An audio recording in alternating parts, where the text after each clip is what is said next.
Ja. So we say, behold how good and how pleasant it is for I and I, brethren and sistren, to dwell together in love and INITY. It is like the precious ointment upon the head that ran down upon the beard, even Aaron's beard that went down to the skirt of his garment, like the dew of Hermon, the dew that descended upon the mountain of Zion.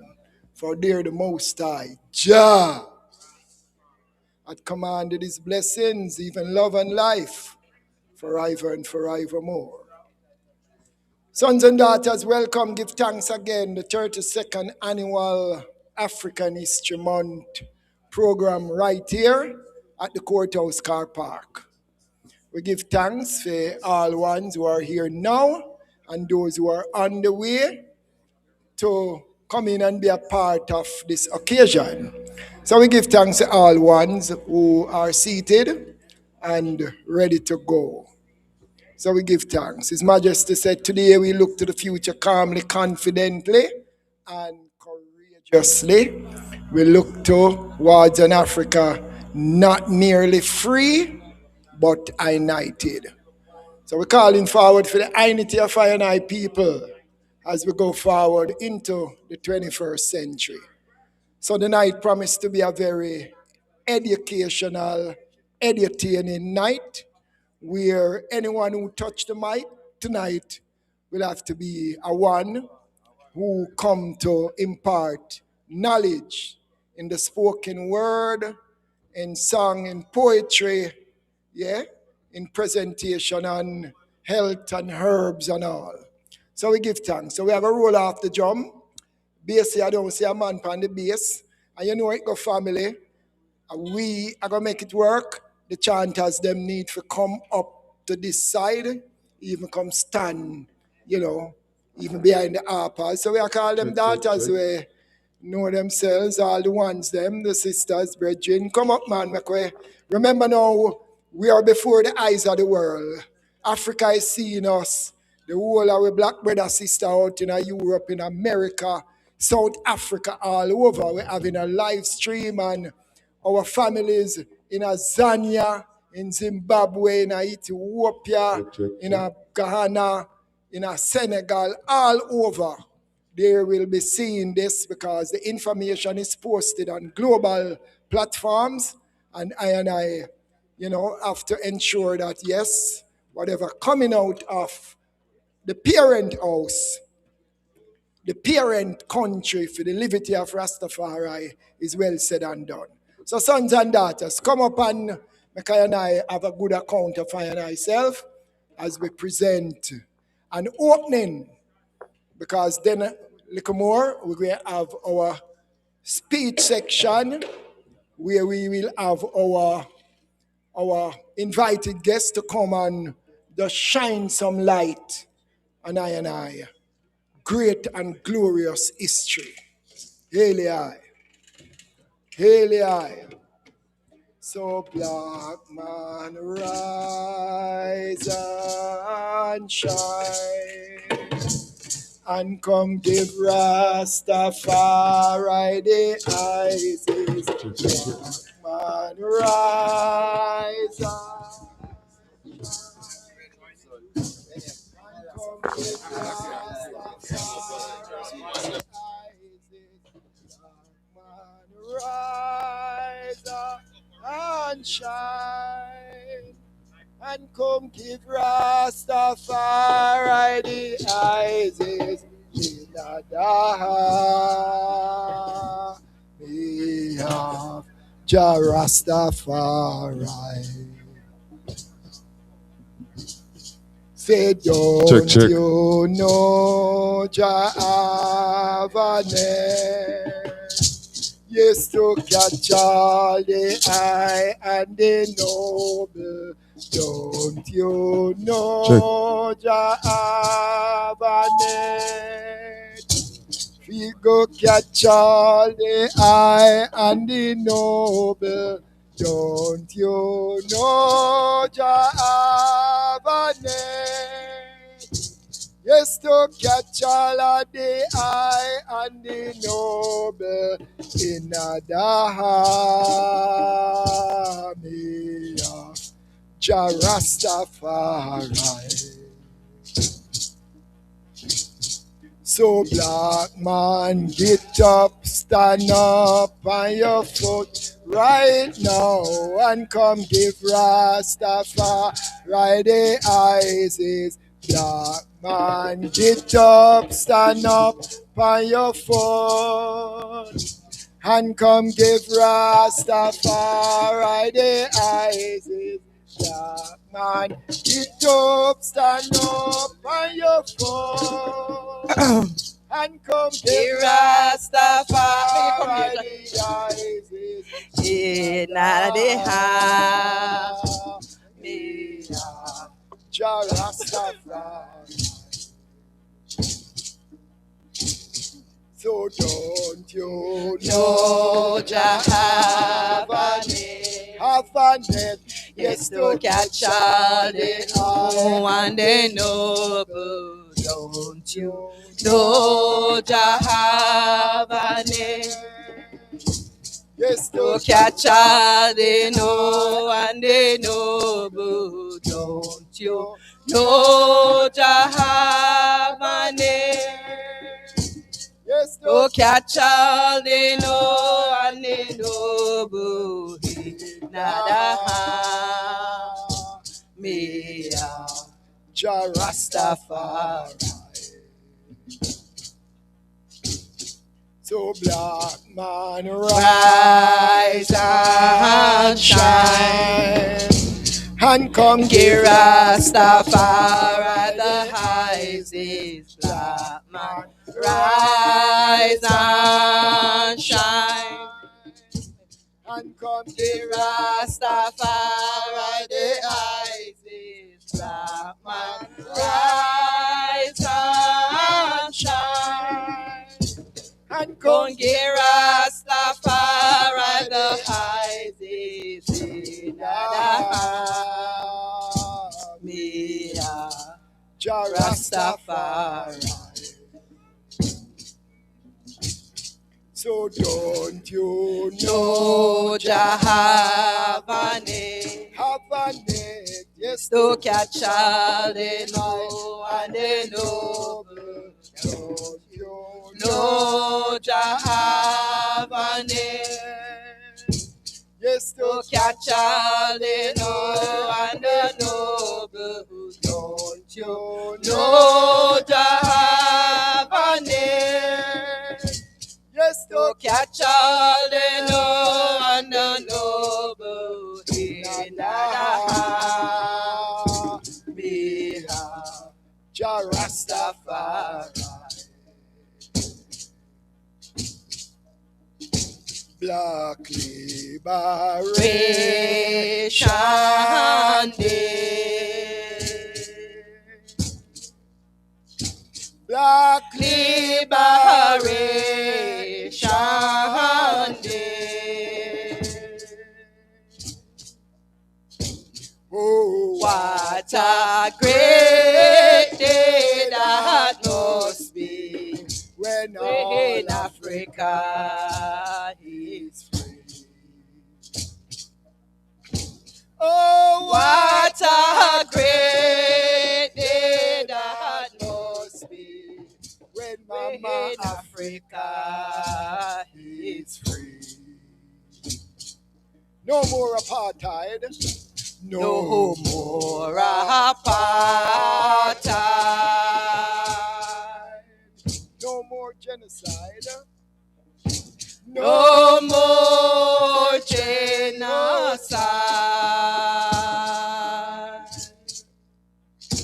Oh, what a great day that must be when Mama Africa is free.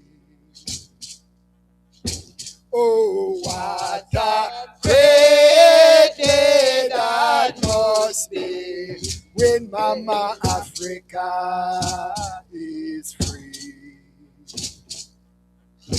Black Liberation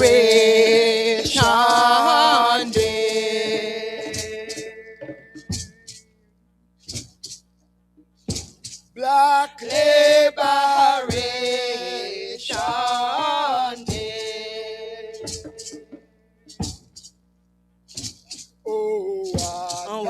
great day that must be when when Mama Africa is free.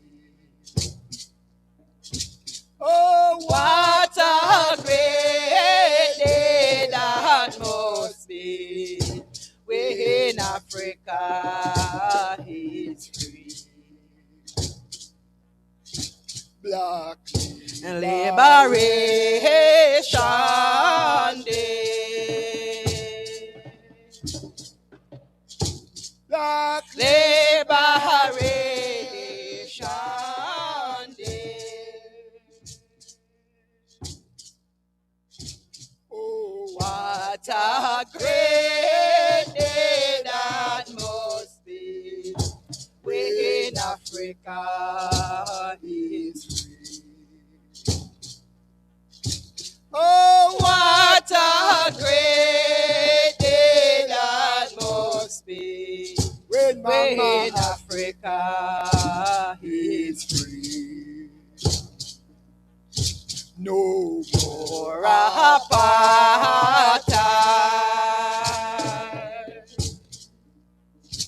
no More genocide.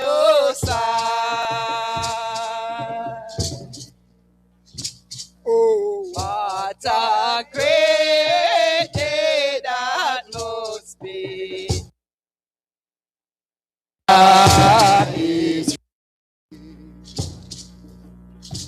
oh,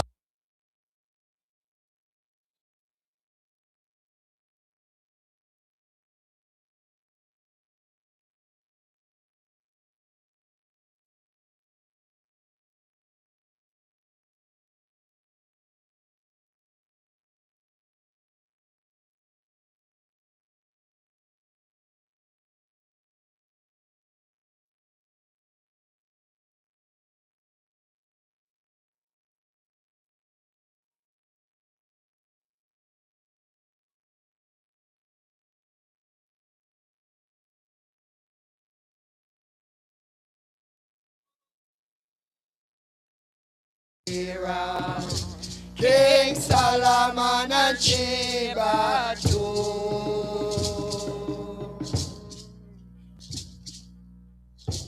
I and I Proud to be black. I am an Ethiopian. I and I proud to be black. I and I Proud to be black. I am an Ethiopian. black like star. Bingi Moses and Aaron, King Solomon and Sheba too. I and I Proud to be black. I am an Ethiopian. We Africans have a glorious history, for we Africans have a glorious history. For we Build the first university, Sankore. Imhotep, The father of medicine, he was an African. I and I proud Proud to be black. I am an Ethiopian. Up more with the banner, up more. We Africans have a glorious history. Up more, up. For we Build the first university, Sankore. Up more, up more, up more. Imhotep, the father of medicine, he was an African. and I proud to be black. I am an Ethiopian. You know, last year we've been to South Africa, and it was a bit surprising to see that the South Africans knew all these chants. And when we open our mouth for chant, we need not say anything more because they studied it and they know it. So, let me hear it from everyone. We Africans have a glorious history. Come be Basani, you need to be up here, sir. We Africans, we have a glorious history. For we built the first university, Sankore. Imhotep, the father of medicine, he was an African. I proud to be black. I am an Ethiopian. I proud to be black. I am an Ethiopian. I proud to be black. I am an Ethiopian.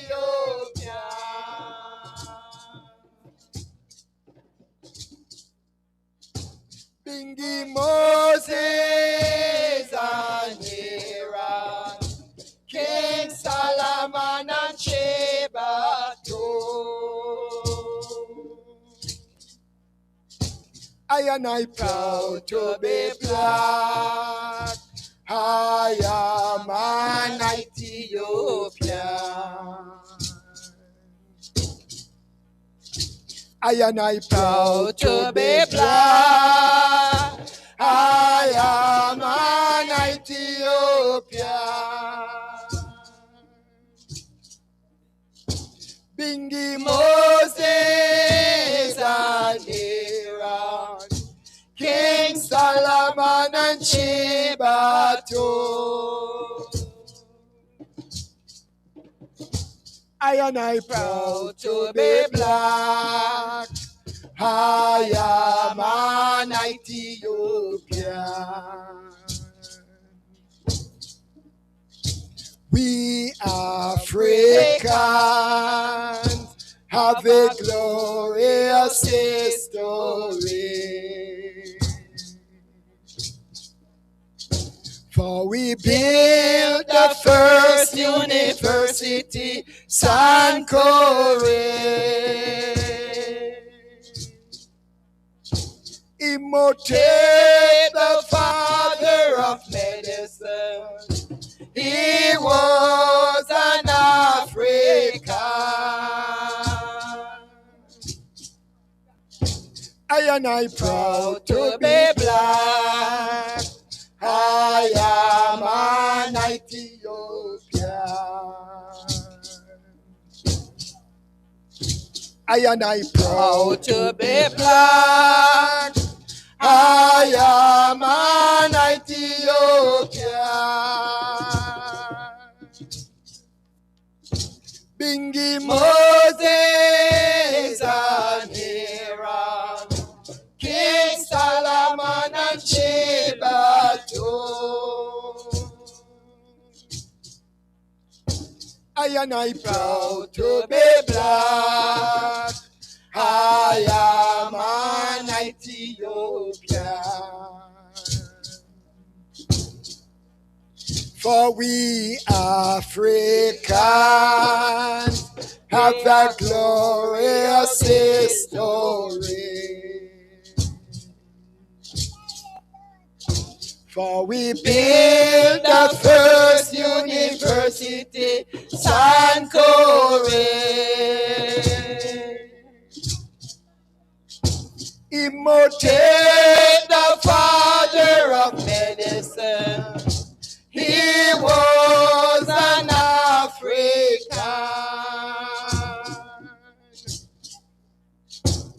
and I proud to be black. I am an Ethiopian. Marcus Garvey said, 400 million black men wake up from your spell.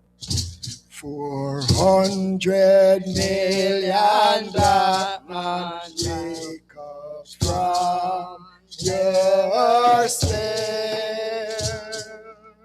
See your program stand before you like a mighty swell. See your program stand before you like a mighty swell. Get your backbone to your brother, need the red, gold, and green. Now get your backbone to your brother with the red, gold, and green. Black Ethiopian called Hayanayo. 13 months of golden Ethiopia called Hayanayo.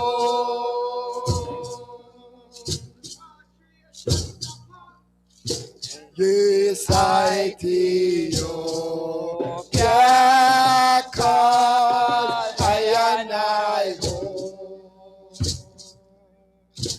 400 million black men answer to your call.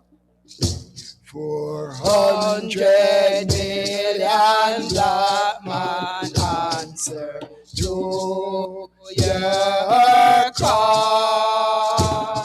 For a house divided against itself must surely fall. For a house divided against itself must surely fall. But I knighted, I and I righted, neath the red, gold, and green.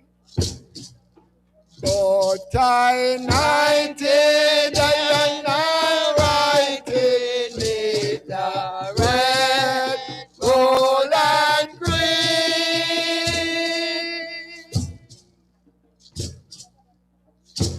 Yes, Ethiopia called Hayanayo.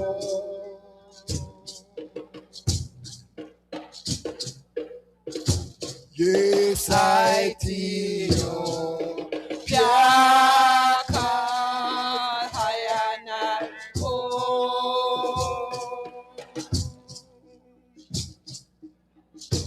Yes, Ethiopia called Hayanayo.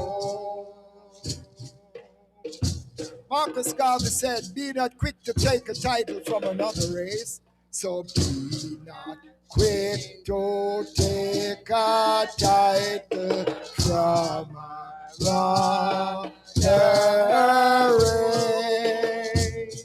They are only camouflaging you before your face. For they are only camouflaging you before your face. Take your title from your brother, need the red, gold, and green. Now take your title from your brother with the red, gold, and green.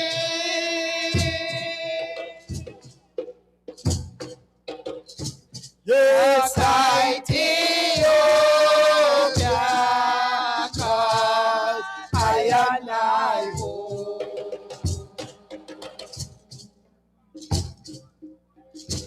Yes, Ethiopia called Hayanayo.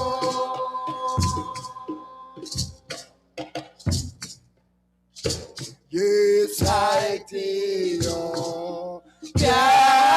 called Hayanayo.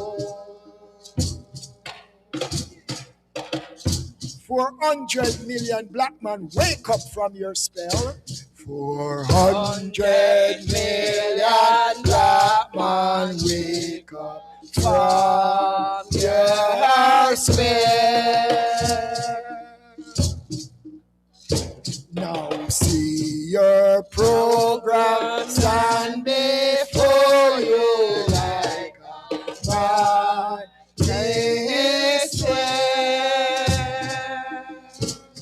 Get your backbone to your brother, need the red, gold, and green. Now get your backbone to your brother with the red, gold, and green.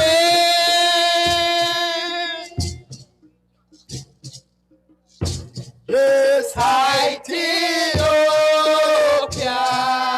calls, I and I hold. Yes, Ethiopia calls, I and I hold. Yes, Ethiopia calls, I and I hold. 400 million black men answer to your call. 400 million black men answer to your call.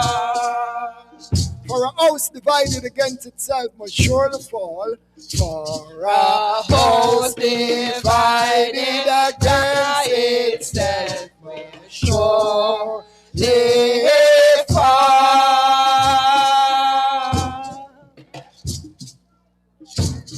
But I united, I and I rising with the red, gold, and green.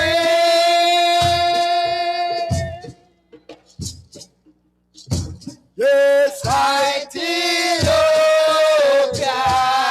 calls, I and I hold. Yes, Ethiopia calls, I and I hold. Yes, Ethiopia calls, I and I hold. Marcus Garvey said, be not quick to take a title from another race. So be not quick to take a title from another race. They are only camouflaging you before your face. We are only camouflaging you before your face. Take your title from your brother, need the red, gold, and green. Now take your title from your brother, need the red, gold, and green.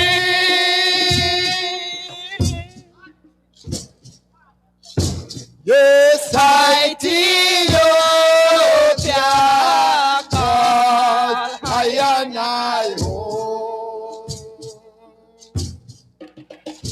Yes, Ethiopia calls, I and I hold. Yes, Ethiopia calls, I and I hold. Again, be not quick to take a title from another race. So be not quick to take a title from another race.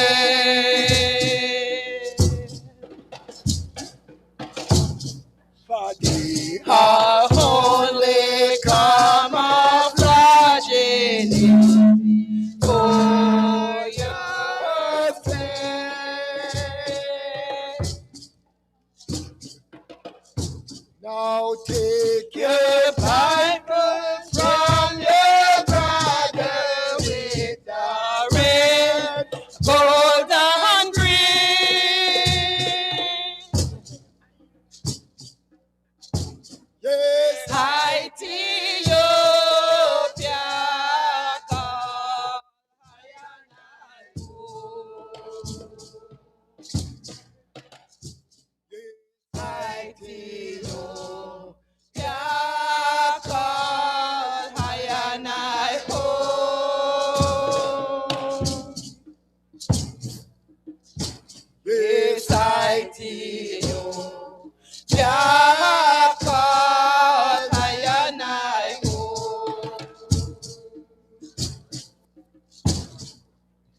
in celebrating the victory of Hadawa, let us not forget the Empress Taitu, who ripped the Treaty of Wuchali to pieces and said, "You Italians trust in your guns and bombs, but we Ethiopians trust in the gods of Ethiopia."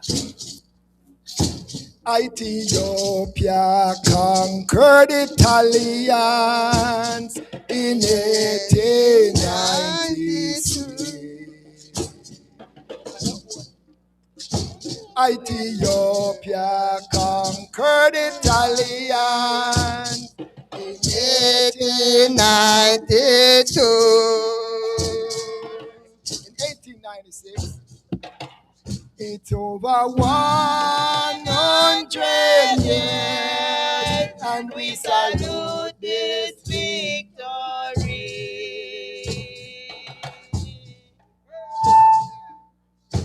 Ethiopia conquered Italians in 1896. Started from the top again. Ethiopia conquered Italians in 1896. Ethiopia conquered Italians in 1896.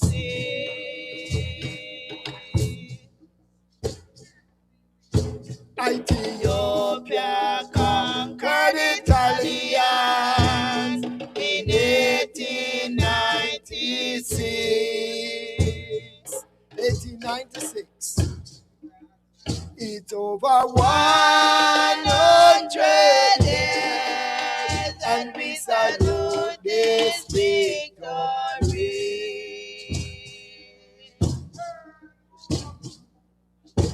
Ethiopia conquered Italians in 1896. In the Battle of Adwa, we salute all Ethiopians. In the Battle of Adwa, we salute all Ethiopians.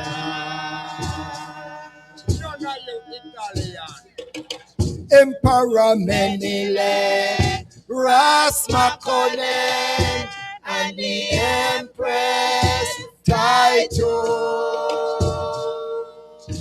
With strength and courage and INITY, we kept Ethiopia free. For with strength and courage and INITY, we kept Ethiopia free.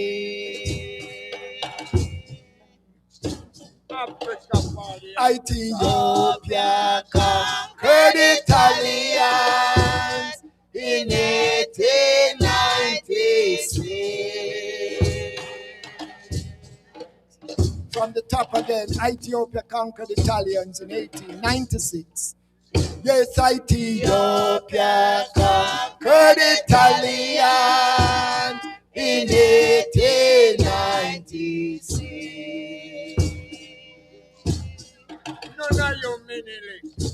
Ethiopia conquered Italians in 1896.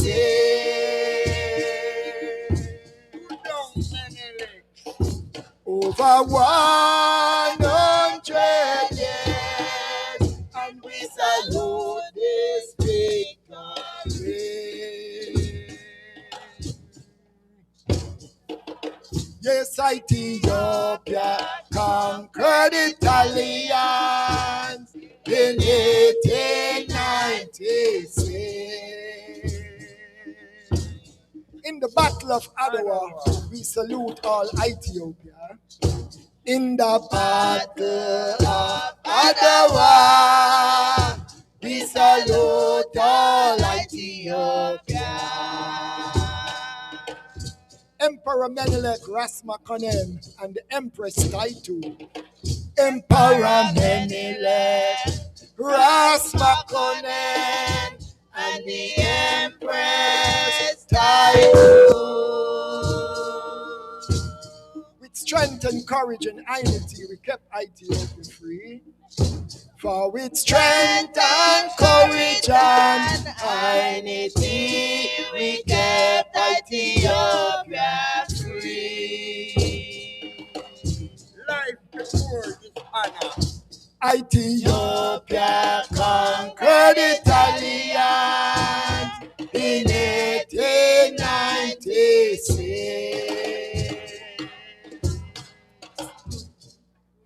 Yes, Ethiopia conquered Italians in 1896.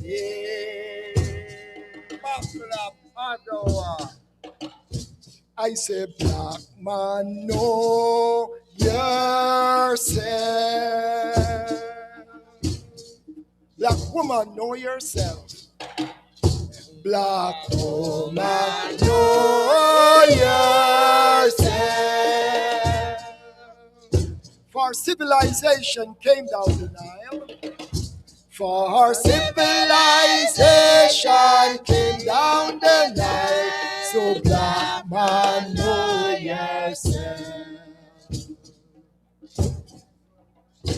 For civilization came down the Nile.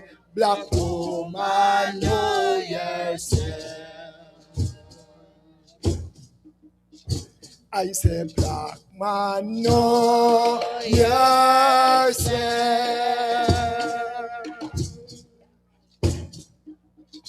Black woman, know yourself. We are the first people on this earth. For we are the first people on this earth. So black man, know yourself.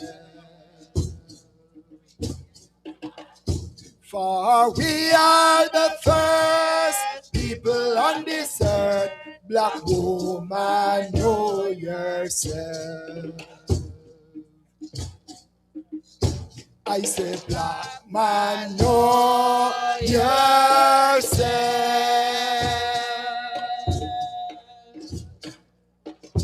Black woman, know yourself. In the pyramids, it was written on the walls. For in the pyramids, it was written on the wall. Black man, know yourself. For in the pyramids, it was written on the wall. Black woman, know yourself. One more time, black man, know yourself. Black man, know yourself. You know, the presentation yeah, is not a stage presentation. It means that all of with your chant. Black woman, know yourself. Civilization came down the Nile. For a civilization came down the Nile. So black man, know yourself.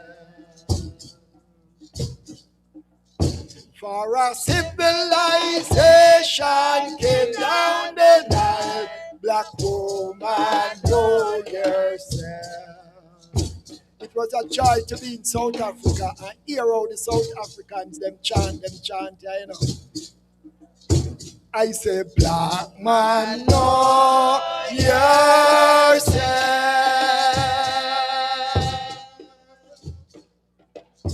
Black woman, know yourself. We are the first people on this earth. For we are the first people on this earth. So black man, know yourself. And I say, go. For we are the first people on this earth. Black woman, know yourself. I say, black man, know yourself. Black woman, Black woman, know yourself.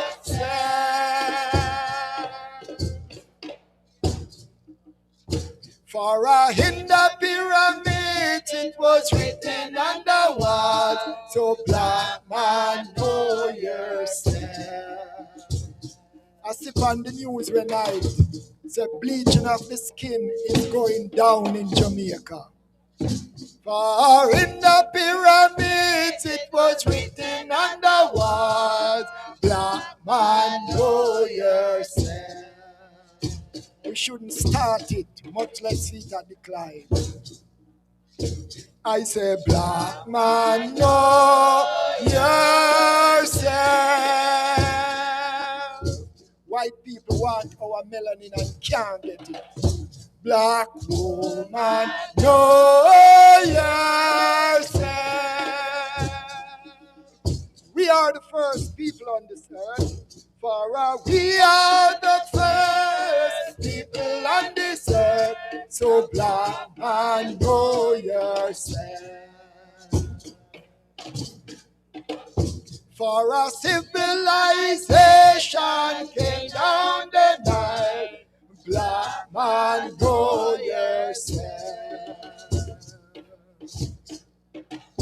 For in the pyramids it was written on the wall, black man, know yourself. For you know hear the voice of Rasta man say,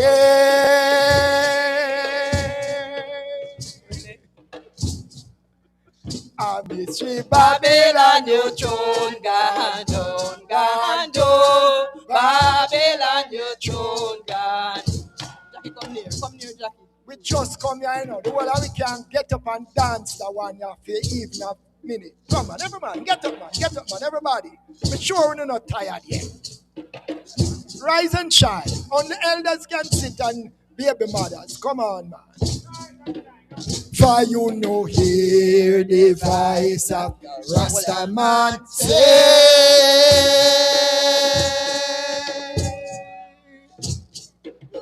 a mystery Babylon you tune gandum, Babylon you tune gandum.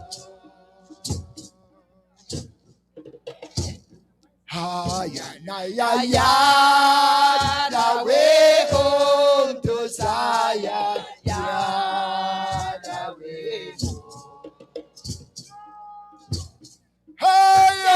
Yaad away home to Zion, Yaad away home. The Rastaman say one bright morning when I work is over, I will Yaad away home. Congo man say one bright morning when I work is over, I will Yaad away home. For John did saw the angels with a seven sails,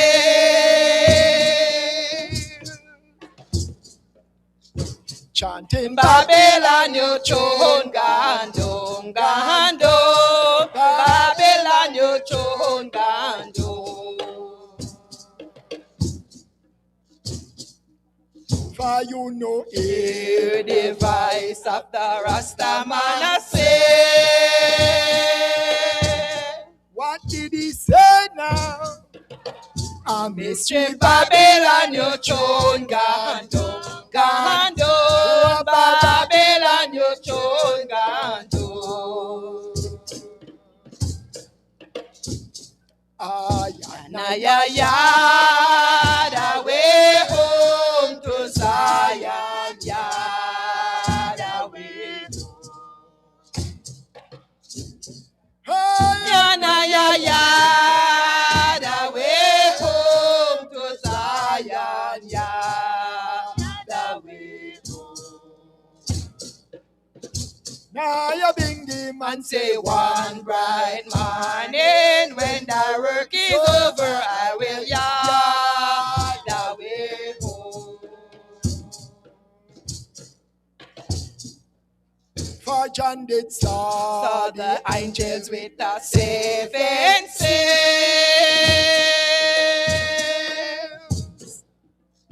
chanting Babylon, your throne gone down, gone down. Babylon, your throne gone down.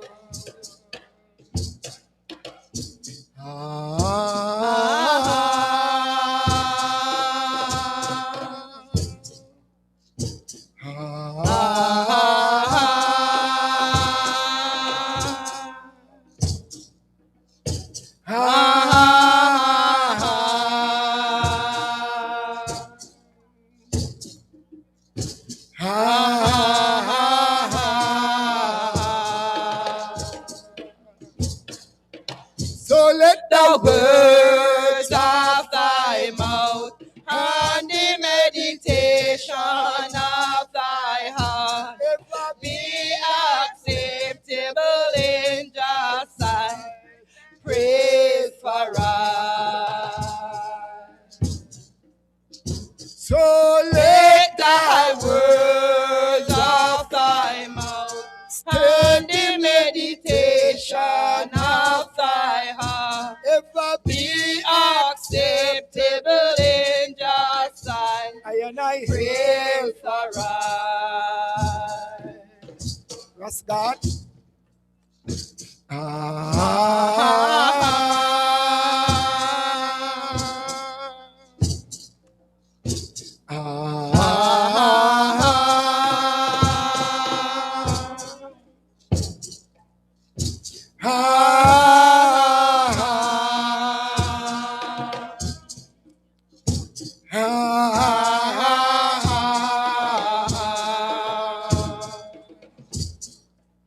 So let The words of thy mouth and the meditation of thy heart ever be acceptable in thy sight. and I Praise for us. So let Let thy words of thy mouth and the meditation of thy heart ever be acceptable in thy sight. and I Praise for us. You can't go to To Zion. Zion, Are we too carnal carnal? mind. No, you Can't can't you go to Zion with the carnal carnal. mind.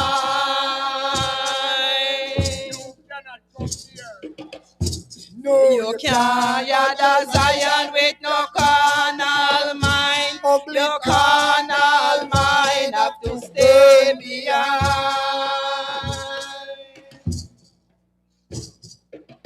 Jah Rastafari no one.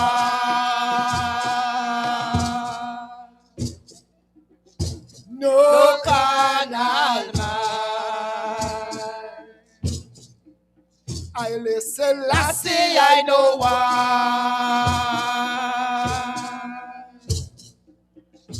No Carnal mind.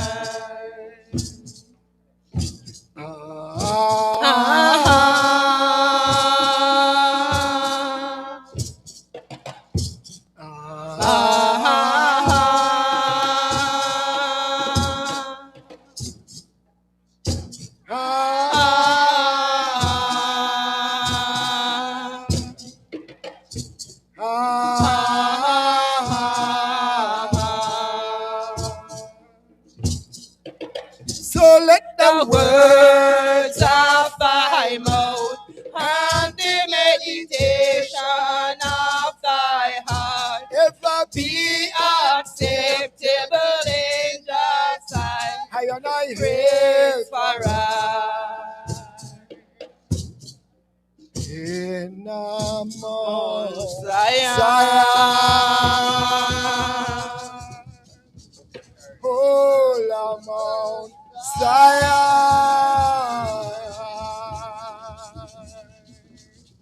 Zion. Oh,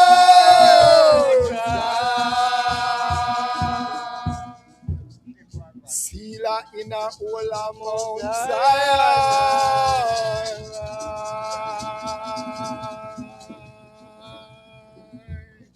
Jah, Jah, Jah. We give thanks, Nyabingi family. We give thanks for a nice opening, a nice rendition of sacred Nyabingi Liberation Chants.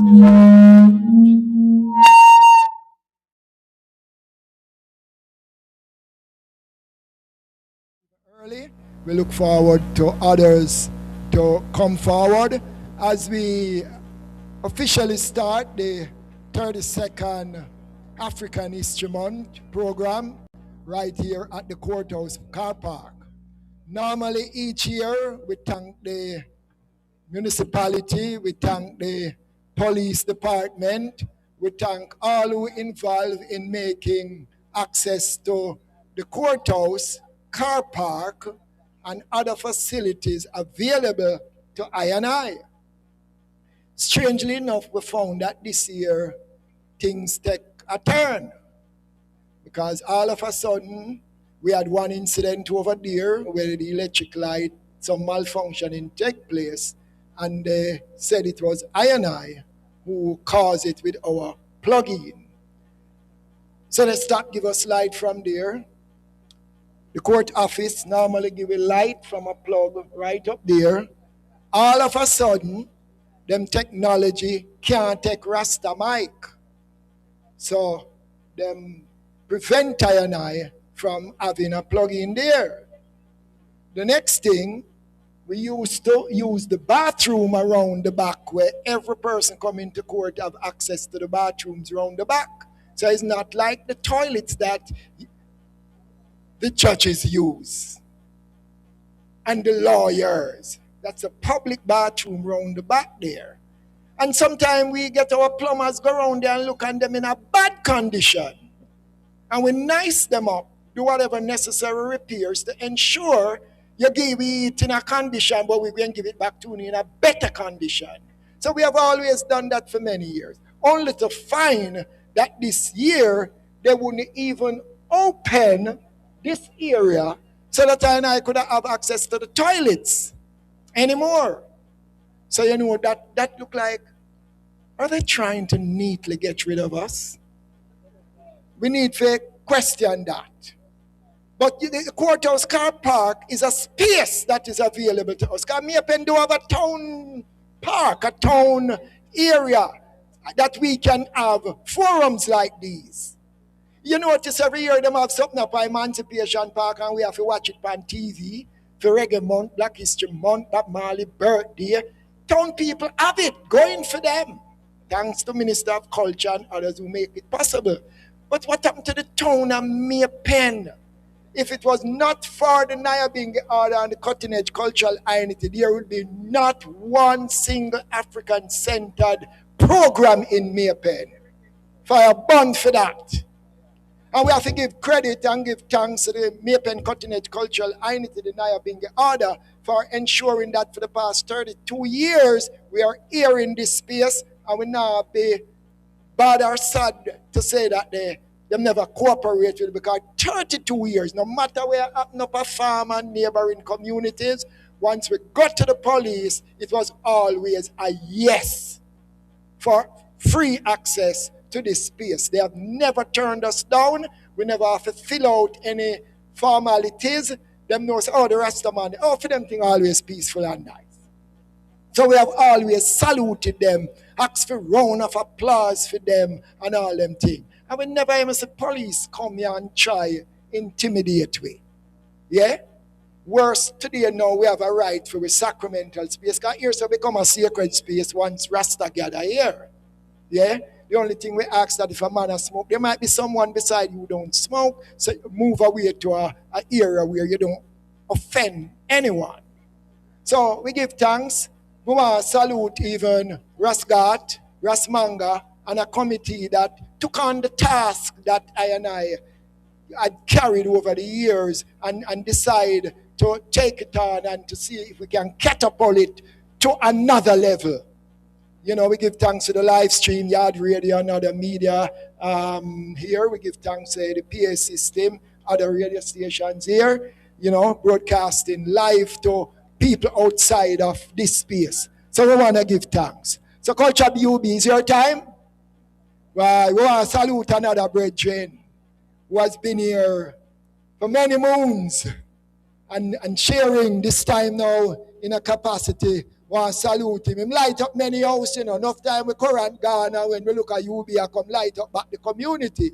Because, you know, a man who was in the GPS and ensure that we always have light. So, Culture UB, all in the positive, give thanks. I want the item, put the item and together for Culture UB, sharing with the vibrations this light. Rastafari, give thanks. Yeah, Rastafari. Yes, you know how we do it already. When somebody do something, we have to show we appreciation, you know what I say? And the Naya Bingi drummers, Ivai, Ras Ivai, and the chanters. Come on, put your hands together for them. Come on, make some noise. Yeah, man. Definitely. That was a joy, you know what I'm saying? And streaming all over the world. Of course, somebody's gonna get something from that. Somebody's gonna feel some joy. Yeah, somebody's gonna say, yeah, I miss being in Maypen, Clarendon on the 22nd of February for that cultural INITY. Yes.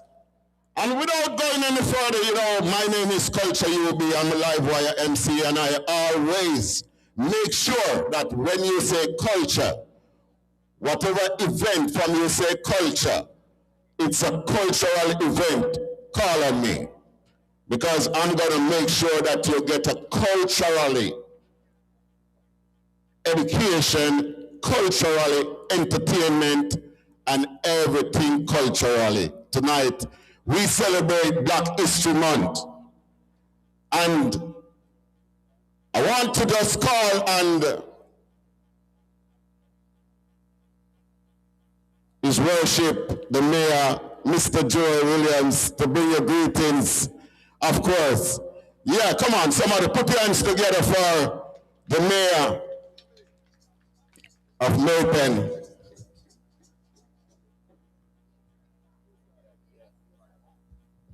You there, big man?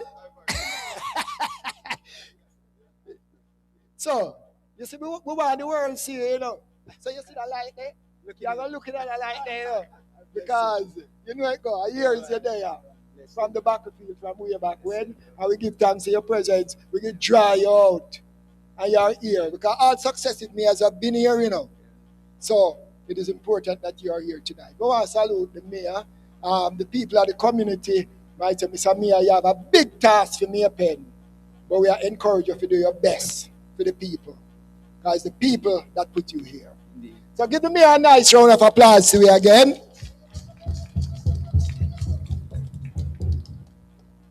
My friend and brother, UB, respect. Every time.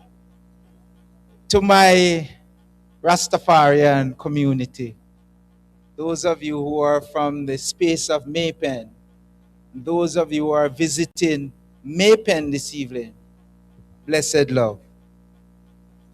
Blessed love. Thank you. It is indeed a pleasure for me to be here, and I saw and glimpsed Mrs. Vaz sitting in the audience. It is indeed for me to be here bringing you greetings on behalf of the Clarendon Municipal Corporation. But most importantly, bringing that greeting is against the background that we're celebrating Black History Month. Do I hear you? We're celebrating Black History Month. And I thought I had something prepared, and unfortunately, I left my phone. But it probably is blessing I am to speak to you from my heart. And what do I say to you tonight, brothers and sisters? Where have our blackness gone? And I'm talking to you, I want you to communicate with me. Because as a people, I was saying it to Doctor across there, we are losing it. We are losing our culture. We are losing our identity as a black people. And the Rastafarian movement in Jamaica has a responsibility to bring us back, to call us back to blackness.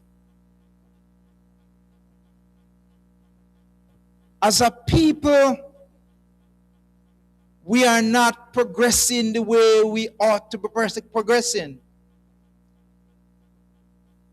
I was watching something on social media last night, and it amazes us, or amazed me, to see how the Druze teaches their children. We need to start teaching our children to create wealth. If we're not creating wealth as a people, we're going to fail. Africa has now realized that creating wealth for the people of Africa is going to make the people of Africa become more dominant in the world. And that has been our space since the existence of the world. But what have we done?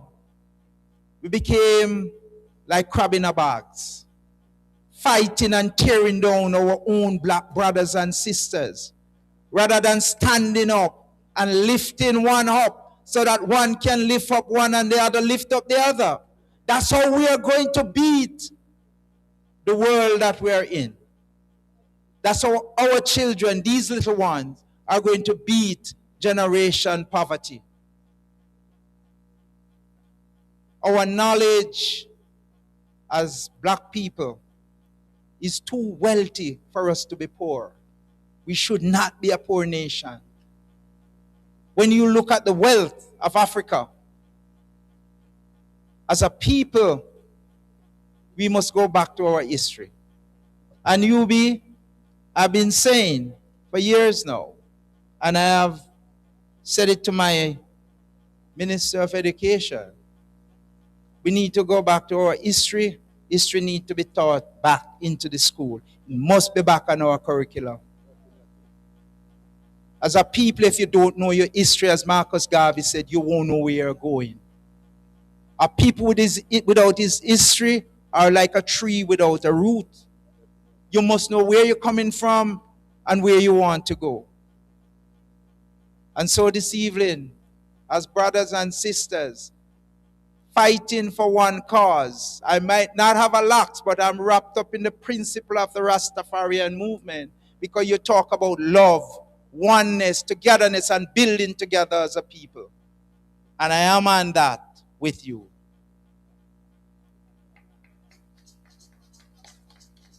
So this evening, I want to see this movement go back to where it was 20, 30, 40 years ago. I want to feel the presence of the Rastafarian movement back at the grassroots level and in every corner of Jamaica, giving wisdom to our young people who have been led astray now by social media.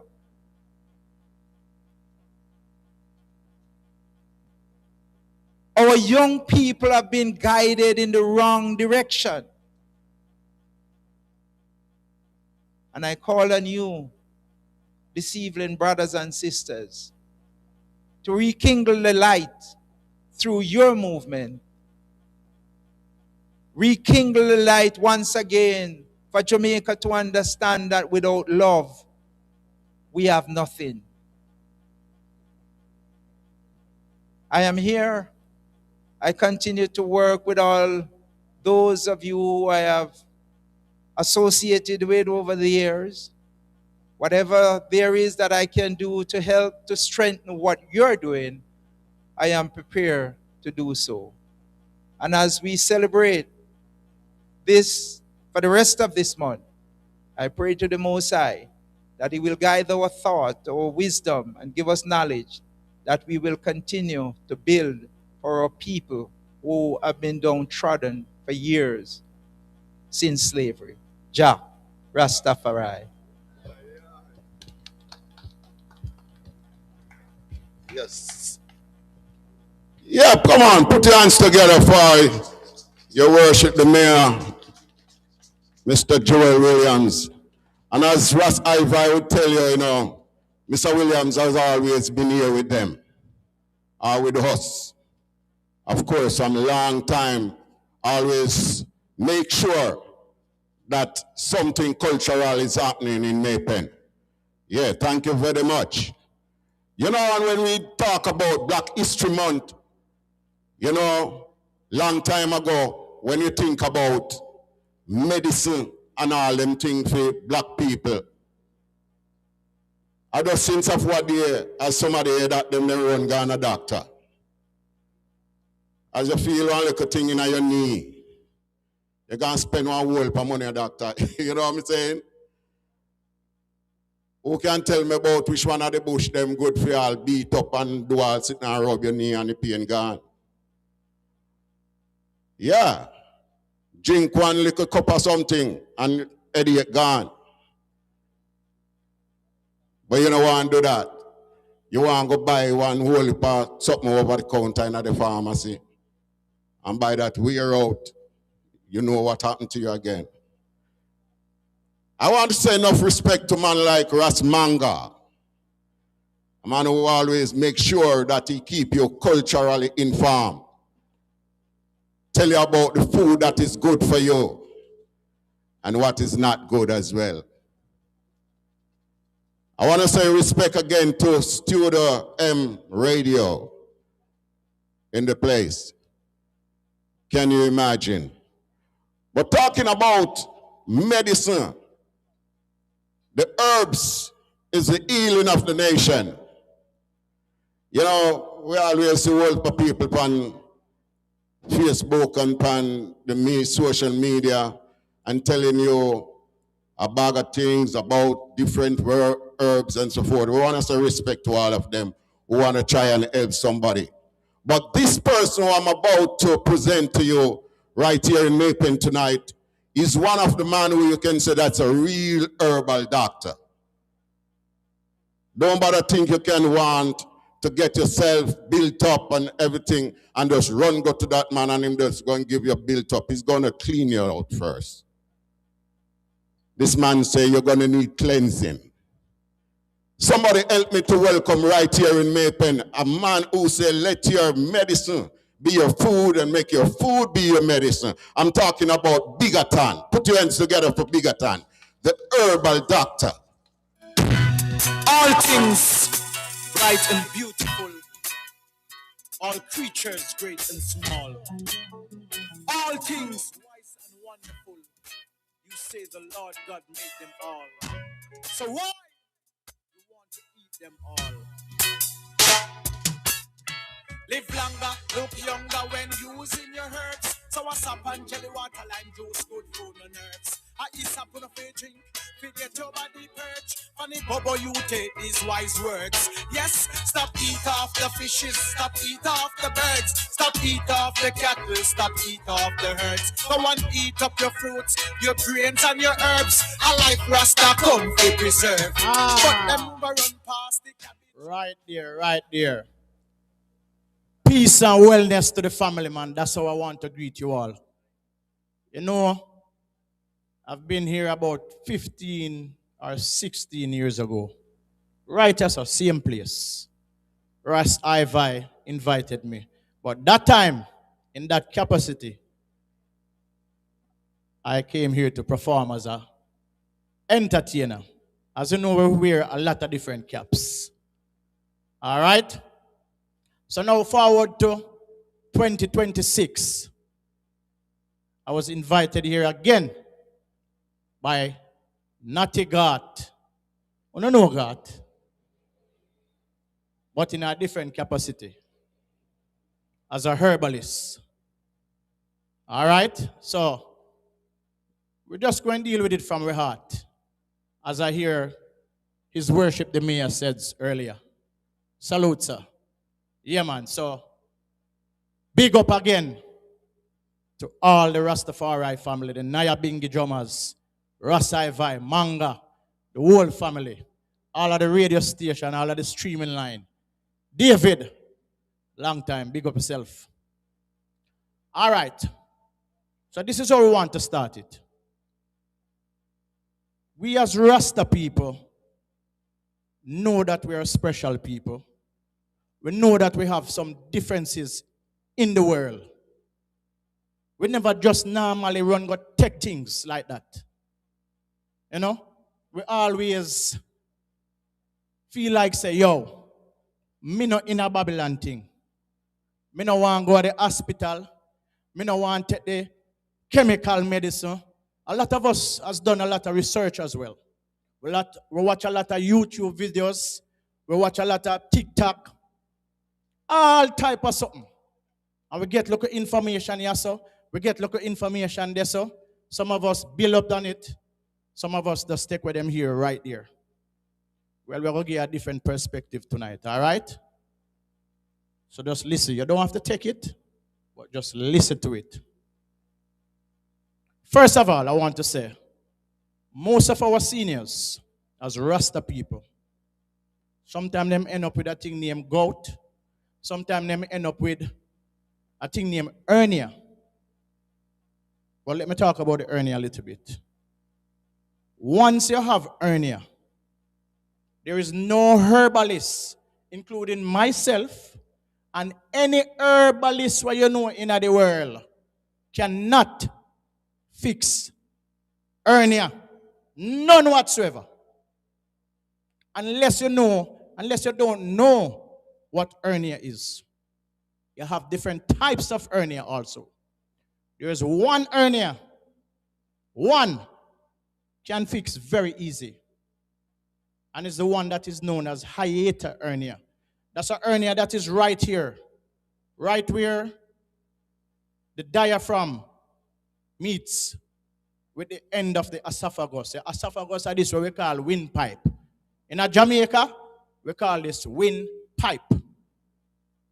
And it goes down straight to the stomach. All right? It is known as the esophagus. Other people might call it esophagus. So there's a hernia can come right here at the end of the esophagus. It is known as hiatal hernia. If that hernia is very small, it sometimes will cause acid reflux. Or you can have acid reflux and end up with that hernia as well. If you have ulcer, you can have that hernia as well. If you have a thing named H. pylori, which is a bacteria inside the stomach, it lives inside the human being as well. But as, you know, when it comes out, really, it comes out most of the time when you do jerking, like you do a lot of different jerk, or you eat a lot of, I don't want to say Chinese foods because I'm not Chinese alone deal with jerk. And the pan is not sanitary properly, it's not sanitized properly, and you eat a lot of that, then those bacteria will activate themselves, known as the H. pylori. Back to the hernia. Now, if you have the hiatal hernia, the small, and it's very small, there's a very quick exercise you can use and fix it. All right? When you wake up in the morning, the first thing you do is drink a cup or 2 cups of warm water. You go up on the point of your toe, and you drop back yourself as hard as possible, at least 10 times. So you raise your hand up, you drink the water because you want the water in the stomach, so the stomach can get heavy. We pull back down the hernia because it is trying to come up into your esophagus. If it is very small. If it is very large, you will need to go to the medical system. And any other hernia outside of that, no make nobody check on no. No make no herbalist take on no money. You can't fix unless you go to the medical system. That's one thing we might never hear before. And I'm not here to promote the medical system alone, but want to understand as Rasta people, we need to work together. We're not trying to make back the wheel. The medical system is here to work, and it will help you as well. In case of an emergency, you have to find yourself at the hospital most of the time. Don't be afraid of it. Do not be afraid of it.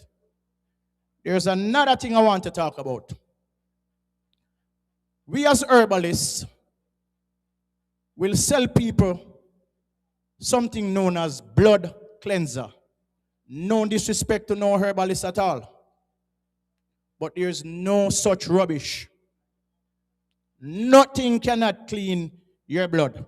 I will say that to the camera. There is no herbs, no plants that exist now or whenever time cannot clean your blood. None whatsoever. That sounds strange. You never hear that one day yet either. Now listen this. Your body, this is how your body designed. You have two kidneys. On top of your kidneys, you have two other looking things like cap known as your adrenal. So you have two kidneys, you have a spleen, and you have your liver. Those are what cleanse your blood. Nothing else can clean your blood. Why a person will talk that way is because of lack of knowledge and them don't understand the digestive system. Or they do not understand the endocrine system. So these are systems as herbalists we have to try and educate yourself a little bit. Just a little bit.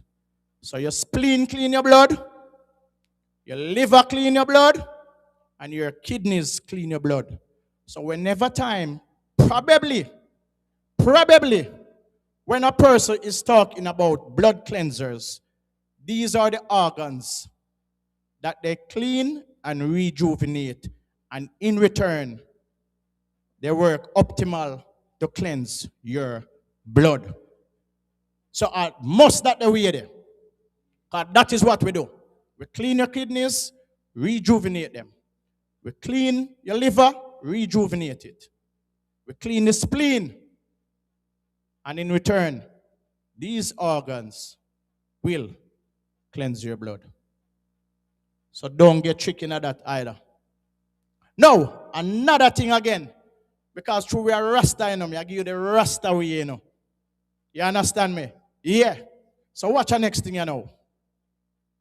Sometimes we feel like, say, eating ital food or just eat what you prepare in your best understanding of preparation of your foods, that alone will keep you healthy. No, it will not. It not going to keep you healthy. So if you just say you're great at your coconut and you cook your cornmeal porridge or you cook your banana porridge or whichever porridge you want to cook, and depend on that alone, it's not going to work. That's why a lot of our seniors, even young people now, but I'm referring to seniors, will lose our health when we reach a certain age because our body is not producing back the right mineral. It is not producing back the thing known as vitamins. So the food we prepare alone will not help us. Number one, the earth has been depleted. And because the earth has been depleted of its mineral, it has been stripped of its mineral, the food we eat becomes very weak. Some people plant callaloo one place for 20 years. Then plant potato same place. Then plant peas the same place. The earth wore out. Wore out bad. So there's no mineral. No matter how pretty the callaloo look. When you forget the iron, it's not producing the iron. And because your body is so weak, your body itself cannot convert it. And when it try convert it, it not convert it. So this is what I want to encourage you all to do. I want to encourage you to get on yourself a good vitamin. Not one, but a good set of vitamins. For example, vitamins is another trick. Because most vitamins today are made from petroleum base. Most. So you can go to a gas station, go get vitamin. You can go to a supermarket, go get vitamin. most of these vitamins are petroleum. Petroleum are gas we're going to your car. And the human body cannot assimilate or metallate. I might have a few big words, but it means it not digest properly, it not help you. Whenever time you're purchasing any vitamins at all, make sure say it is in the methylated form. Make sure say it is plant-based. That's what I'm saying. Once the vitamin is plant-based, then you will definitely see say vitamins are important. You need a good magnesium. When you reach a certain age, you're not getting, your body now met no magnesium. It is known as essential vitamin. And if you're lacking in magnesium, then you're going to end up with the high blood pressure. You're going to end up, of course, cholesterol. And the male them, you know about the male phellac. When you start to have different sicknesses, a man care about them phellac more than in life, you know. So, get yourself a good vitamins. There is a lot of type of vitamins, though. You have, for example, magnesium. You need like a magnesium glycinate.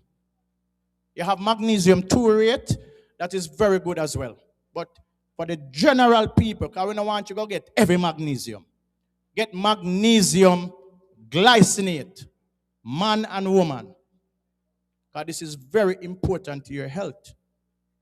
You might end up with diabetes, and I wonder how you can fix it. You drink every Cersei from Maypen to Mandeville, and it not fix. There's a reason why it not fix. It's because your body is lacking in different minerals. So when you drink the Cersei, you just drink a Cersei urination. Look at them there. You don't understand what I mean. So it not help. You do every bush where you want to do, and it not help, and you wonder how it not help. Me a Rasta, and me living at the hill, and me have this bush, me have that the bush, me a drink this here, me a drink that there, and it not helping. Why is it not helping? Because your body is not making the conversion. Because your body lacking of minerals. You need a good CoQ10. You need a good D3. I would recommend D3, vitamin D. Even though we're there in the sun in Jamaica, we still need a good D vitamin. And I would recommend a good vitamins D3. Now, there's another vitamin that you definitely need. It is known as K2. Generally, you get this from the green plants. This is where you get K2 from. But it is best to supplement it. What K2 does is that it takes the calcium out of your blood and put it into the bones. So you don't end up with no cholesterol issues. So it is important and very essential to use these vitamins. I may have said that because I know Rasta people no might into want to buy any form of vitamins. But get in line with it. And know say for your own benefit, try it 2-3 months and see what the difference in your entire life. All right? Now, generally a person going to tell you, say, yes, you need a good colon cleanse. All right? And that is factually true. Because if you don't keep the colon clean, as you're all here already, all the time you hear say, keep your colon clean, keep your colon clean, keep your colon clean, keep your colon clean. Yes, it is factual and very important for you to keep your colon clean. So I'm going to tell you a few herbs, or one best herb to keep your colon clean. It is known as cascara. In Jamaica, we have another herb named corkscrew. And we have another one named duck. Duck flowers, thank you, sir. And you have another one named pavana, which is the tree named court. Courtney's court. But The dog flowers, it is very much too strong if you do not understand how to use it. So I don't encourage people to do it unless you know exactly what you're doing. Because it will send you to the hospital faster than how if it help you. So I would advise you, if you're not a professional herbalist and understand ratio and proportion, how to do things, leave the dog flowers. But for the cascara, you can go and get cascara bark anywhere, any health food store, anywhere. If you get it in the powder, it's much better. For a big person, 18 and up, I would recommend you using like 1 teaspoon to 3 cups of water. And you drink a third of it in the morning, a third of it in the midday, and a third of it in the afternoon. This will allow the cascara to do its work, and it is not harsh on your colon. So you don't have to run and try to filter up yourself. You don't have to run to the bathroom. You're there at work or you're travel, you can do exactly this with the right proportionate amount. So it comes down to proportion. That is why I really, if you ever watch any of my presentations, I really don't come tell people, say, get this bush, get that bush, get this bush, get that bush. I don't do that. Because 1 million herbalists already do that. Them download every Dr. CB video. Them download every video where them can get with every herbalist. And them understand, say, all right, we can come talk about this plant or talk about that plant. Me I telling you something different. I don't prescribe plants to people because you're not going to get it right. And there is no way 1 plant or 2 plants can reverse any sickness. No. 1 plant can't go reverse sicknesses. 1 plant keep you on a balance. So it is important to even depend on 1 plant. But 1 plant cannot reverse your sicknesses. For example, if a person have diabetes, we have to deal with the person pancreas. You have to use the best pancreatic plants put together in the right formula. Diabetes, you have to deal with the person liver. You have to use the best set of plants for the person liver. I'm showing you how hard it is for an individual to really fix the sickness the right way. Some people can do it, and I encourage you to try to do it as well. But if you cannot do it, just like how you can go fix your car, find one good herbalist. No one will just boil up sitting gear, and when you drink it, you get a good feel to use the bathroom 2 good time, and you say, yeah man, it's good. And you still have your sickness. It don't work like that. Make sure you're doing a proper dieting, a proper meal plan, along with the plants. That is how it works, along with the vitamins. Because same time when you take the plants, you're cleansing and rejuvenating, but you need strength. So it's a set of things together at the same time for really reverse sicknesses. Back to the diabetes. So you deal with the pancreas, we deal with the liver. We have to fix your kidney as well. Bone and compound. If we can't fix your kidney, we can't fix diabetes. Just like how if you have high blood pressure, if we can't fix your kidney or your adrenal, we can't fix the pressure. So it's not only a colon cleanse, it's a fix of everything. Colon cleanse is a part of the program. But it's not a colon cleanse alone. Now, with diabetes, we have to remove fungus and parasite. Have to. No guess, no spell. And for sure, everybody know about the great vervain. It helps with the nerves. So the neuropathic situation, vervain is a very great plant. You do a whole heap. When me a travel, like say me go China. I'm with the China, them have a lot of fruits. Some is a youth where we eat whole heap of different fruits, but sometimes I want a little warm food, a little cooked food. So what we do? We go into a Chinese restaurant, we buy tofu, and we buy white rice. Now, you see, vervain will remove that form of tofu issue. Tofu is not bad, but too much of it is still not good. Too much of nothing is not good. It's a balance. So vervain work that way. And vervain is very good. But you cannot get plants from which part dog a run from. You cannot get plants from which part you and your friend them go down a one bush run, so you want to use as bathroom. It no work, so. You cannot get plants on roadside where car drive past. It don't work, so you go sick even worse. And you see a plant you use. And you wonder, say, yo, oh, me a sick. I may not get better. I may drink 100 different type of bush. Few things. The plant might be coming from the wrong place. They might reap the plant at the wrong time. So as a professional herbalist, these are things that we have to put on the front burner to deal with people who are going to spend their money.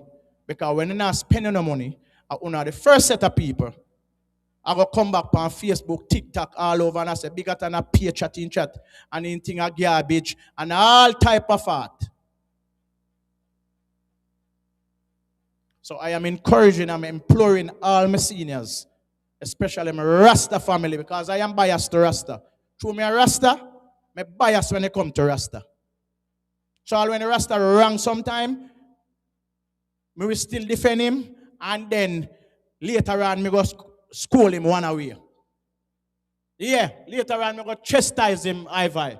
But me bias when it come to Rasta.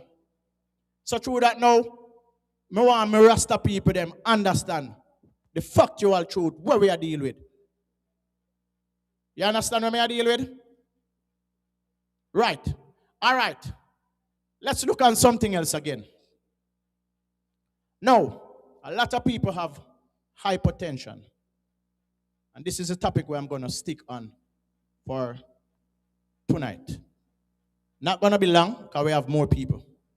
All right? Now, when a person have high blood pressure, it can causes from a few things. One, it can cause from lacking of minerals, which is potassium, magnesium. Those are the two main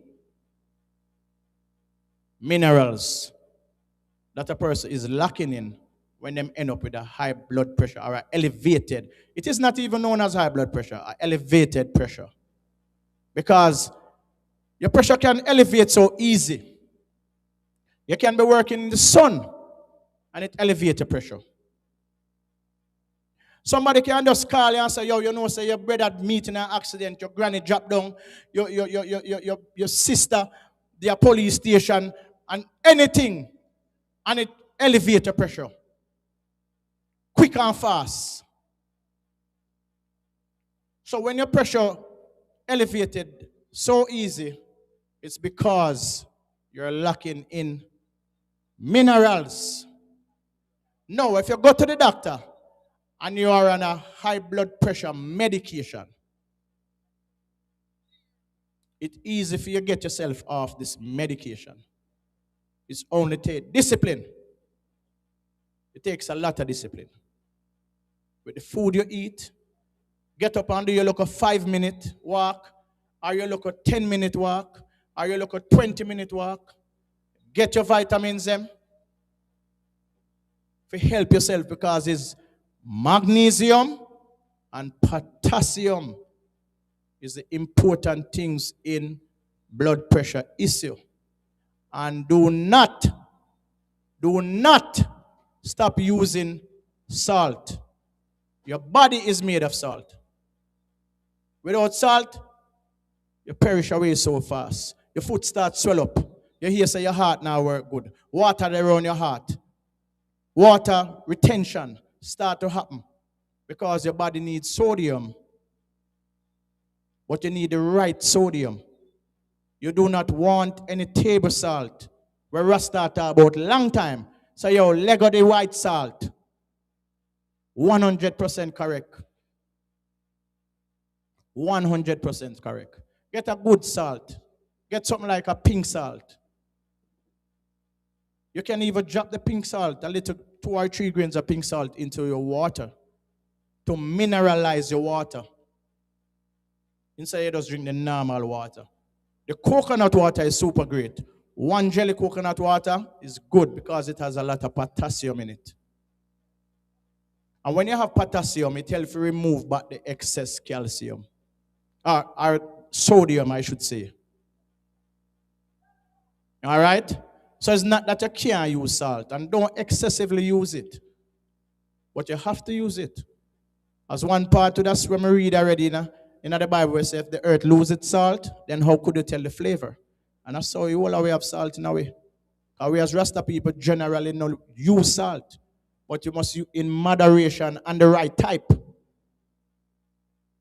In moderation and the right type. Else you're going to be a very sick person. No question asked. No question asked. So make a promise to yourself that you're all going to get on a magnesium and your potassium. And you need more than one plants to fix sicknesses. Get a good herbalist. You don't have to be bigger than. That's not an issue. Just get somebody who knows what they do. And every 2 months you go back to the doctor to check. Go do back your A1C test. Make sure you're seeing result. Don't make somebody do something for you for 6 months and then you see no result. I wonder say, then I want my money just done. And you understand? Result from proper herbalists all the time. All right? Now, I want to give one male senior and one female senior personnel a gift. I bring a gift for one male senior and one female senior. Yeah, man, any two, one man, one woman, senior. All creatures, that is correct. Small. All things wise and wonderful. You say the Lord God made them all. So why you want to eat them all?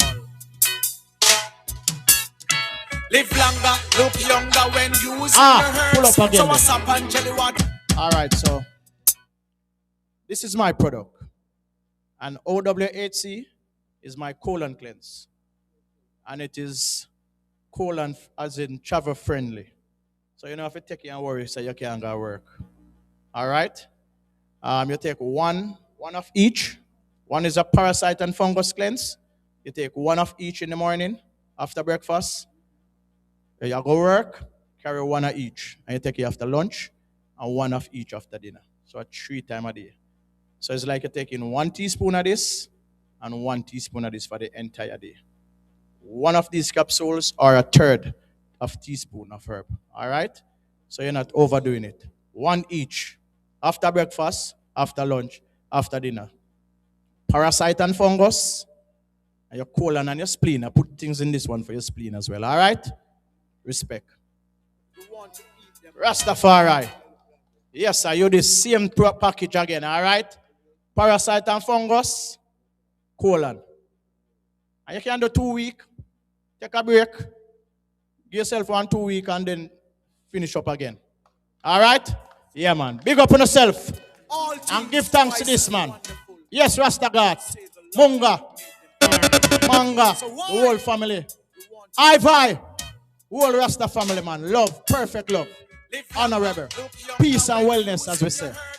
Come true, Father. Enough respect, enough respect. Bigotan, the herbalist. Tell me so I want to learn something. Anybody learn anything? Yes, man. Come on, give Bigotan a big round of applause. Come on. Yeah, man, and Bigotan, you never just come and teach the people them, but at least you present something to the elders, them, of course. And we know them are going to testify to, Bigotan. Yeah, man, and tell them neighbor and tell them friend what those capsules have done for them. Because me tell you now, say a long time Bigotan in the business and he know what he's saying. You can get his contact number and so forth, and you know what I'm saying. Yes, and of course we want to make sure that we always have something like this in our Black History Month celebration. Of course, because we come to teach you about Marcus Garvey, We come to teach you about all that black people went through. Of course, our ancestors, what they have done to make the path clear for us, that we can be able to come here tonight and celebrate where we have been and where we want to go. You know, whenever time you have cultural INITY like this, we have to choose the kind of entertainers, the kind of people, the kind of speakers that we really want to bring in our reasoning, our celebration.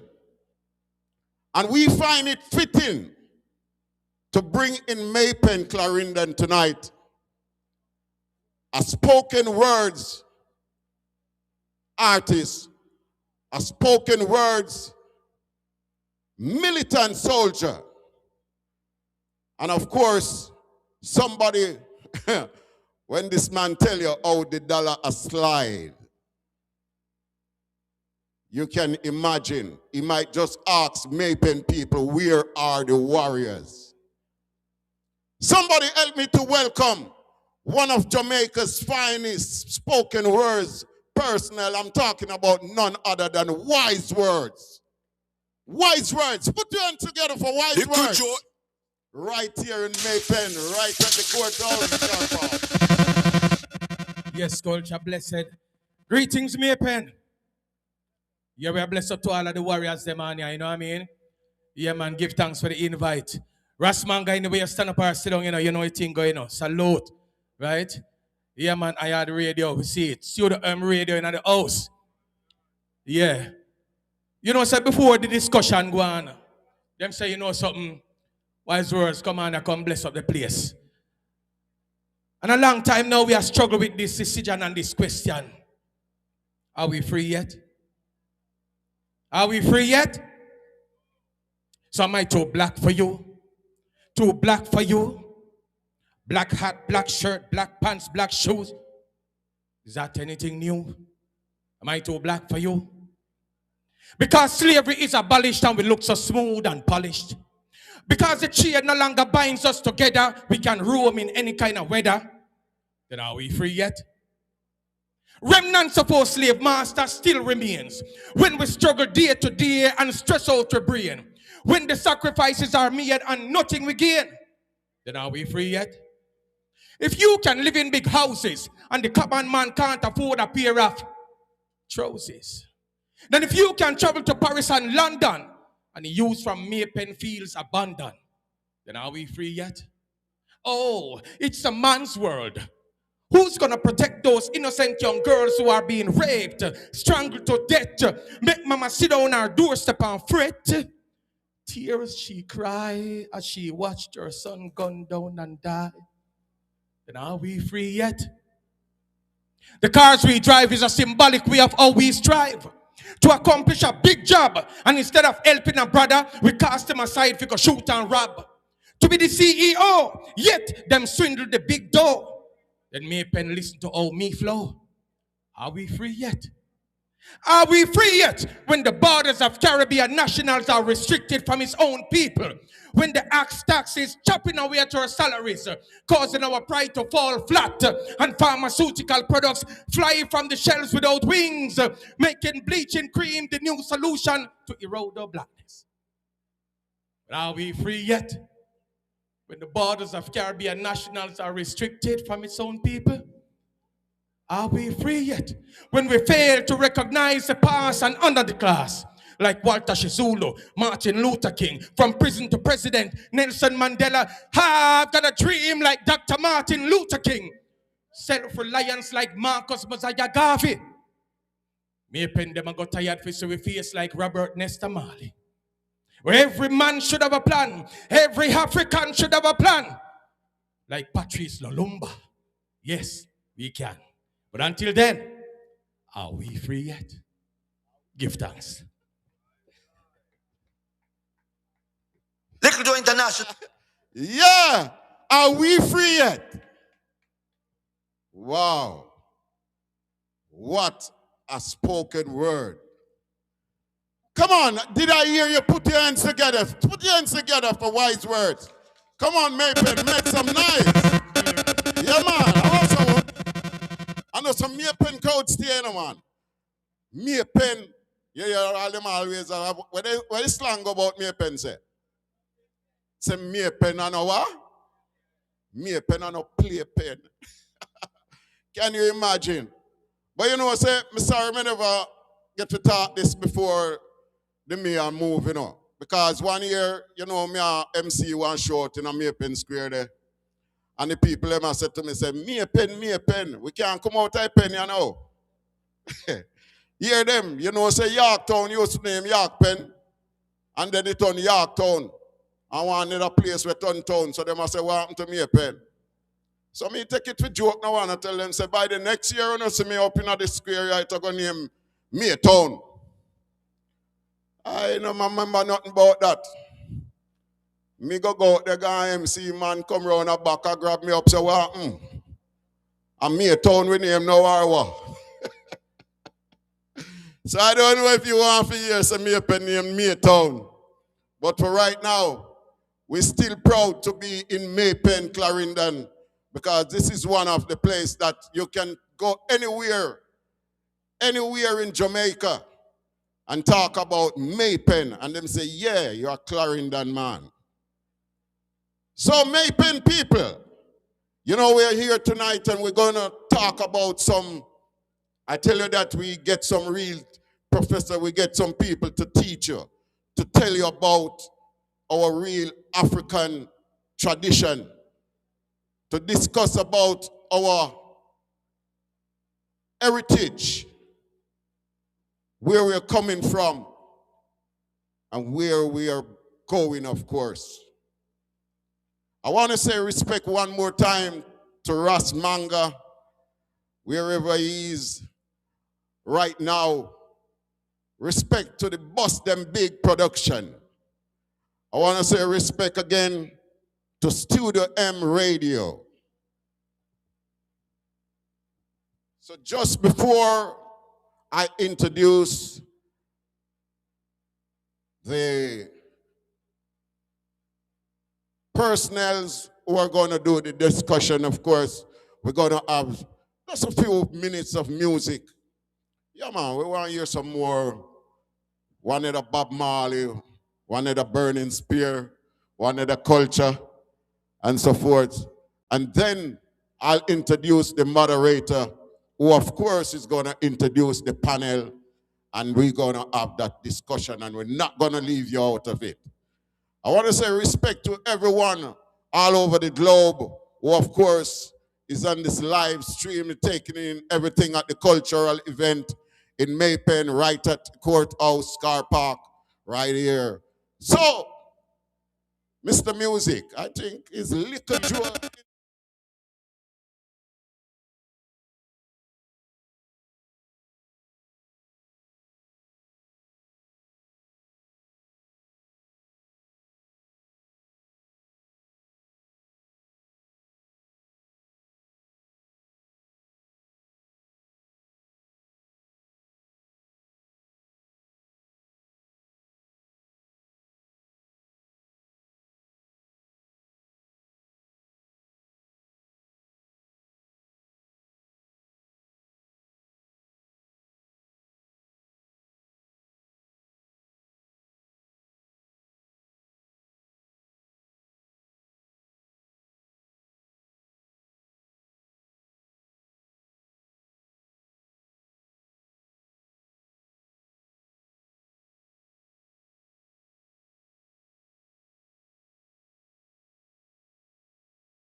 Give thanks and praise unto Jah Rastafari.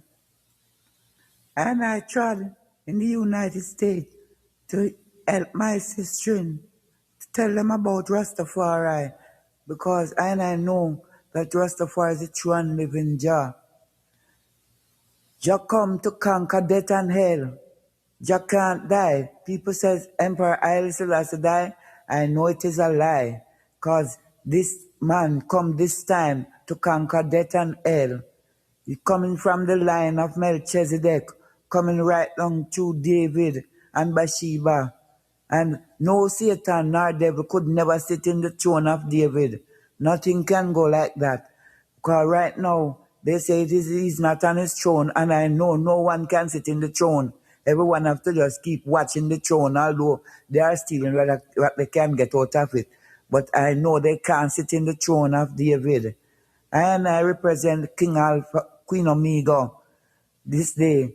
For Jah loveth the gates of Zion more than all the dwelling of Jacob.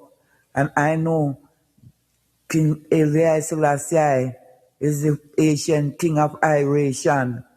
And Lord King Alpha and Queen Omega, the beginning without an end, the first and forever.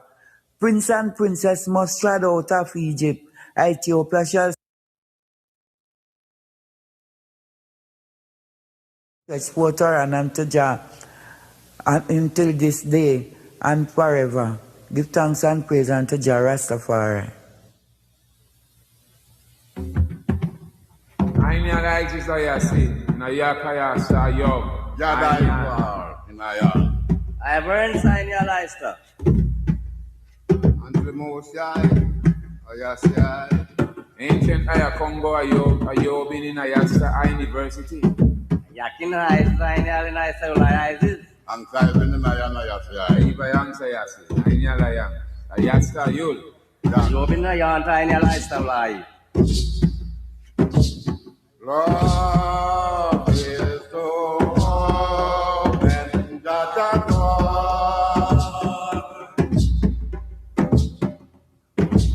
Love to ever right on my bed. The king himself, Haile Selassie, guide and protect I and make sure everything is good with I. So, it's gonna be all right. And I promise that you was gonna have a real interesting discussion. Something that you're gonna really want to ask our panelists questions, things you're going to really want to make sure that you are certain of when you leave here tonight. So without going any further, I'm going to introduce our moderator. Yes, this fine young lady you see right here. Of course, her name is Charlene Rowe. And of course, she's a St. Mary woman. Yeah. But you ever hear about Lickabot Talawa? One of them little lady there who live in all about 7 more parish different from St. Mary where she come from. Yeah, you understand that? Yeah. So when you hear Capleton say, you should have known where St. Mary come from, I know him one. This little lady here, our moderator here tonight. And of course, she's a farmer and an environmentalist. You know what I'm saying? But right now, of course, she's always ready for community support and community development. And that's why she's one of the person we have here tonight as one of the planner and of course, our moderator. Ladies and gentlemen, I now turn over to the moderator, Miss Charlene Rowe. Come on, give her a big round of applause for me. Greetings. Thank you so much for having me here tonight. I'm very humbled to be sitting in this chair, to be moderating a discussion that we find very pressing at this time. If we've been paying attention to the news, we see that Africa is on the rise. And for me, that is very stirring because I know that when Africa rises up properly and we rise up with our mother, Africa, Black people, our redemption is not even now anymore. It is time. So tonight we're going to be having a discussion under the heading Roots to Renaissance. I'm going to do as quickly as possible an introduction of our panelists. So to my immediate left, I have Ras Ivai, also known as Ras Ivai Tafari. He's a prominent Jamaican Rastafarian elder, musician, and scholar. He's recognized globally for his mastery of Nyabingi chants, which are sacral music expression used in Rastafari gatherings. He leads the group Ras Ivai and the Rastafari family, whose music focuses on spiritual and historic themes. Historically, in 1992, he played a pivotal role in the centenary celebration of Emperor Haile Selassie's first birth in Shashamane, Ethiopia. He was part of a delegation of Jamaican elders who traveled to the land granted by the emperor to Black people of the West. He's a global ambassador. Ras Ivai continues to travel internationally to share Rastafari livity. Most recently, in early 2025, he toured South Africa and Malawi to deliver public lectures at universities on the divinity of Rastafari and Rastafarian history. Please help me welcome Ras Ivai. And like a rose in between 2 thorns, I've been waiting to say that. I have Dr. Sandra Rose Hamilton. She is a Jamaican-born educator, award-winning leader, and internationally recognized transformational therapist whose work sits at the intersection of psychology, culture, and liberation. She has spent more than 2 decades working with communities across Jamaica and the world, supporting individuals through trauma, navigating identity, and reclaiming the power of their own story. As a researcher, she has traveled widely from Kenya to the Caribbean, South Pacific, Asia, Europe, and North America, documenting the resilience, innovation, and genius of African descended people. Her experiences on the African continent profoundly shaped her voice, grounding her in a fierce belief in self governance, sovereignty, and the strength of a unified philosophy for Black nations. Her leadership has been recognized by the Prime Minister's Award of Excellence, the Caribbean Association of Teachers, and St. Mary's University of Minnesota. She's also a cultural advocate who has dedicated her life to helping people recover their voice, rebuilding their confidence, and step into their rightful authority. Tonight, she brings a message forged from lived experience, rooted in Jamaica, expanded by Africa, sharpened by study, and driven by her unwavering belief that we, as a global African family, have the right and responsibility to define our own future. Please welcome Dr. Sandra Rose Hamilton. Further to my left, we have Ras Pada Aishan. He is a cultural educator, Pan-African advocate, and community leader whose life work centers on reclaiming history, restoring dignity, and strengthening African consciousness. He is a founding member of the Cutting Edge Cultural INITY and former public relations officer for the Malvern Nyabingi community. Mr. Palmer has consistently used his voice and influence to advocate cultural awareness, heritage preservation, and spiritual grounding within Jamaica and the wider African diaspora. Through poetry, public speaking, and grassroots organizing, Raspada Aishan challenges negative stereotypes and promotes a vision of African excellence rooted in history, self-reliance, and moral responsibility. His creative works addresses themes of emancipation, Renaissance, emancipation, resistance, unity, and Renaissance. At this Black History gathering, Raspada Aishan stands not merely as a speaker, but as a torchbearer, honoring the ancestors, empowering the present generation, and calling for an African Renaissance grounded in unity, integrity, and action. Ladies and gentlemen, Raspada Aishan. So each of our speakers tonight are going to spend maybe about 10 minutes on a different segment of the topic proposed, which is Roots to Renaissance. So Ras Ivi will prepare his presentation, and then we'll move to Dr. Sandra, and then Raspada Aishan, and then we will have a discussion in between and questions after. Give thanks, my beloved sister. You know, I must correct a few things.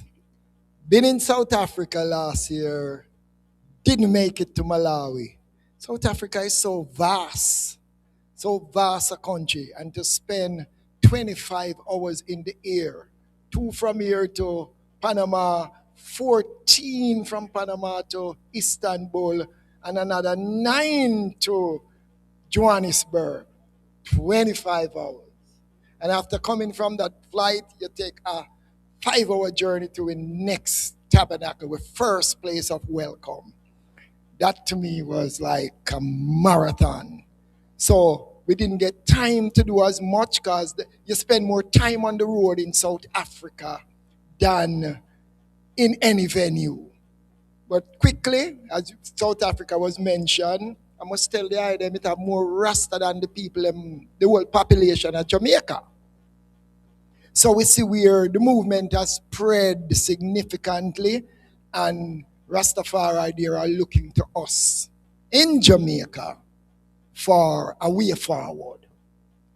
So we look at Africa in a context now to say a change taking place in Africa. We have to look at where Africa was, because we know in the beginning, we as the chant said earlier, we are the first people on the earth. Yeah? We gave civilization to the world. We thought even the Europeans them out the world are fresh. Because they never know these things. They didn't know hygiene. It was we the black Moors who conquered Spain and ruled them for much 100 years. When we look, we see them now all are fresh. And you have to check on the phone, ask how many times did the European queens have a bath?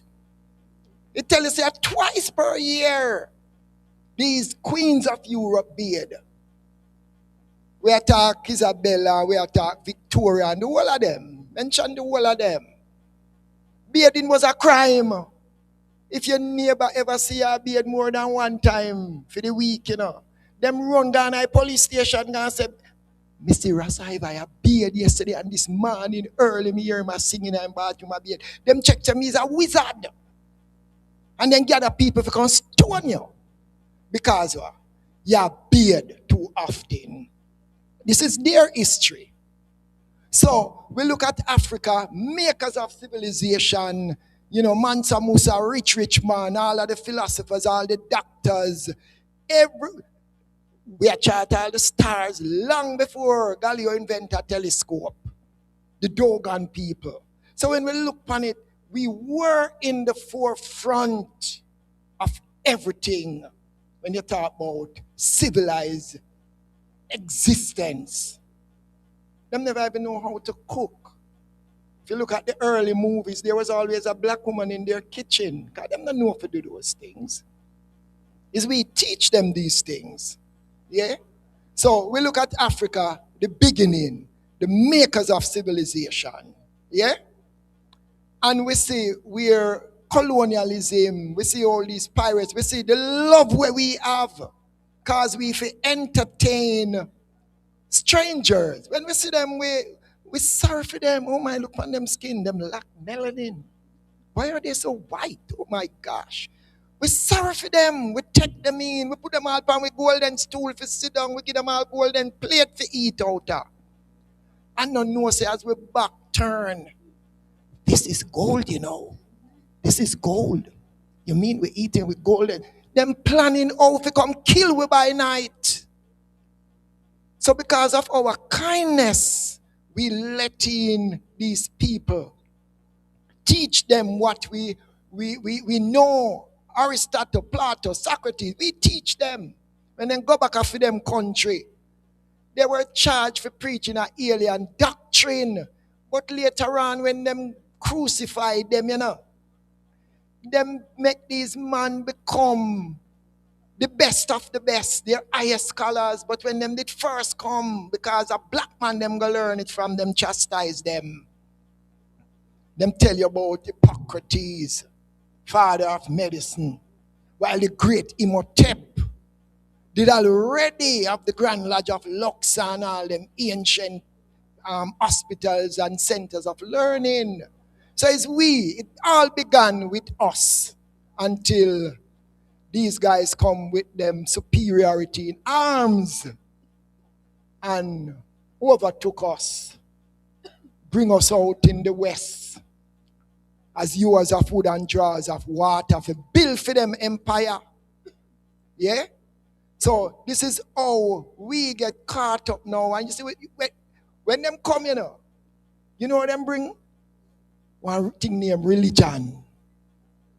Look man, we have God for rain, God for this, God. We have God for everything. So if you talk about God, we didn't know about God. But we allow a little men to come around with him little Jesus doctrine and doctrinate us. And then use trinkets and lure we onto them ships and capture we and brought we down in the West here. The best of us them take away, you know. Them milk Africa of the brightest minds and put we in a ship and sodomize we young men and rape we young girls in front of our eyes.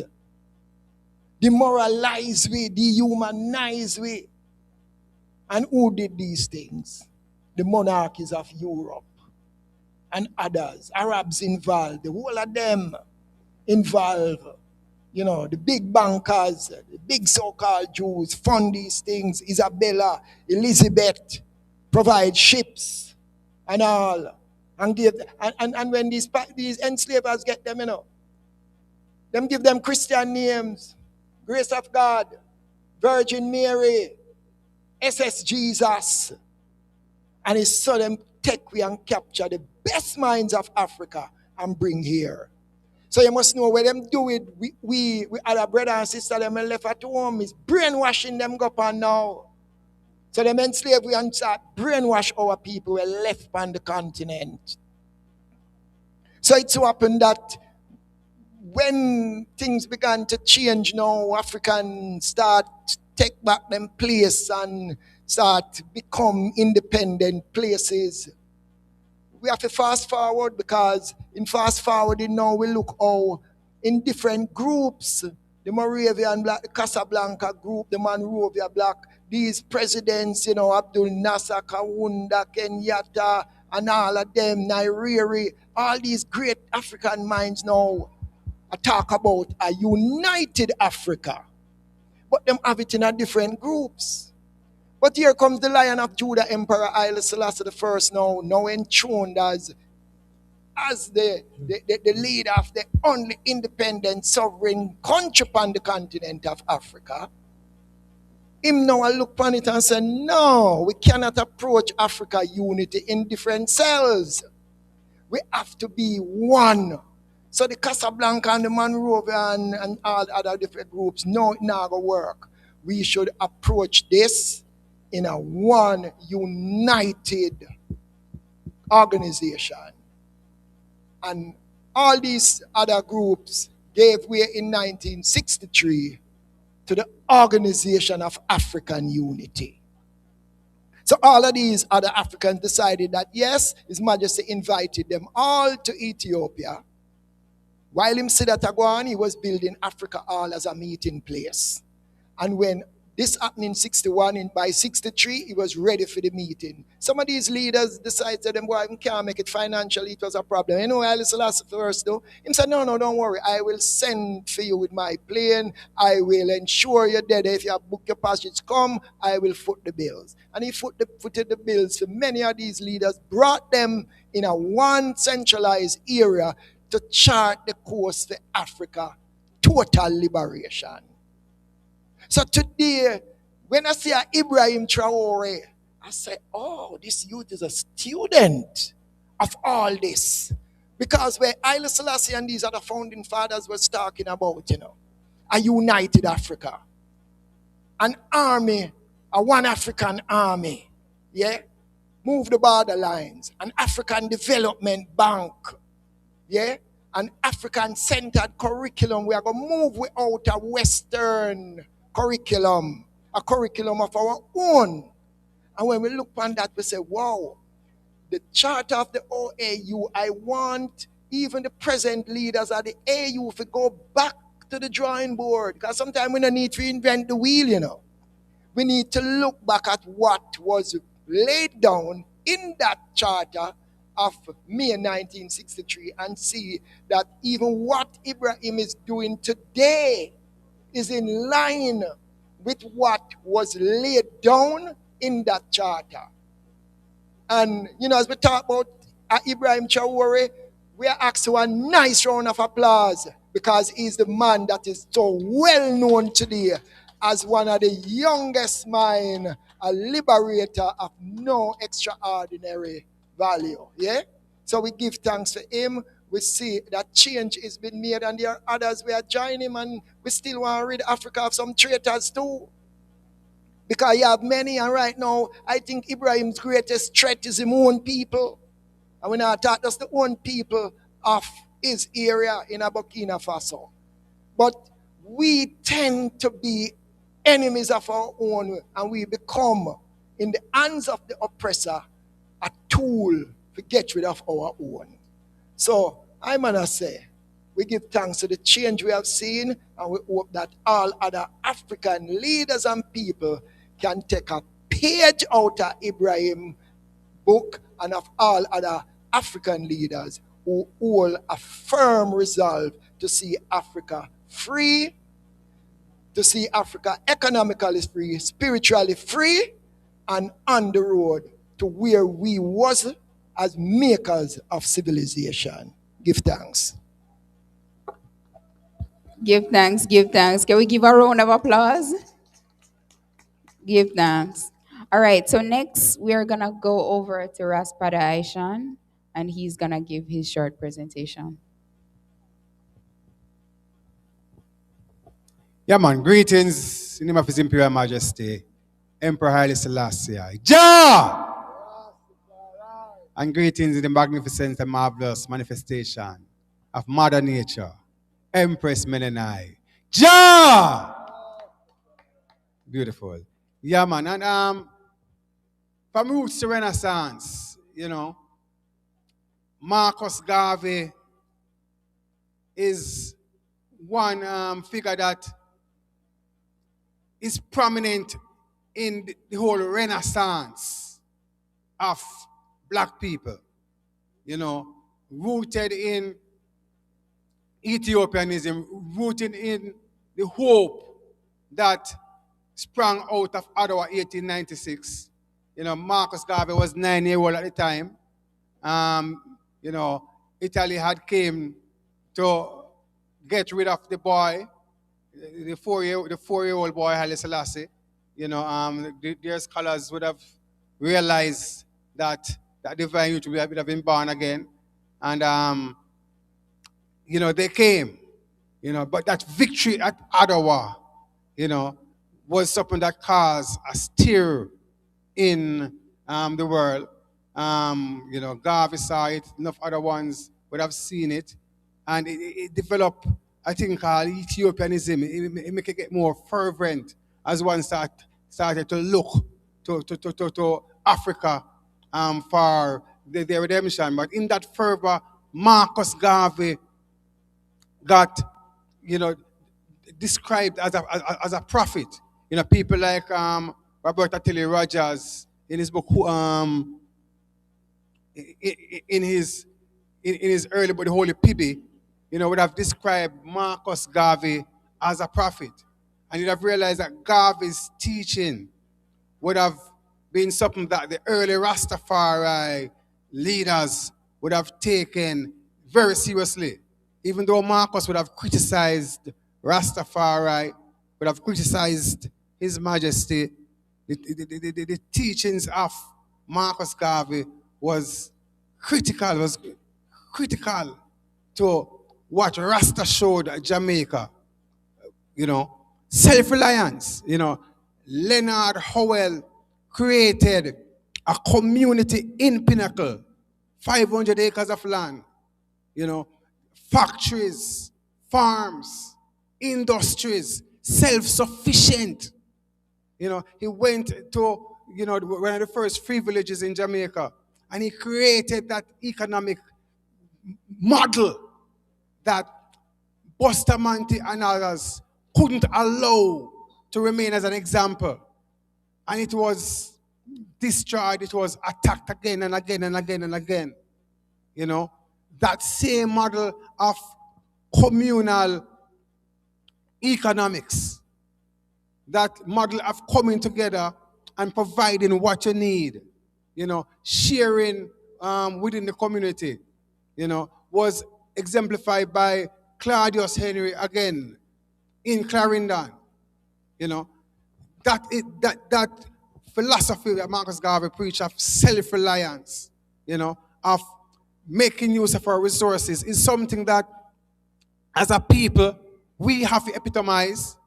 As a country, we need to do that. You know, at this point in time, Jamaica, we need to stop focusing on America, you know, focusing on, you know, that dependence syndrome. Right now, with what is going on in the world, a lot of Jamaicans would be willing to sacrifice their sovereignty for visa, green card, and remittances. But we have to know who we are as a people, what we stand for. You know, at this point in time, we see the power of America crumbling.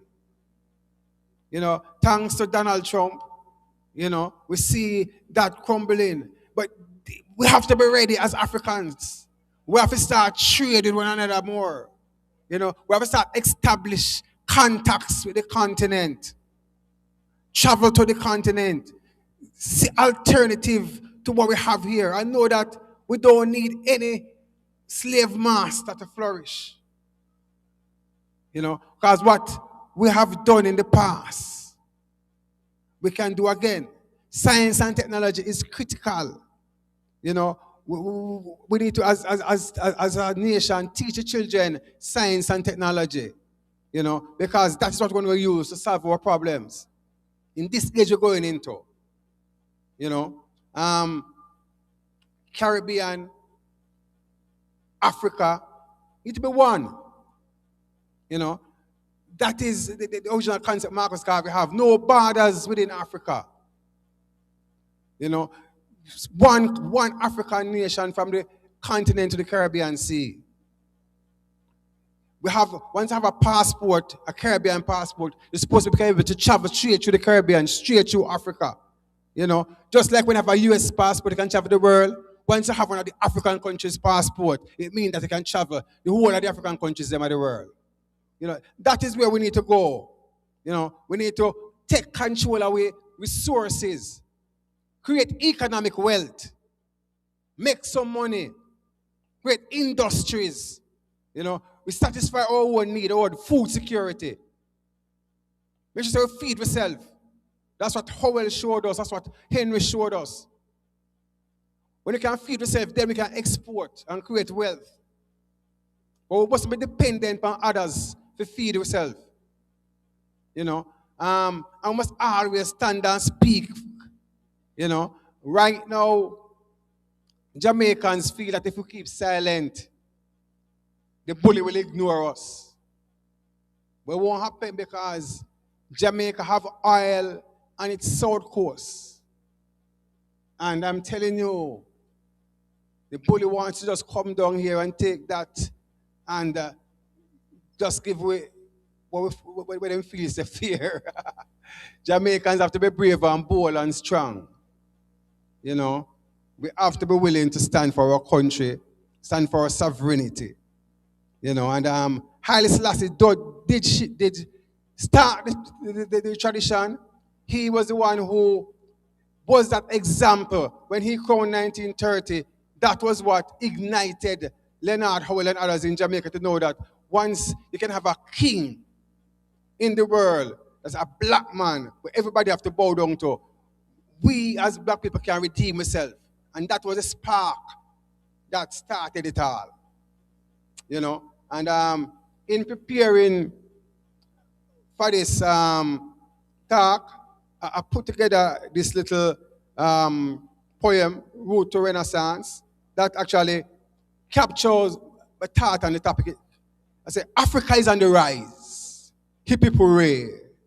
With the OAU, Haile Selassie led the way. But now we are multiply. Ibrahim Traore. From roots to renaissance, Rastafari leads the way. The winds of change is blowing. The African tide is rising. Now the imperial master is finding this renaissance surprising. Because after centuries of surviving, they're colonizing and victimizing. Now the African nation is organizing and centralizing. Our resource management practices, we are reorganizing. Benefits to the colonizers, minimizing. Benefits to us, maximizing. White supremacy, capsizing. Support for the African Renaissance, galvanizing. Self-reliance, stabilizing. Black interconnectivity is what we're realizing. Africa is on the rise. Hip hip hooray. With the OAU, Haile Selassie I led the way. But now with the multiply, Ibrahim Traore, from roots to renaissance, Rastafari lead the way. So plant and prepare what you eat, for that will ensure food security. You can't defeat the bully without collective security. You have to grounded in science and history to create your own technology that will create the solutions for the problems in our society. Remove the borders separating every African and Caribbean country. Get out of dependence, since we are no more a European colony. Let's use our resources to drive our own economy. Arise, Marcus Garvey. One God, one aim, one destiny. Africa is on the rise. The people reign. With the OAU, Haile Selassie I led the way. But now with the multiply, Ibrahim Traore, from roots to renaissance, Rastafari leads the way. One African passport, one army, one African currency, one African nation stretching from the continent to the Caribbean Sea. No longer will we allow divide and rule to hold us in captivity. Collaboration and unity is key to set black people free. Now let us work as one to shape our common destiny. So rise and shine, black people. Give Jah the glory for the knowledge and the power to write our own story. From roots to renaissance, Africa is on the road to recovery. Jah Rastafari.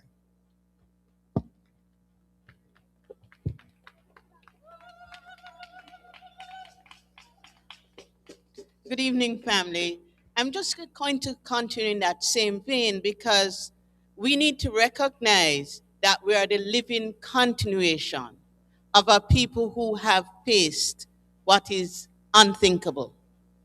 And what we are here called to do today is to shape the unimaginable. And we have to get in that space where we know in our core that we are more than anybody has ever told us we can be.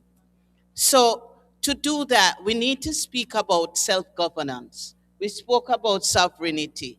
We spoke about the right of the African people everywhere, not just there, but everywhere to define our own future. And as I thought about self-governance, I'm looking at not just political independence, not just the flag or the anthem, not just the public holiday. It is the discipline of running our own affairs economically, spiritually, psychologically, and culturally. It is the ability to say that we decide who we are, and we decide how we grow, and we decide who and what we become. And that requires discipline, again, discipline, very important, unity, and a shared philosophy. I spent 4 months in Uganda and Kenya. And what is there is not what we get fed on TV, because what we get is a stereotype. It's curated poverty, it's instability, it's dependency. But when my feet touched that African soil, I found strength, I found structure, I found pride, a lot of pride. I found a people who move with focus and intention. I found innovation and technology that rivals the USA and Europe. For example, M-Pesa. I was in Uganda in maybe 2015. And I found that we are the people who developed mobile banking. It's not an American or European concept. And when I went and I saw them transferring money on the phone, I didn't know what they were doing. I'm like, what? Feel cool, because you come from the West and you think you know everything. But here they are transferring money. And I discovered they had done that in Kenya from 2007. It didn't get here till 2017. They were leading and still are leading the way in financial innovation, and yet they tell us that we are poor. They tell us we are beggars. Not true. Because right now, worldwide, economics study M-Pesa. They study what is being done in Kenya, because that alone has lifted millions of people out of poverty, especially our women and our small business owners. So you need to remember that we don't follow, we lead. As in Kenya, when there was a gas strike a couple of years ago, and there was no chaos, it was very organized. I landed, they said, well, we're going to be striking tomorrow. And I said, you know how long I saved for this trip for you to go on strike? I mean, years I saving to go Kenya. And I go on, they're on strike, and they say, listen, strike from 9 to 5. You can be on the road from whatever 5 till 8, reach back into your hotel, and then you can come out after 5. And as I watched on TV, the police dealing with their own black people, I never saw the brutality I see here. There was demonstration, organized, and there was a respect between the armed forces and the people who were demonstrating. Very clear what they're about. They were complaining about the price of gas and the fact that their leader was not holding himself accountable. There was no murder. There was no killing in that protest. And in both in Kenya and Uganda, I felt much safer than I feel in my own country. I was walking the streets at 1 a.m. as a single woman, me one walking down the road. Never felt threatened. That's what we need to have here. That's what we need to have here. In Uganda, people would look at me and say, Miriam, and I didn't respond, and they would be touching me and saying, Miriam, and I'm like, that's not my name. They say, yes, you're from the South, and I'm like, no, I'm from Jamaica. And they said, no, you're Bantu. And these people took me an 8-hour drive over to where I came from. And they said, look at your features, look at how you dress, look at how you speak. And they said, you are the bringer of peace. You need to know who you are. Your role in the world is to heal and to bring peace. And it was an honor. It was a privilege to be seen. I was not facing a crowd. I was seen, I was held, I was guided into knowing who I am. I thought I was going there to help. Thought I was going to help poor people. That's a lie. That's a lie. They helped me, and they made me realize that we need to look to Africa, not just as the place from which we come, but the blueprint of who we can be and where we can be and how powerful we are as a people. We are magnificent, but we have forgotten the depth of our own capability. Here in Jamaica, we are a land that beats with brilliance. We are a land of culture so powerful that the world imitates us every day. Listen to AI. Look at how they're copying us. We are intelligent. We are creative. We are a spiritual force to be reckoned with. But we are also a land of people wrestling with fractured communities. We are also a people of violence. We are also a people who are importing philosophies that don't even resonate with where we come from. We are people that are way, way too dependent. And I find that we have a weakening national identity. We no longer know who we are. Our young people are not being taught core values, the things that our forefathers fought for. We talk about independence, but in truth, self-governance is still ahead of us, because you cannot build a renaissance with a colonial mindset. You cannot build sovereignty with foreign dependency. It's not possible. And we cannot build a unified country when we are divided by class, politics, or our ego. We cannot build a future when we do not trust ourselves. Because true self-governance means making our own decisions, even when it's hard. It means saying no because we know that it's not right. It means that as a country, we set our own priorities, and we're not having either IMF, European Union, any of those things tell us what we must do. We must sit as a people and make that decision ourselves based on the needs we see and we feel in our country. So our solutions must come from within our culture, within our own experience, within our own creativity. We are brilliant. We are known throughout the world. Why can't we unite? Because it's easy in theory to celebrate freedom, but it's harder to live in practice. If you look at Hurricane Melissa, how many of you reached out and went out of your way to help your neighbors? And I want to thank you because I'm grateful. And I'm grateful for the help we received from corporate Jamaica and other entities. However, we need to recognize that as Jamaicans, we always show up for each other. And we need to stop saying that we are our worst enemy. We show up for each other. That's who we have always been. But I want to know, why did our corporate citizens immediately turn our pain into a PR campaign? Why? Why did that tragedy of Melissa become a photo opportunity? Why was, look at how we're helping poor Jamaicans? Why was that the story that we allowed corporate Jamaica to tell about us? Because it disgusted me. And here's the problem.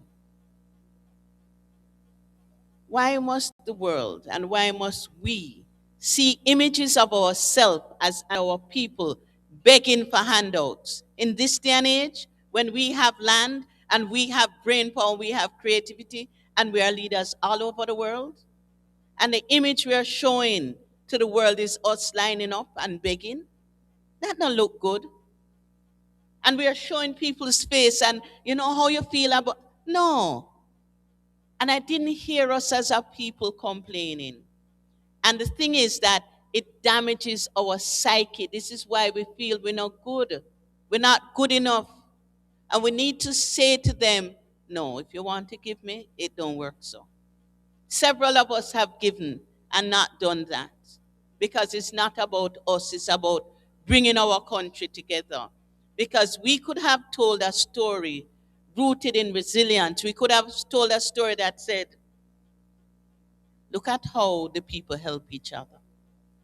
We could have told us stories that said, look at how the communities reach out to feed.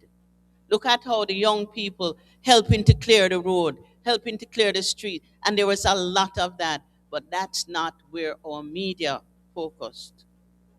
We could have put forward a narrative of strength, of unity, of a people who know how to bounce back, because survival is in our DNA. And I'm not saying not to help, but I'm saying that we can help without humiliation and without surrendering our dignity. Because if we truly want sovereignty, then the images we project must be that we as a people are sovereign.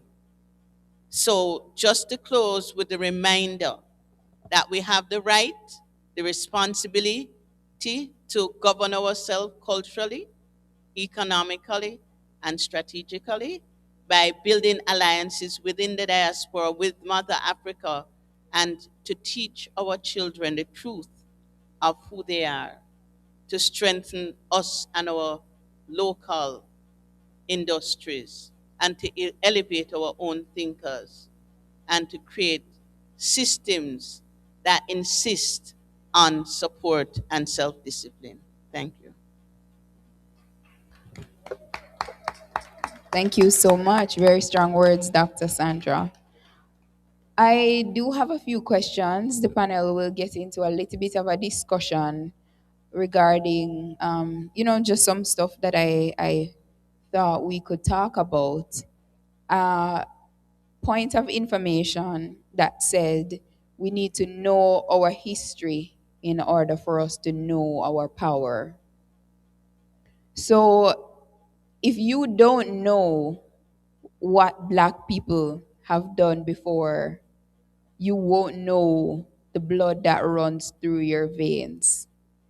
You won't know that one of the richest men in the history of the world, like, was a Black man. Now, for me, that made me feel like old-time Jamaican people would say tapanaris. You understand? Because if it was possible before, it can be done again. It's the same blood that runs through our veins. Now, I have a question for Ras Ivy. Would you say we have lost the fight that our heroes have had? That zeal for freedom, because apparently we are free, right? We are now independent. One of my favorite heroes, Paul Bogle, and this was through a discussion that somebody had with me. Who know how far St. Thomas is from Spanish Town? You see how far? And we have good road now, right? But Paul Bogle walked from St. Thomas to Spanish Town. Make the governor know, say, oh, why pray? You understand? What are we doing now? Or what should we be doing now? What serious steps should we be taking now in an effort for the Renaissance to be effective? There's a saying that say, we're not going to know ourselves until we're back against the wall. Back then, the struggle did more intense. So we did have to do our best to get out of it. There's another saying, we say Babylon rub butter upon the mouth. So it's like you get soft now. You're living a little bit more comfortable. Somehow we come out of the struggle a bit. So we're in a business with the struggle of we people again. And like in the time of Bogle and them man, where there was a heavy yoke, like plantation days, there was a heavy yoke. Some of us become privileged. So we're in a business with the struggle anymore. Yeah? And up to today, we still see where you have ones who still stay forefront in terms of we know we're into a struggle. As for the Rasta man, him knows that him in the struggle all the while, because him is the last to be hired, and if him work is the first to be fired. Just recently, I down with the brethren, I tell a brethren of mine, Ras Donovan, to tell the brethren to come say it, come meet with me here. Because the brethren have him children them to go to school down at Jacob out in a Clarendon here. And a school fraternity I tell him say they can't come as Rasta. That's where them back at time teacher and fraternity come from. Them not listen to the news. Them not hear what government say. How them fair run a school and I tell Rasta youth in a 2026 them can't go come to school with locks. So you see the struggle not over for we, We still have to fight this struggle. So for Rasta, we know say our struggle not done. So we not get comfortable around here. That's why programs like these, we have to carry this 32 years now. And we want to even bring it to a higher level where now we cannot focus now the way forward. Because we look at Maypen. Maypen is fast becoming a Chinatown. Every business place you see now is owned by Chinese. And once you see them in a flip-flop, I go down a market in a short pants, are comfortable now, you know. They have taken over. Soon and very soon, them will tell you, say, we have to go learn Mandarin. But them, they are learn the patois. None of them little workers can chat no patois in there and check them. Miss Ching Young no know where them are say. Them study we, but them now make we study them. None of them youth who work with them don't know none of the language, you know. Let me say, watch a girl left she a thief in the Chinese language. Nyang chong chong chong chong. And all him say, she a thief, you know. You see how she look? And she don't know say her boss a chatter. But you go say, I said, I want to watch you in a favor post. Him know what you say. So, they must study we, but we not study them. And look, the man them say them finger fearing, them choose to broke down fear place, the black man place, and him not test the Chinese one, him can left in business place open and it not get teared down. So, the struggle is on, and is, as I said, enough we get too comfortable around here, we not feel no pinch. So, we no apartheid, and then politics divide we. Because if we see something wrong, if we see Mr. Mia do some foolishness, we not going to tell the Mia I'm wrong, you know, because we are GLP. So whatever Mia doing right. So we not going to demonstrate against Mr. Mia because he is from our party. And if the price go up, we not going to demonstrate because it's our government in a power. So the struggle get divided now.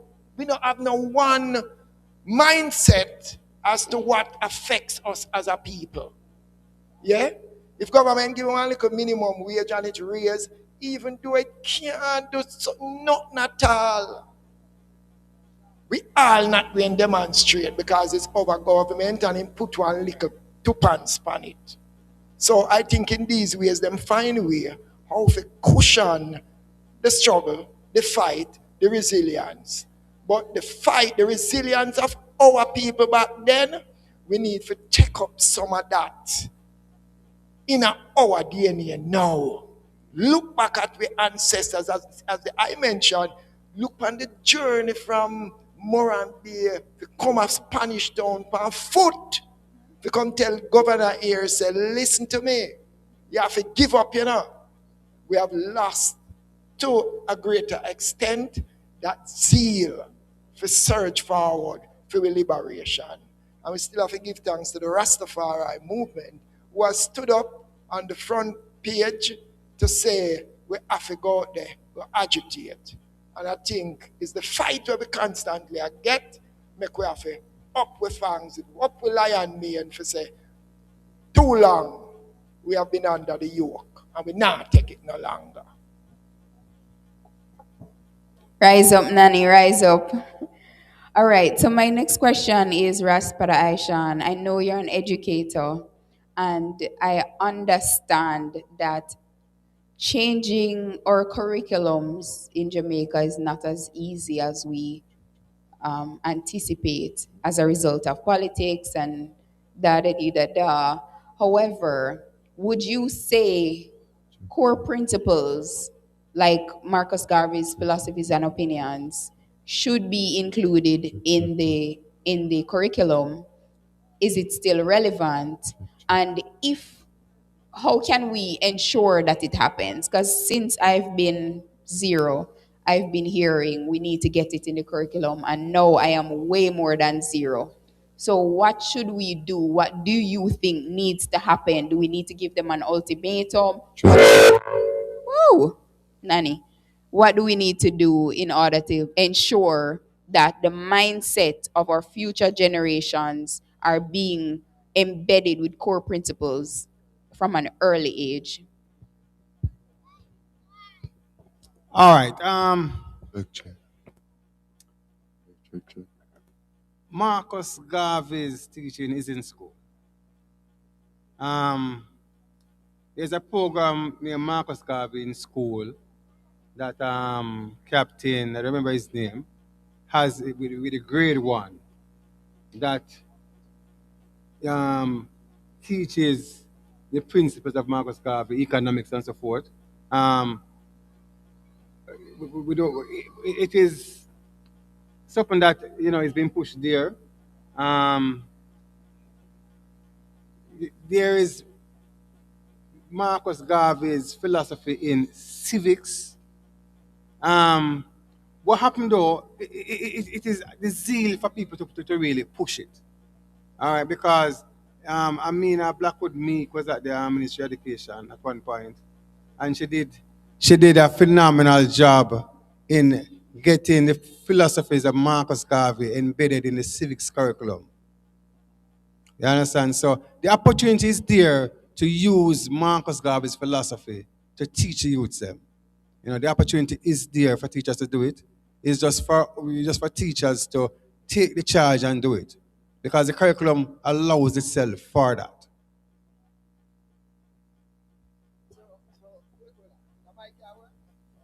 Yeah, that's what it shouldn't. Yeah. It shouldn't just be left up to the teachers, because if it's in the curriculum, it's a mandate. It's a mandate. That means to say, it's not up to the teacher.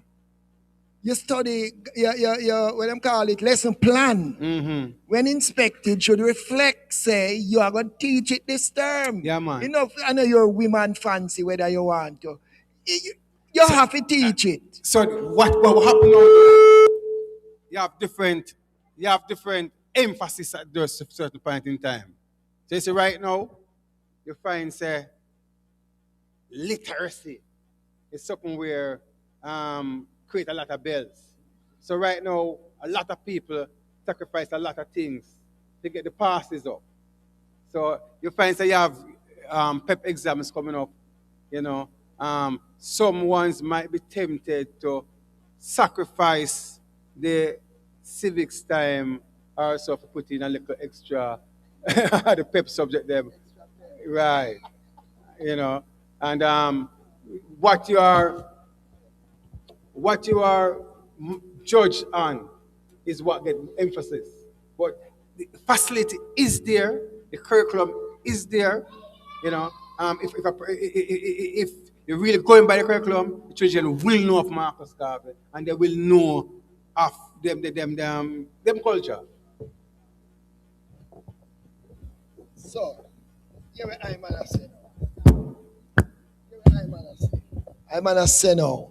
That means that we have to go call for you. So like how you have the auditor to come find out how the money going to school. Mm-hmm. If you have one assessor going to find out how much have they learned about Garvey at the end of a semester, end of a term, to say, we going to test the youth them to see how much have they learned about Garvey since them a push it aside for up the PEP because get the school great grades. Oh, Mapen Primary got the biggest, the top students in PEP. But if you go ask him a question about Garvey, honestly, the user say, sir, she never teach me nothing like that. Somebody need to go assess them. So the way to do that is to make Garvey a part of the exam. Right? And if it is in the exam, if it is a part of PEP, then it will be taught. Exactly. Because what we are, if we are teaching to the exam, which we shouldn't, what we should teach in school is we should teach children how to think. But if they're teaching to the exam, you just need to make it a part of the exam. All right. So That's a good yes, solution, that's a good solution. Yes, because we know that whatever they teach us all year, when we go down to the nitty-gritty, then they just focus on what is going to be on the exams. Because we all know that school is just for you to know just enough so that you can get a job. All right. So my next question, Dr. Sandra, I'm going to start with you first. Do you think, as Jamaicans, as the diaspora, that we are waiting on Africa to come for us? No. We're decent. So I can't say what I want to say the way I want to say it. Because we in the West, there are people in Africa who talk about the Bintus. I've been to Africa. We don't know Africa. We do not know Africa. What we know is what is fed to us. And what is fed to us is to keep us down pressed. So if we really want to know the truth of Africa, we need to go there, not as a tourist. We need to go and spend the time. Because when we go Mbunga, they call us white people. They refer to us as white people. We didn't come to know, we come as if we're better than them. And so the way they treat us is like how them treat the tourists. Yeah, idiot. You think I go and tell you what I know? When I know all you coming to do is teach my knowledge, they're not going to tell us. I went, one of the things I wanted to do was teach computer with my bright self, because I teach technology at Yaad College. And I went into this village, mud huts, okay? One, they were using solar. The computers were solar. We not reached there yet. And we said, well, I don't speak Ugandan. So I saying you have to learn English. They said, why? Why? We using computer, we are creating computers. You go and tell us. It is a very humbling experience to go to the ordinary person. I'm not talking rich people, the ordinary person, and let them tell you who they are. They know who they are. We don't. So I was very, very humbled when I went there, and we sit on the ground, because Western, we have to sit down and chair. You sit on the ground in mats. Everything is community. Everything is circle. It's about sharing. Africa, we're not waiting on Africa, but we do not know Africa. We assume we have to give. Africa has way more than we do. We need to learn. But the only way they will teach us is if we are humble enough to accept that they know more than we. And we in the West haven't gotten there yet, because we're still struggling with what the garbage that we're fed. And very few of us read. You talk about literacy. If you think about Marcus Garvey and where he was, the man was reading and producing books and leading in that day. And yet we are struggling with people in grade 10 who can't write their name. Where are we as a country? So we have allowed the same thing, we were fighting. We went to Haiti and taught people how to read. And yet now our own people do not see the value of reading and education. Thank you, Doc. So I know that this discussion can go on and on and on and on and on, but I won't have it. We are going to open for the audience to give us some questions. If there is anybody in the audience who has any questions related to the roots and the Renaissance and the time of now that Africans are waking up and ready to move, go yard. Yeah, anybody want to say anything? No. Ask a question or just make mention about something that you have heard in the discussion. You just want to strengthen something about what we should learn in school, what you expect about teaching history and Garveyism in school and so forth. If there's anything you want to say, right here, I can let you say something to the panel or ask a question to anybody on the panel.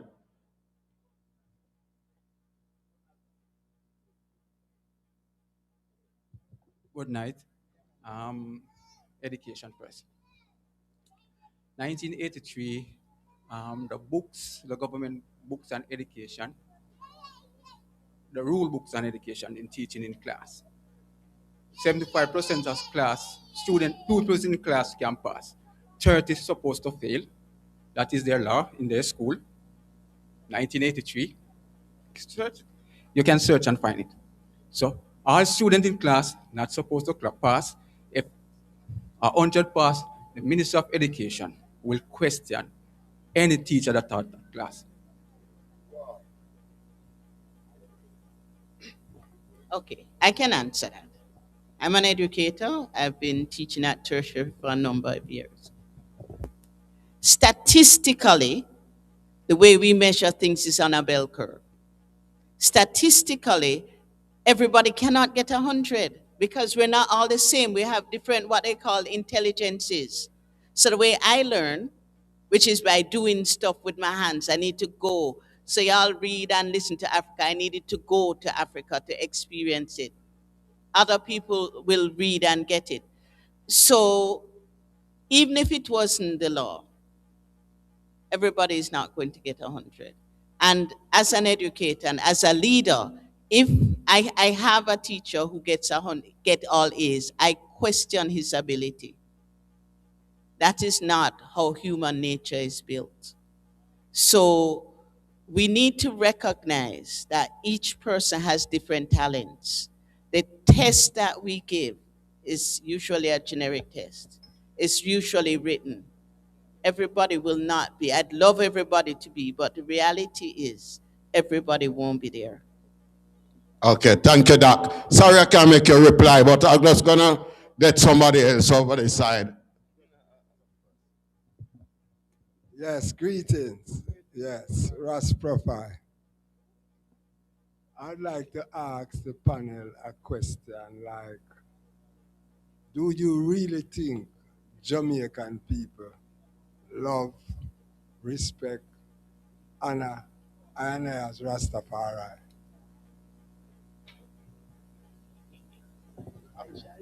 Yeah, Rastafari. I have a question for the panel. I can squeeze in a little no and say no. I can just be truthful and say no. And I think a lot of it has to do with the image that Rastas,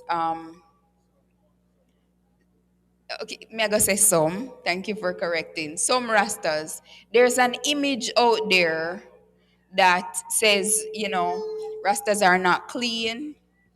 Some, me just some, thank you, some. Me I go say the some every time. Give thanks fire, right? That some Rastas are not clean, some Rastas can't read, some Rastas, all of these negative stereotypes. So over time, there is, I find, sometimes a general lack of respect. All right. Let me take it here as well too. So Jamaica expect a lot from Rasta. Jamaica really expect Rasta to be the salvation of Jamaica. Rasta has evolved a way to, after in the 90s when Rastas the culture started becoming dominant and things start becoming easier, it becomes easier to wear locks. I remember when I just started to wear my locks, my first job as a teacher, I lost my first job. Afterward it got easier to wear locks because Rasta culture was becoming more dominant. So when you find that when a culture becomes more dominant after a while, it becomes normative. All right? So more people start to take on that appearance of Rasta. So what you find is that a watering down of a tradition because of the accessibility of the locks. So the standards that were there for Rasta, one start not seeing it. If you look back to the music, Rasta had in the 90s stamped out slackness and violence out of the music. Yes, we had in the 90s, but same Rastas kind of opened the doors to let it back in. Can I? So Rasta, if you stand up as Rasta, because Rasta is needed, no. Yes. Can I add in back to my previous question about if we have lost our fight? I think that is probably one of the reasons why the standard of respect has changed. Growing up, Rasta is, for me as a little girl, Rasta is the ultimate symbol of resistance. Like, all right, so if you say me have to go trim in order for coming out the thing, all right, I'm outside, I'm going to figure it out. No matter what, I'm going to figure it out. I'm going to teach my children them in a non-white system, right? I'm going to grow my own food. I'm going to create my own village. That was the symbol of resistance. I remember the very, very day I decided to start growing my locks. I didn't know what Rasta was or the separation of any of that. My uncle, the only Rasta man I knew, his mother told him that she no want no Rasta in our family because I'm from a predominantly Christian family. She no want no Rasta in the family. So if you go be a Rasta, you must go cut one little road right there so for walk because she don't want a Rasta in our family. And I watched him become ostracized as the Rasta. And she say, no Rasta can't come in our house, no Rasta. And then inside of me, there was this little rebel being born saying, bet. You understand? So I was the second Rasta in the family because I saw a symbol of resistance. I saw a man saying, all right, if you say me can't walk through your gate, all right, fine. Me not go cut my ear. Me not go follow the rules. I remember when I was probably about 6 or 7, there was, we used to strike whole heap in Jamaica, but we stopped do that. And there was a roadblock, right? And my uncle was involved in the process of it. And the greatest joy for me when I asked if we can go with him, and them say yes, we can go. For me, Rasta is the fight, but we've stopped fighting. All right, let me take it back. We haven't stopped fighting. Our fighting has been it uptownish. It get too stoosh. It's stoosh.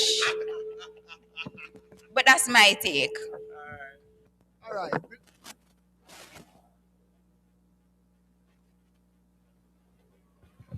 We look on the whole thing, and hear my perception now. You see, it depends on who the person or persons know as a Rasta man. Because you see, if them know you as a upful Rasta man, you are the measuring rod for every Rasta out there, Because them are going to look on you, because you see the Rasta where she know as her neighbor, who would say good morning or good afternoon and nice to her and share with her and is so kind and loving. You see, when she go there and see a man with locks were full of hate and anger, she know what to look and say, he man a Rasta, Because you see, Rasta man when me know. She didn't call him Rasta man, she called him Mr. Right. How she respect him. So it depends on who you know as a Rasta man. And you going to be the litmus test, the measuring rod for every other Rasta where she meet up.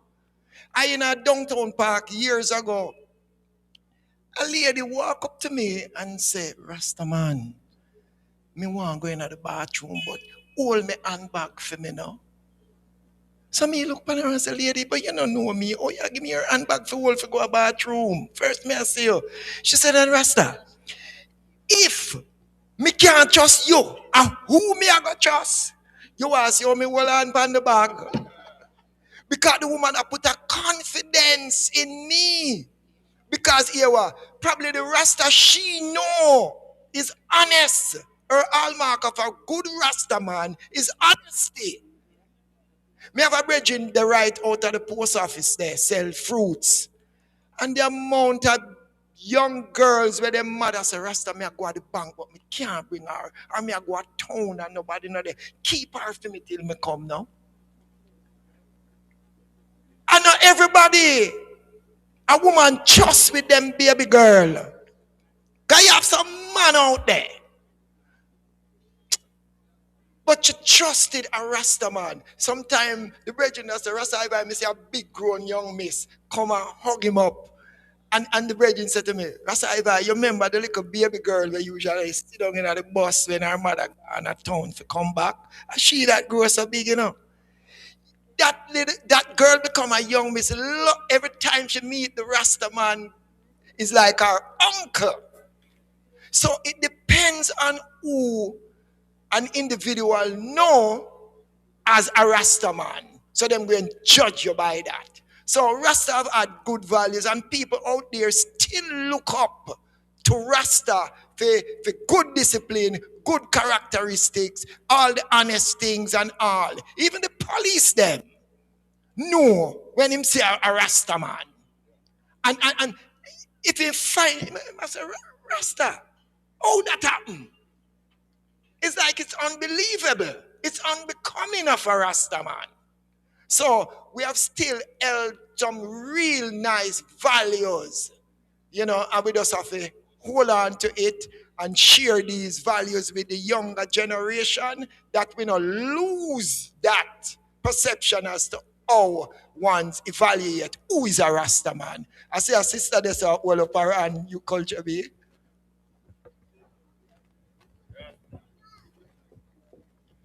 Good night. Just as you bring up that topic, I have a question.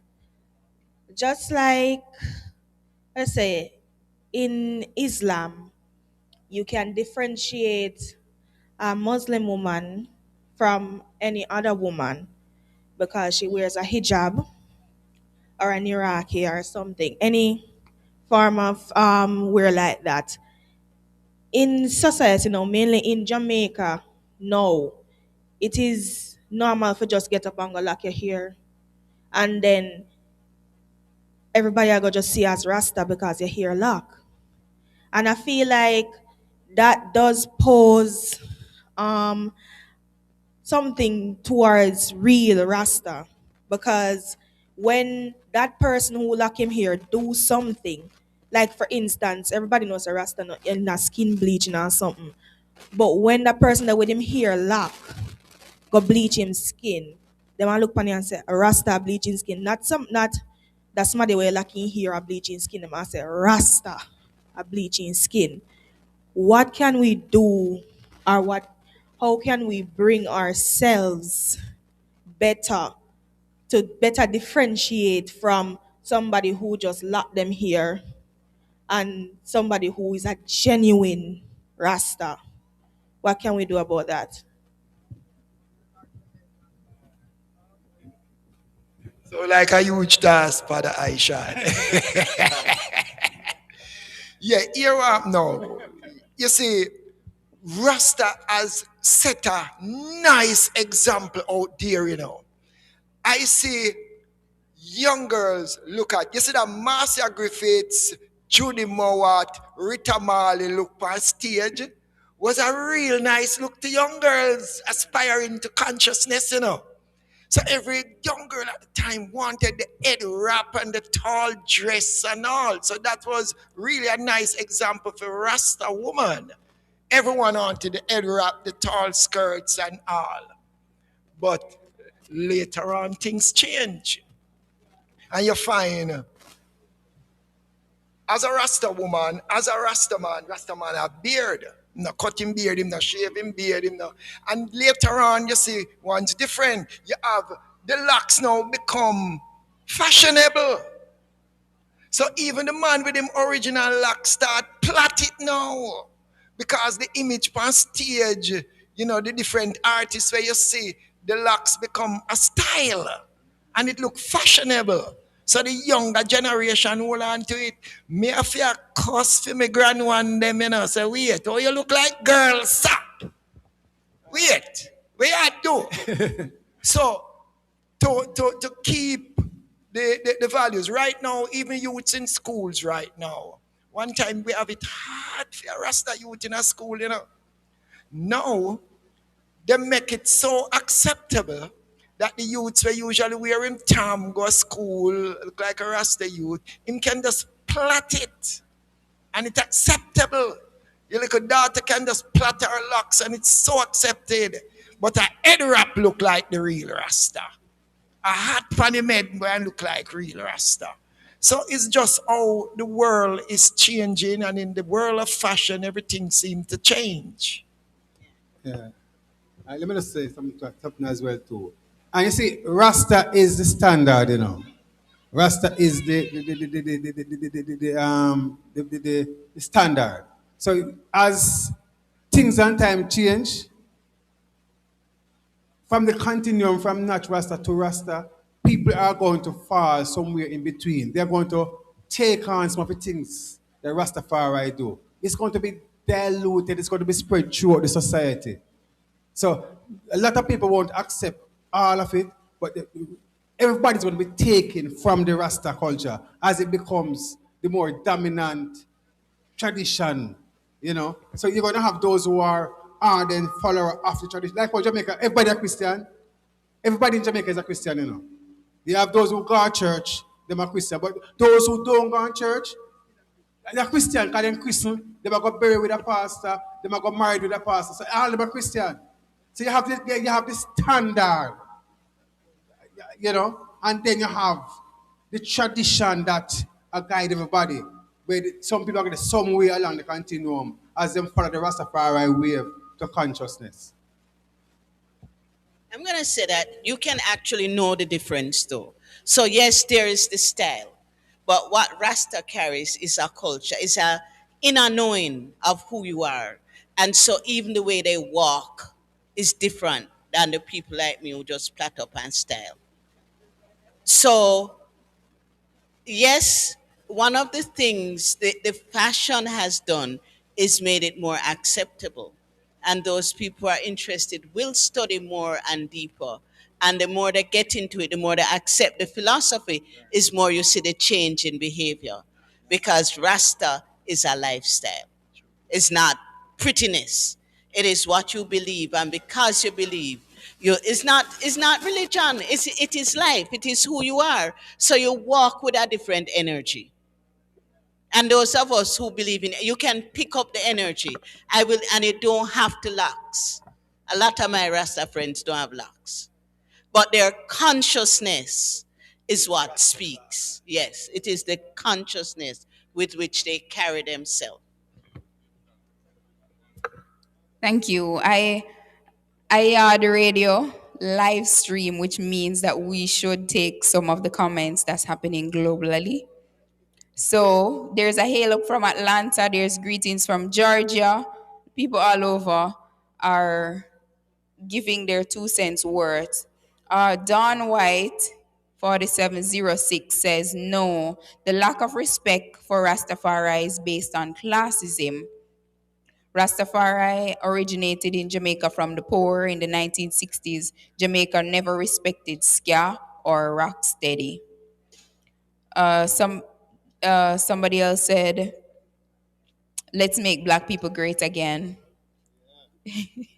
Greetings, Rasta, Arlene White, 5623. We have to include the people who are all over the world, because what we are trying to do, or what we are doing with the Roots to Renaissance session, is building that bridge and connecting directly with the continent. Can you imagine? Can you imagine? Every time I think about it, like right now, this is me talking to somebody in Africa and the US. So we have no excuses anymore as to why we cannot connect properly with Mali, with Congo, with Djibouti, right?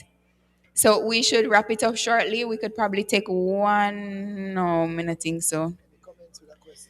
No, we don't have any comments with the questions. But what I am going to do is make time to recognize some of our sponsors who are making sure that things are happening. Gibson Petroleum, Shark Construction and Rental, Clarendon Cesspool Services and Portables, Rock River Foundation, A Auto Collision and Repairs, Wisen Hotel. Yes, give thanks, wow. Give thanks. And of course, we are going to applaud the audience for being here, for showing up, for showing up. Make a big round of applause. Come on. Yes. Yeah, man. You're here. It's a little bit chilly, but you're here. So we can just wrap up the discussion. Of course, I'm going to pass the microphone around so that all of the persons who are here can give their contact information. In case you want to have a different reasoning with Raspada Aishan, you can contact him directly, and same for Dr. Sandra as well as Ras Ivy. So just share where we can find you. You know, these days everybody have them social media handle and all these fancy words. So tell us where we can find you so that the discussions can continue. Yeah, man. Raspada Aishan. Type in Raspada Aishan on Facebook. You can contact me there and sell Raspada Aishan Palmer. I've just released a book, Behold Rastafari. You know, you can get that on Amazon. All right, Behold Rastafari. Can check for that. You know, I live in Trelawney. I teach by the Lower Primary and Infant School. And the principal there. All right. Yeah, man. And my number.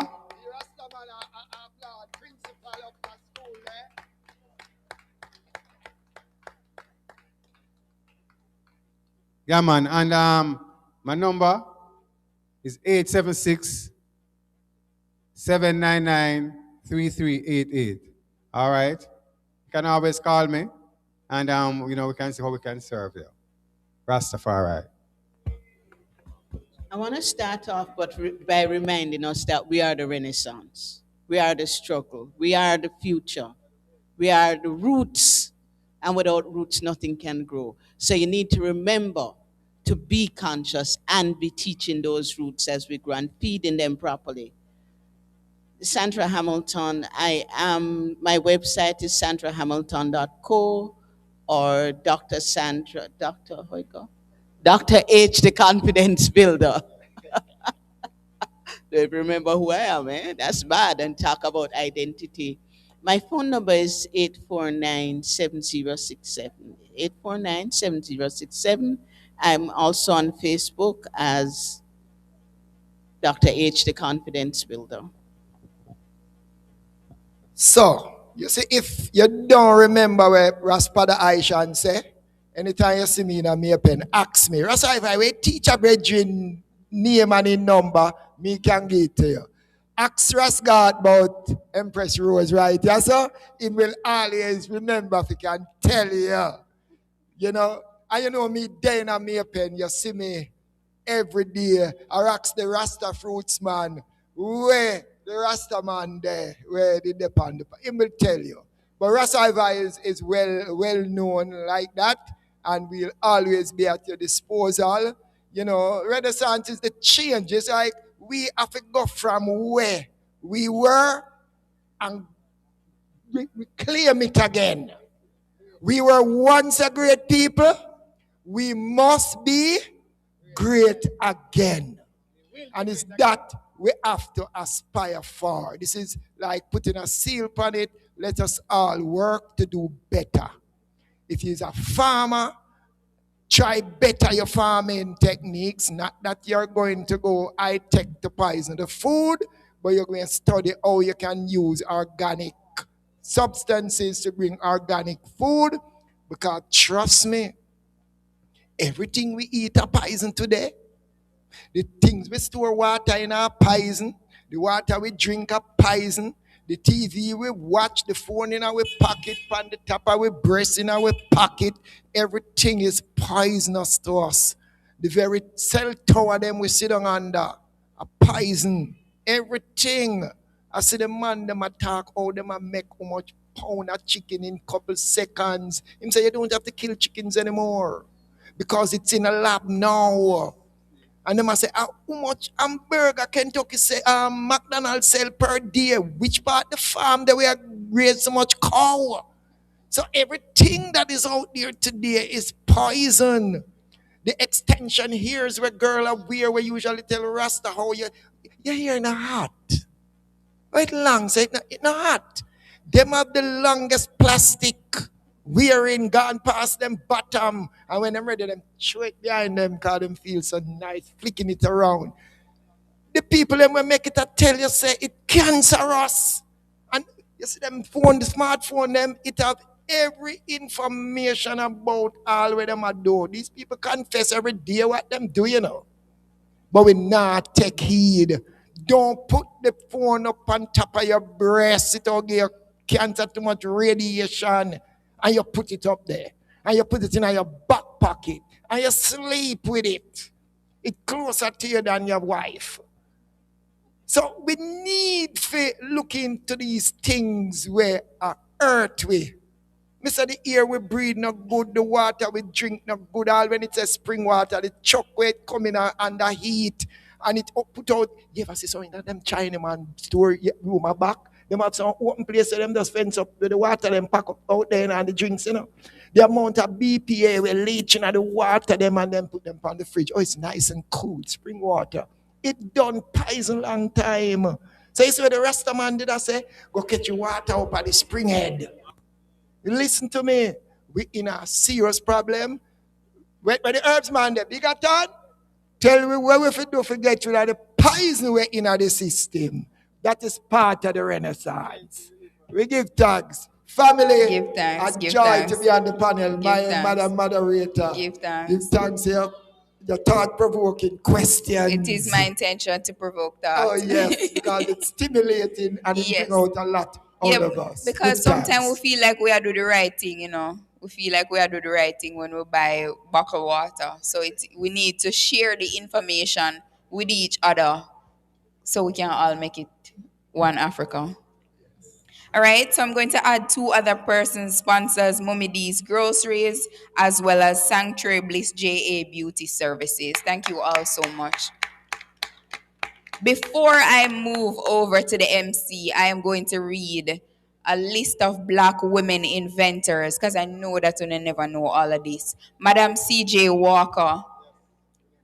Yes, hair care products and innovations. I think she was the first Black millionaire in America.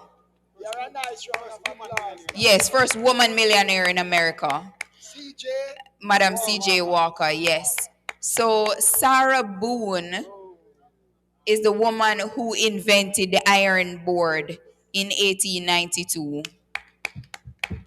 Dr. Patricia Bath invented the cataract laser surgery device in 1986. Dr. Mae Jemison, Space Shuttle Endeavour. Alice H. Parker, gas heating furnace in 1919. Mary Van Britten Brown, home security system in 1969. Dr. Gladys West, GPS technology. Woman, Black woman, make we no last. Can you imagine? Bella Louise Henry, vacuum, ice cream, freezer. So Black woman, nanny up, and let's invent things, and let's just figure out this thing, and let's just take it back home to Africa. Thank you so much. If you're interested, my name is Charlene Rowe. My phone number is 867-7817. I am with 4 Mile Business Services. I do business registrations, and if you are interested in going back to Africa, you call me and I will help you. Thank you. You see it. And if you forget where she said a while ago, ask Rasgat. Rasgat will give you all the information. It was a pleasure being here. You know, when I time Shy was say, no man, I never get to prepare nothing. I'm so busy over the weeks. Rasgat put me on a panel, man. But give thanks, Rasgat, for you. Rasgat just trust me so I can do it. Yeah. Without taking notes nor having any laptop nor anything. Or a sci-fi, man. So your everyday existence this. You can. Give thanks for having faith in me. It's a Wow. What a panel. Rastafari. Can you imagine? Give them a big round of applause for me. Yeah, man. Everybody full joy the discussion. Trust me, everybody. You know, this is something that, and our moderator, can you imagine that little lady? You ever hear them say, well, lick about to Talawa. Give her a big round of applause for me. Come on. Charlene Rowe. And remember what she said? If you're interested in going back to Africa, call her. Yeah, man. And if you don't see her and you see Ivy, call him. Right about now, you know, it's Black History Month, and, you know, we have our own Black people who have done some significant things, even people just around our community. Now, the other day, we lost one of our real stalwart, you know, in the community development settings. And we're talking about none other than Anthony Jati Pringle. Who here know Jati? And we're talking about Jati, who of course is one of the definitely the founder of the big football team, Humble Lion. And of course, when you say Humble Lion, is like you say Jati. When you say Jati, it's like you say Humble Lion, and you say somebody, you call a name that you can depend on to get something done in the community.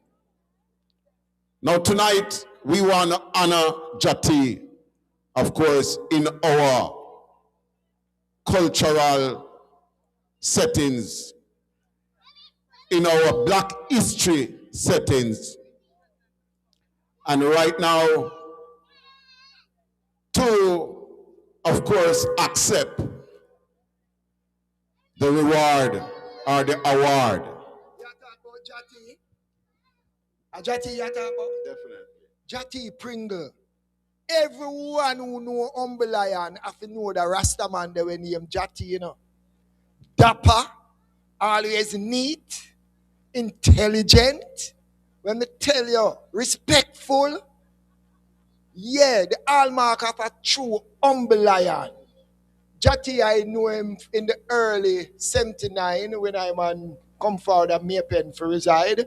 Yeah. And I tell you, up in a farm, they saw them brethren, they set a nice example. Yeah. A all Rasta team.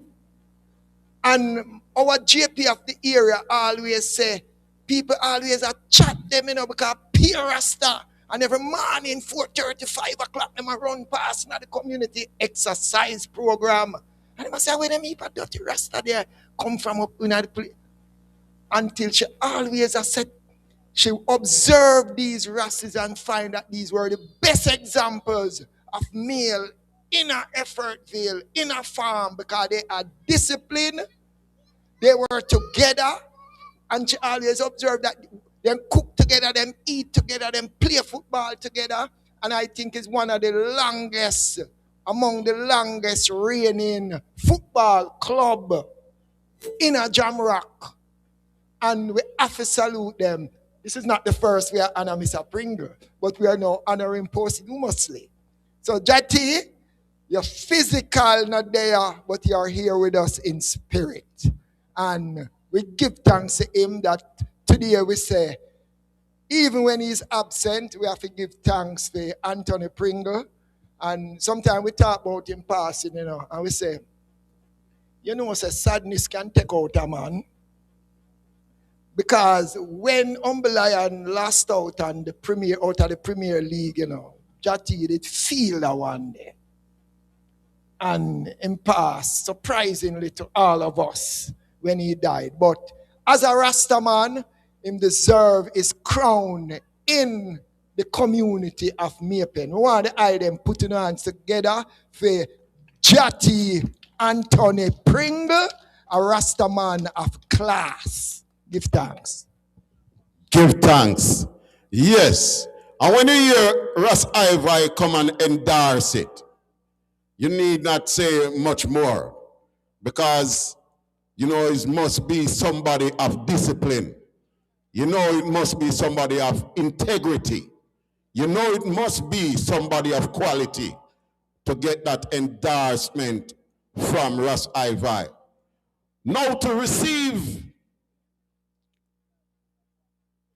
on behalf of Jati Pringle himself, I'm going to invite none other than the president, Mr. President, for the Humble Lion Football Club, of course, to receive this award for Jati himself.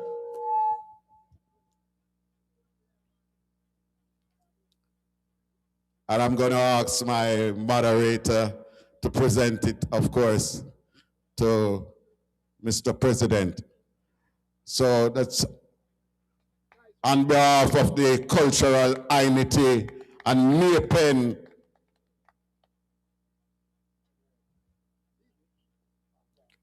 and the Maypen cultural development and all the people who support the Jati and the Humble Lion Football Club throughout the years. Of course, you know this is fitting.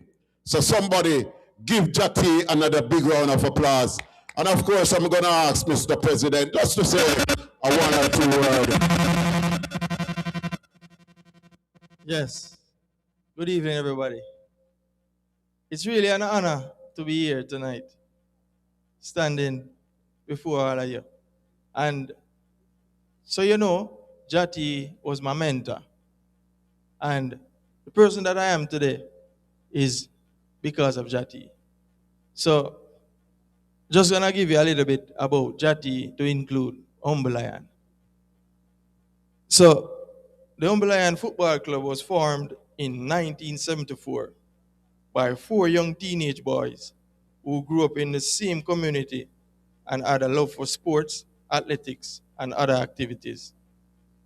In a small village called Effortville, nestled in Maypen, Clarendon, were 4 young dreadlocks youth ranging from 17 to 19 years old. They were Jati Anthony Pringle, Elvis Sterling, otherwise known as Ital. I don't know if Ital is here tonight. Lassell Douglas, otherwise called Tanny, and Vincent Leiber, otherwise called Big Dread. May his soul rest in peace. These young men spent a lot of time with other youths within the community and its environs, playing football after school and on weekends. During this time, they honed their individual and collective skills, learning to trust and depend on each other as teammates and friends, a real Rastafarian way. Unbeknownst to them, at that age, they were developing a bond that would span over decades, as you can see. The formation of Humble Lion Football Club was inspired by friendship and association with friends who were the founders of Black Lion Football Club in Spanish Town, St. Catherine now. These friends once lived in the neighboring community of Oliver Gardens prior to moving to Spanish Town. Whenever there was a match in Spanish Town, these young men would commute to support their team. Black Lion, one day after traveling back to Effortville from a match in Spanish Town, the 4 founding members, Anthony, Elvis, Lassell, and Vincent, met at the community center, as they always did, and began to reflect and reason about the game that went the day prior. It was Lassell who stated that while it was good to support friends in Spanish Town, they were in Effortville playing, and of course, with homegrown talent, and could and should form their own club. A lot of brainstorming was done, but couldn't seem to come up with the name that reflected and resonated with who they were. After several suggestions, Lassell came up with the name Humble Lion, factoring that they all came from humble beginnings and from biblical teachings of humbling themselves as they could so that they can be exalted. Being members of the Rastafarian faith and considering themselves to be lions because of their locks, along with their shared values and ideas. This was the name that was most suitable for the club. It was also a spin-off from their neighboring and close friends and allies, the Black Lion Football Club. Now, the name was immediately agreed upon and accepted by everyone. They then proceeded to identify who within their group of players could be assigned to position as captain. Names were tossed around and conclusions, and that the first captain should be Clinton Buckland, aka Bebo, who gladly accepted the position. Now Bebo relinquished his role as captain of the team midway in the season and was replaced by Errol Bennett, otherwise called Jack Raps, who enhanced the synergy and synchronicity of the foundation laid before him. It was made known and that these young men were frowned upon within the community. And you'll hear a lot of that being spoken since night as Rastafarians or people treat Rastafarians back in the past. They were somewhat of a disappointment because of their Rastafarian faith and their respect by their respective family and friends, and also because of their family status. This knowledge did not deter them when they use a motivation to train vigorously. This knowledge did not deter them, but was used as a motivation to train vigorously and consistently. They played competitively against neighboring football teams with the determination to win and to promote the club. They also had something to prove within the community. These friendly matches led to them playing the Central Football League, where they came out on top as the champions. This championship caused the stirring of their community, and the name Umberland was like an awakening giant and around Effortville. Football matches on a Sunday felt like Christmas. The residents would come out and support their football club, and members were now being hailed and recognized as lions. Now, just to not read everything because it's a lot, can't take this night to complete everything, but I just want to say the continued success of the Lions as a Premier League qualifier for the past 15 years, as Rasivia would have alluded to, it attributed to core values and persistence and maintained the vision of 4 young Rastafarian men and the resounding dedication of Anthony Jati Pringle. He is one of the original founding members who remain attached to a lot of sacrifices and challenges until his passing in June 2025. Jati always stated that Umberland is not just a football club, but a movement. And from the look of things, it seems as if the Umberland as a movement is still moving.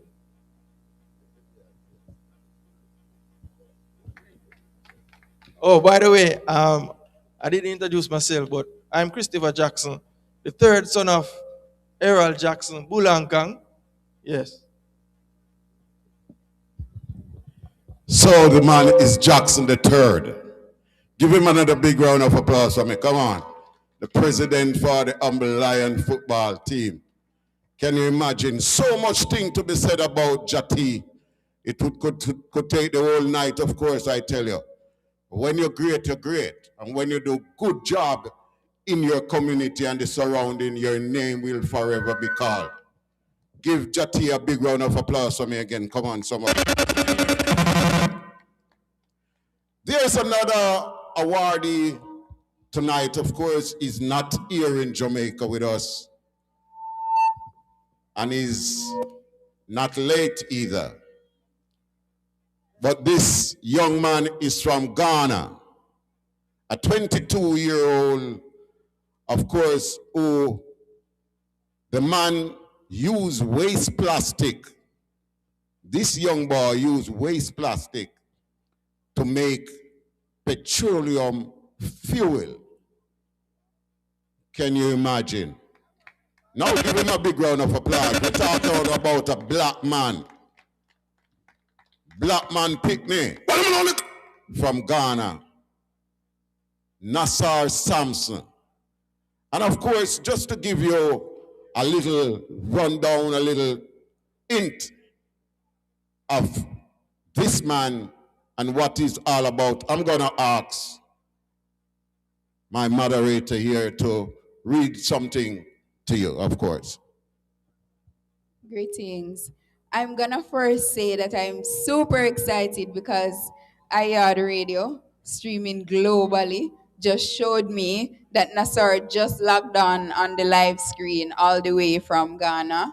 Wow, wow. Yes, I want him to know that although we are so far away, all of your efforts, your name goes down in history as a great black man who has made a difference in our society. Because even though we might not get any of the fuel that he creates by plastic, I'm sure that his efforts motivate us here in Jamaica. So Nassar Sampson is a 22-year-old Ghanaian and innovator who converts plastic waste into usable diesel and petrol, aiming to solve local environmental and energy challenges. Using a mechanical engineering background, he has developed a setup to process waste plastics into fuel. 22 years old. Yeah, that is it. 22 years. I can't remember what I was doing when I was 22, but I wasn't making fuel, that's for sure. So the initiative aims to, like I said, to tackle plastic pollution in Ghana while creating a sustainable, locally produced energy source. His work has garnered attention for its potential as a sustainable circular economy model in Ghana. So we're gonna have a young lady here come and collect on behalf of Nasor until him come to Jamaica, come collect him. Yes, can you imagine? Yeah. Wow, wow, wow. Yeah, can you imagine? What's your name? Amoy. Okay, Amoy. Give Amoy a big round of applause while she collects, of course, on behalf of Nassar. From Ghana.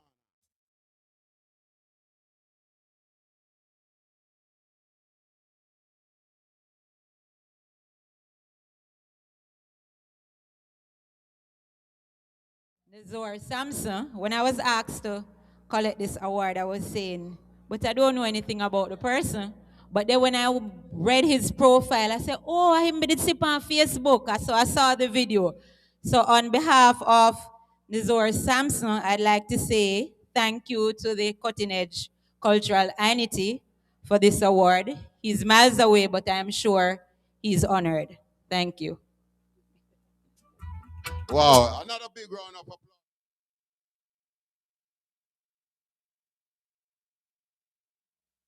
Yeah, I mean, for me personally, it is a symbol that the resilience and the strength and the innovation of Black people can never die.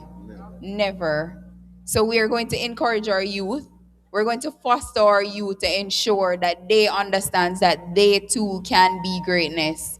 You don't have to wait until you're old and gray for your name to be called. You can start right now and make a significant difference in your society. Wow, thank you very much. Give her a big round of applause. And you know, that is one of the things that why we put out that effort to really award that young youth tonight, because we want you to know, you here in Jamaica, to let you know that you can take it up and do something, make some sense with something, use your hands. Hey, if you notice now, you know, even the politician, man, we are telling you now, say, look here, the regular subject in a school, you know, I know the big thing, you know, try and get a trade. Try and learn something. Try and do something that you don't see everybody else do. You know what I'm saying? And becomes the best of what you can be. We want to say enough respect to everybody again who was on the panel and of course who made this discussion so interesting. We have to say respect once more to our Studio M radio in the place. Of course,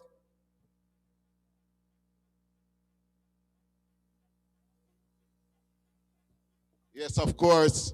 And we have somebody inside here who, of course, I know you would listen to it right now. You would want to hear what that man have to say. We want to big up Yaad Radio, of course, streaming live, of course, all the way in Africa, of course. We want to say enough respect to everybody globally who is, of course, log on to this live right now. Yeah, I want to say enough respect to man like Ras Manga and say Ras Ivy, our principal right here, Dr. Hamilton. Can you imagine each and every one who really, really made this?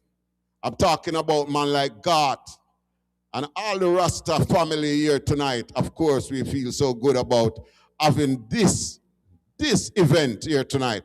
And right about now, I want to introduce, before we have all the entertainments and all these people who are ready to get some real consciousness before you turn home, but I'm going to call on none other than Professor Greg to, of course, come and give you a cultural item. And this year, Cutting Edge Cultural INITY, right here at the courthouse in Maypen, Ross Greg. Yeah, man. Blessed love and greetings. Give thanks to the moderator, MC. I want to give thanks and praises in the name of the Most High Emperor Haile Selassie I, Jah Rastafari, for this gathering again for the Cutting Edge Cultural INITY. As I, Prophet Greg, is also one of the founding members of this edifying unification of the Rastafari community when it comes to participating in the knowledge of the movement. Ayman also is a author of the book, The Rastafari Messengers of the Ages, yes, and Ayman have to really even give thanks to Rasmanga and all the organizers who put this effort together in dealing with continuity of knowledge. One of the things about Black History Month is a very significant thing that we say the first places that were mentioned within the Bible, if ones didn't even understand it, were Eden, which is Africa, the Garden of Eden, which is Kush, Ethiopia, Egypt, Babylonia, and the countries of the Fertile Crescent, Arabia, Canaan, the first generation. Therefore, the original biblical cultures had to be Afrocentric without any apology. What I want to present tonight is in keeping with the panelist discussion that just took place, and I give thanks to Russ Ivy, Panayeshan, and the doctor, don't really remember her name, Rose, for the roots, from roots to Renaissance. As a member also of the Ethiopia Diaspora Union Millennium Council, we continue this role and work of the Rastafari community. Ones may not know, but last September, there was a summit, the second summit of AU and CARICOM, which continued the first summit, and it is in keeping with the summit, they had designated the second one for justice for Africans and people of African descent through reparation.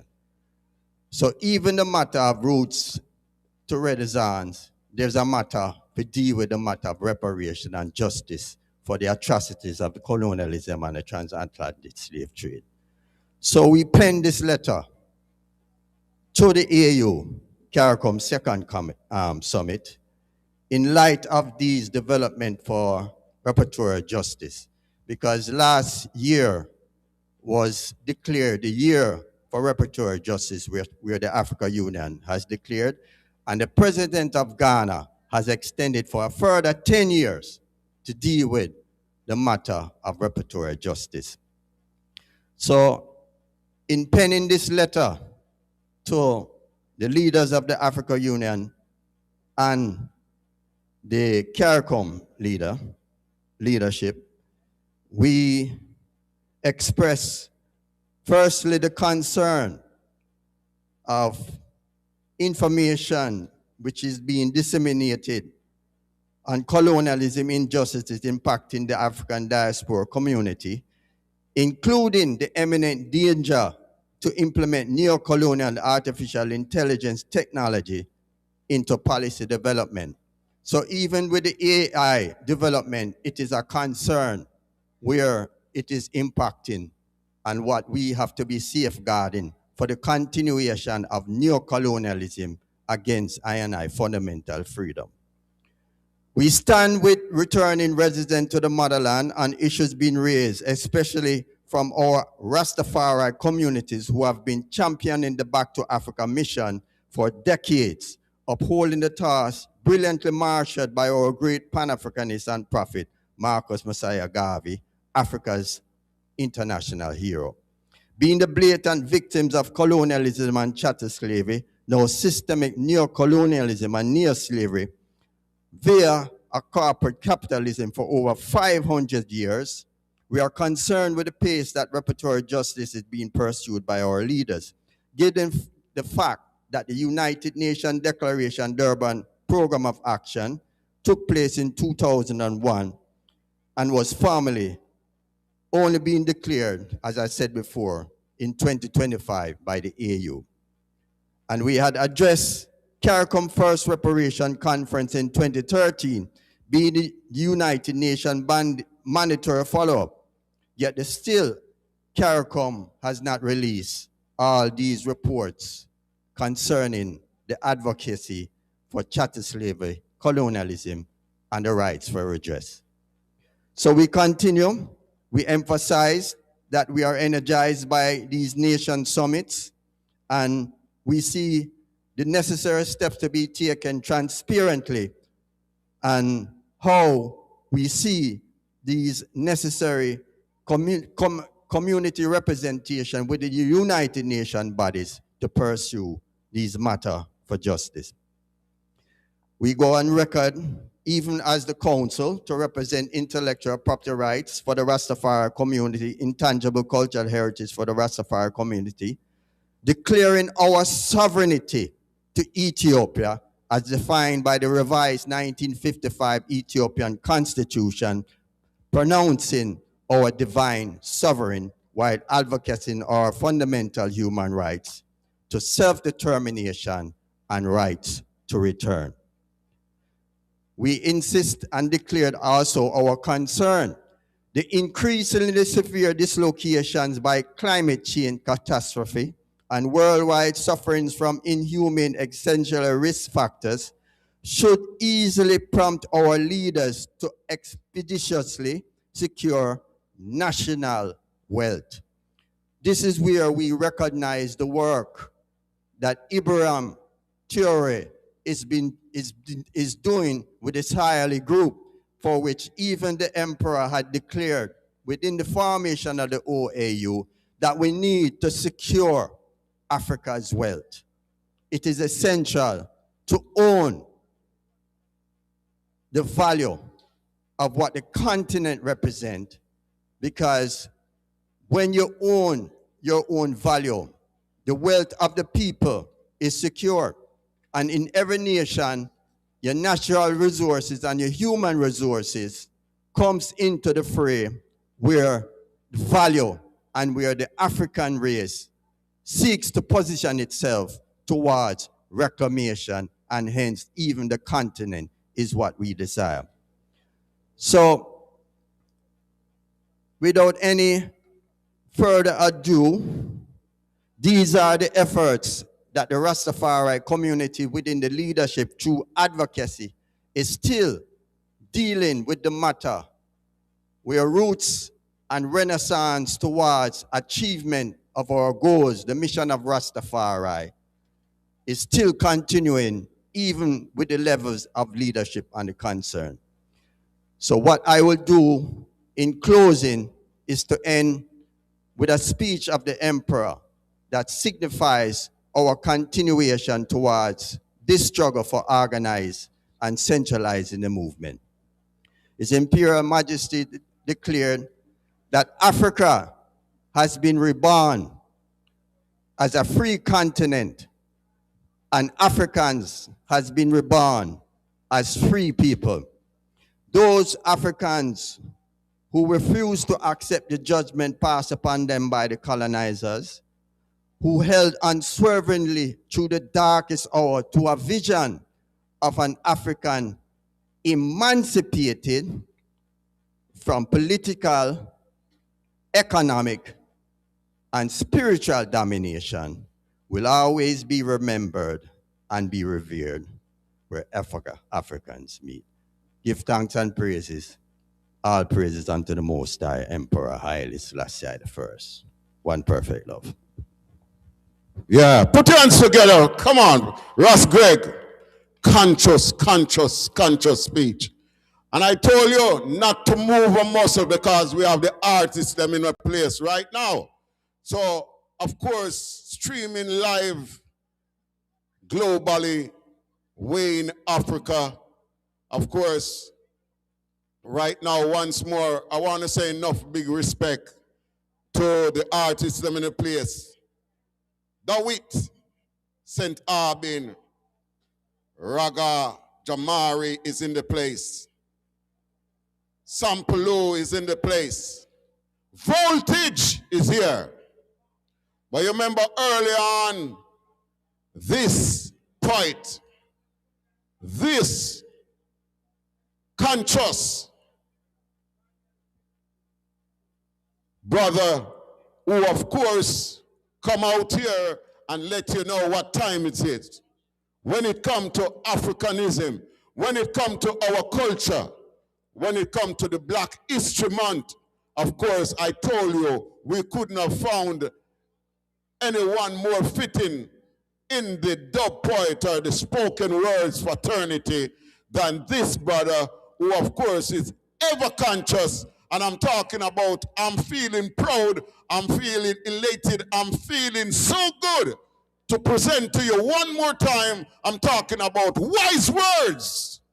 Wise words. Come on, make some noise for wise words.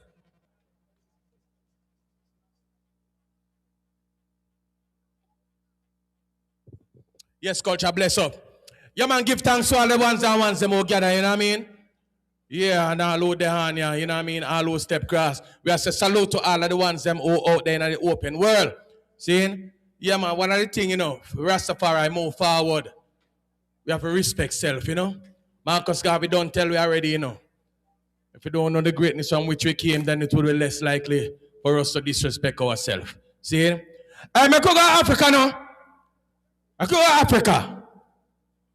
David, bless up yourself, you know, brother. Yeah. Africa, Africa. Teach me all the things about Africa, Africa.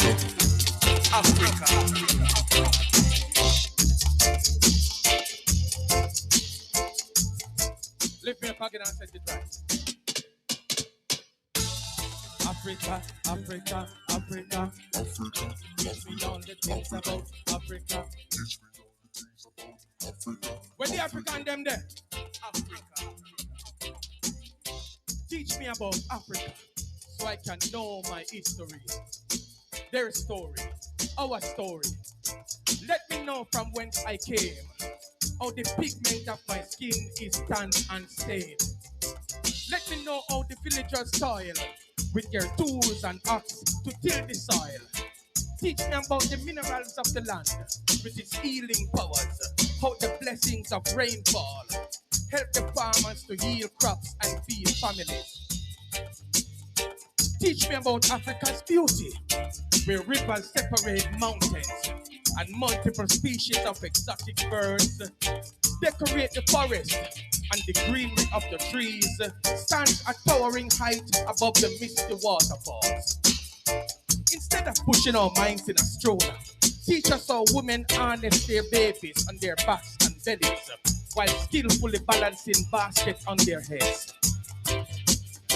Teach me the languages of Africa, that my tongue will become linguistic and speak dialects of Amharic, Oromo, Swahili, Yoruba.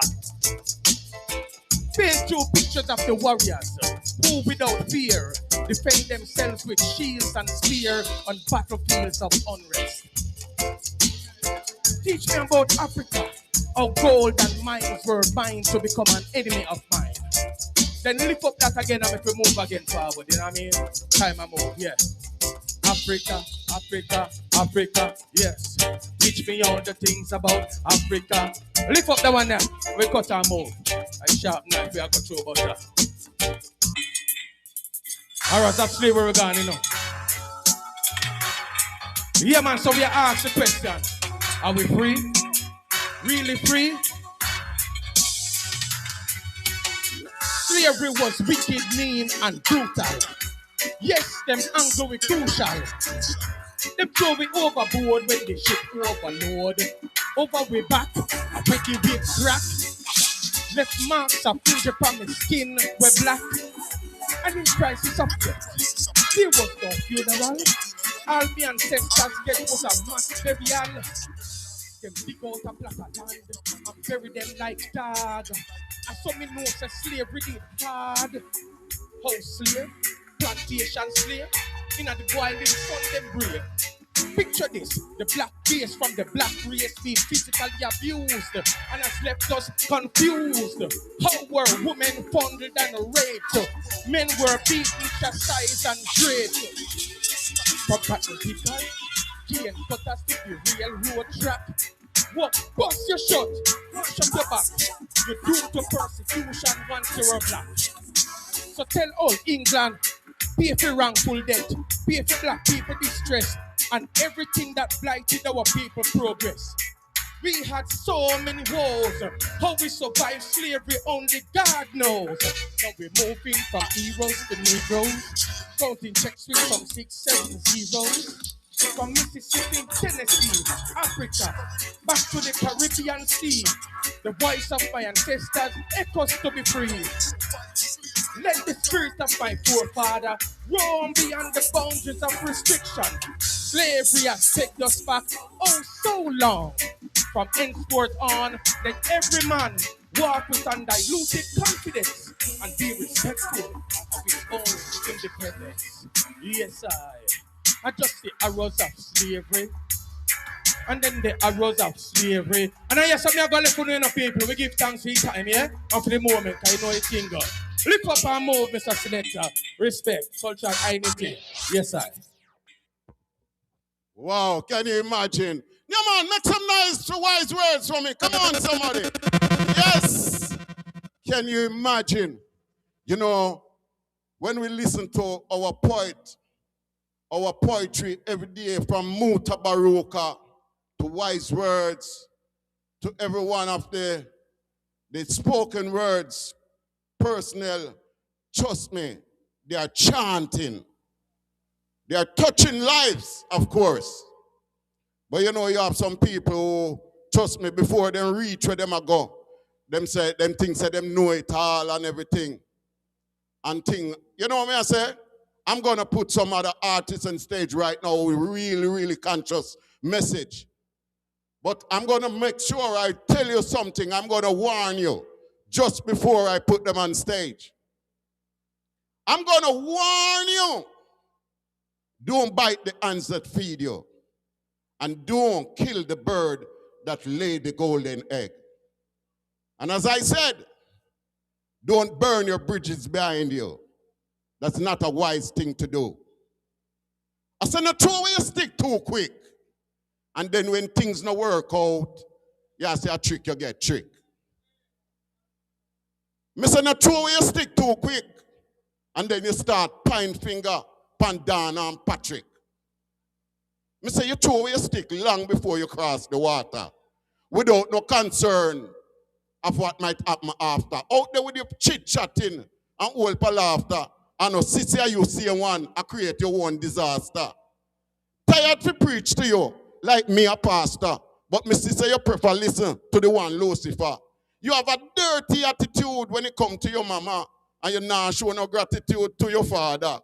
That's why me say you throw away your stick too quick. And then when things don't work out, you say a trick, you get trick. You throw away your stick too quick. And then start all blame the devil. Say a Satan do it. No one is an island. No one stands alone. You tell the same people and we're always their own. You know you're good on your own. But just like a greedy dog where you see losing bone, you might all lose your balance and chip over one stone. Can't too old to learn. You never know it all. Enough man you see a rise, you know, the mongrel rise for a fall. Turn them back on them friend run and then turn around a ball. But enough never know themselves until them back against the wall. So not throw your stick too quick. And then turn around and I talk about say, I see it and do it. Yeah, bless up the item. Just want to show you, say, I saw the thing go. Enough one thing say, well done, say, as soon as they make the cone, the mago can make the honey. But I know so it go. But right about now, I want to put on stage a bridging who, of course, is making a name for himself. I'm talking about a talented, real talented Jamaican youngster. Somebody help me to welcome on stage right here in Maypen, Clarendon. I'm talking about Raga Jamari. Raga Jamari. Come on, somebody, make some noise for Raga Jamari. Greetings, greetings. With words of Garvey, because most of the young people them don't know about the resilience and power of this national hero, this black man. Run it. Words of Garvey.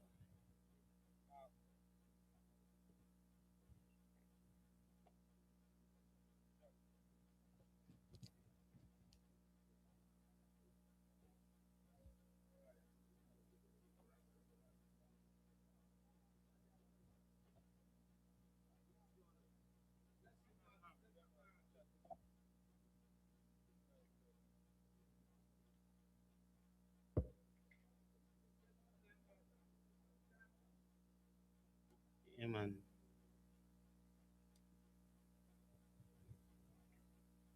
So growing up in Jamaica and growing up as a musician, there are many things that I have grown up to take on as a young person, guided by my parents, and guided by the revelation of reggae music. Say we have to represent for the culture of Jamaican roots and Jamaican culture. I preach in the name of the Universal Negro Women Association and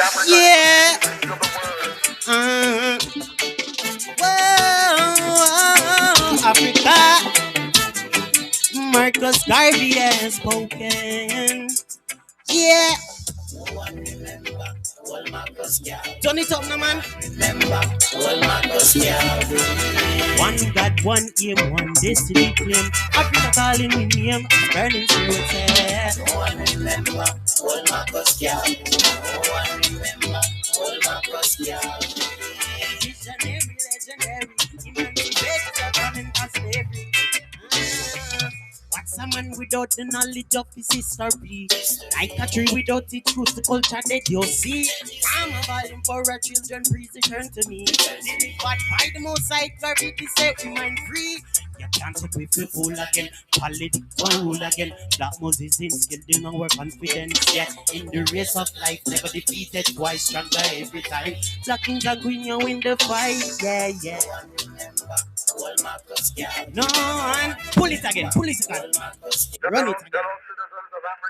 I preach in the name of the Universal Negro Women Association and African communities of the world. Africa,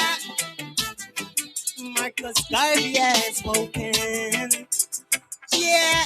No one remember, old Marcus Garvey. No one remember, old Marcus Garvey. One God, one aim, one destiny claim. Africa calling with name as burning spirit. No one remember, old Marcus Garvey. No one remember, old Marcus Garvey. Visionary, legendary, emancipated from mental slavery. What's a man without the knowledge of his history? Like a tree without its roots, the culture that you see.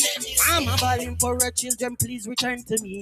Delivered by the most high, gravity set we mind free. You can't agree for fool again. Politics one rule again. Black Moses instilled in our confidence. Yeah, in the race of life, never defeated, twice stronger every time. Black Kings are green, you win the fight. Yeah, yeah. Old Marcus Garvey. No one remember, old Marcus Garvey. One God, one aim, one destiny claim. Africa calling with name.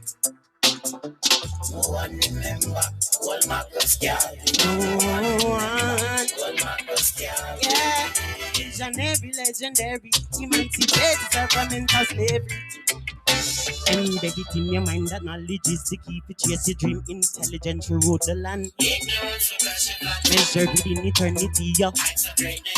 Where rich and kept no sudden flight, where legendary Messiah, Garvey keep the fire blazing. The sky and what is our only limit. Martha said, climbing the heights of liberty. No second nor cease. We have to ban red, black, and green. Cause there will come a time when black people unify.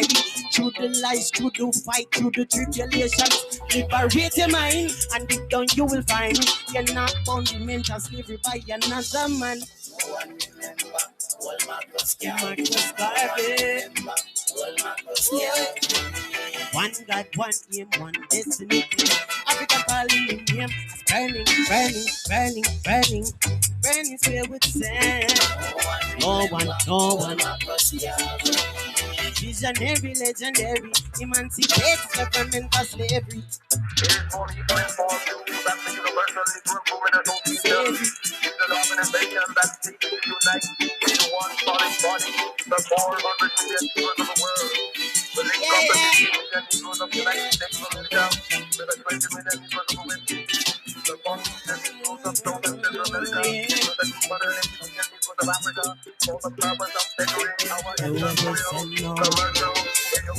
remember, will Marcus Garvey. No one remember, will Marcus Garvey.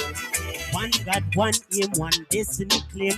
Africa calling with name as burning where we say. No one remember, will Marcus Garvey. No one, will Marcus Garvey. Visionary, legendary, emancipated from mental slavery. Slavery. Yeah.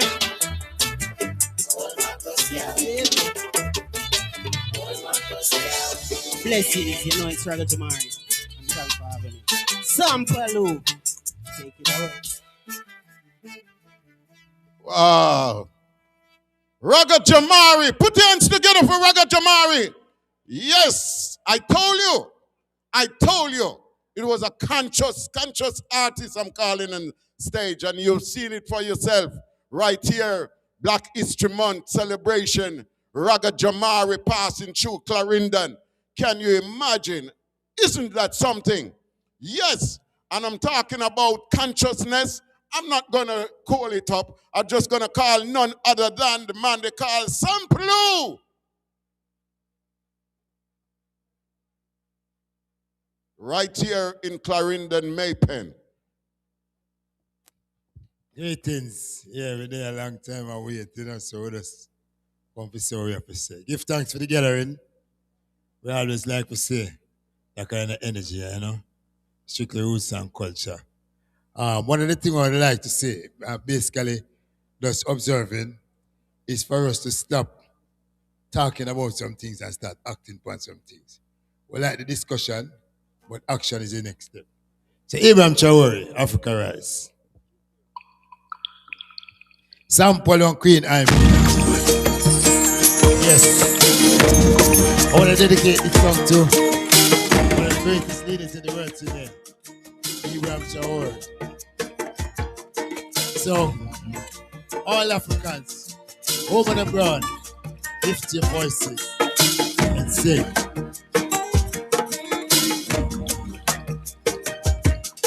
It's better to be alone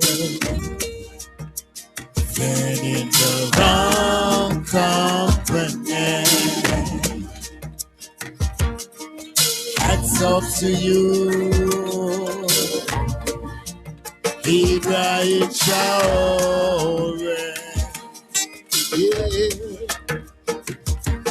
It's better to be alone than in the wrong company. I salute you, Abraham Traore. So Africa is the land of the birthplaces. Peace and love, we no harm or hatred. Enough to feed and the races. Feel and come again. Sample one Queen Imena. Yes. I'll dedicate this song to one of the greatest leaders in the world today, Abraham Traore. So, all Africans, over the world, If the voices ain't sing.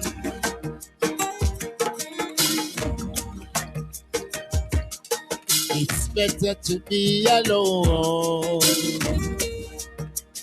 than in the wrong company. Hats off to you, Ibrahim Traore. Yeah. It's better to be alone than in the wrong company. I salute you, Ibrahim Traore.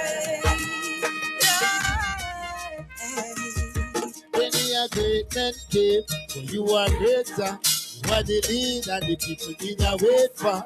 No Africa has found its new liberator, ordained by the Most High, the Creator. So let's pay homage to Sankara, a son of the sun. He was a freedom fighter. Yeah, he was a liberator. Yeah, he was a freedom fighter. It's better to be alone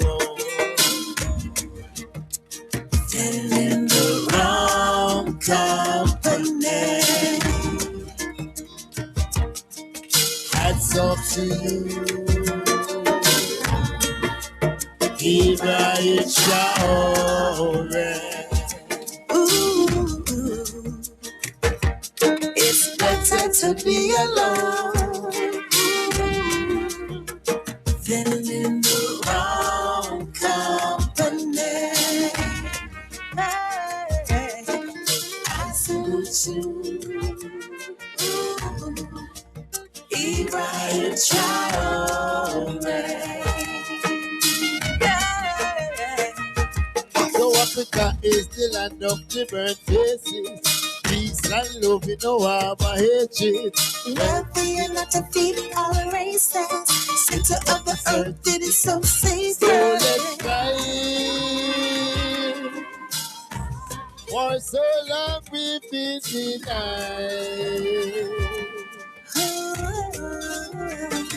Unite. For your land is the prize. Ooh, it's better to be alone than in the wrong company. Hats off to you, Ibrahim Traore.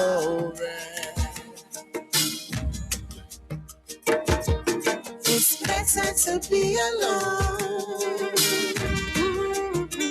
than in the wrong company. I salute you, Ibrahim Traore. Yeah. All our ancestors, those that came before us. Kuma, Nkwa, Patrice, Namumba, Sylvanus, Olympia, Marcus Messiah Garvey, Kuma Gaddafi, Nelson Mandela, Rastafari. Africa rise.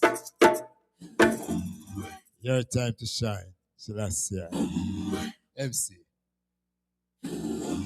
Yes, yes. Yeah, man, just solid. Good work. Can you imagine? That is what I'm talking about. Yes. When we invite artists to our place, if it's even going to be 2 persons in the audience, they must go home blessed. They must tell themselves and tell somebody that we went to the courthouse car park in Maypen and we saw some artists who inspired us. And trust me, these artists, of course, are real inspiration. And talking about inspiration, Come on, somebody.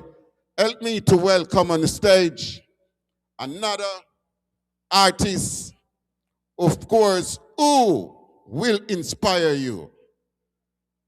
And after seeing such a solid act from Sampalo, help me to welcome none other than Dawit St. Arbin. Somebody help me to welcome St. Arbin. Come on, man, make some noise. Thank you very much.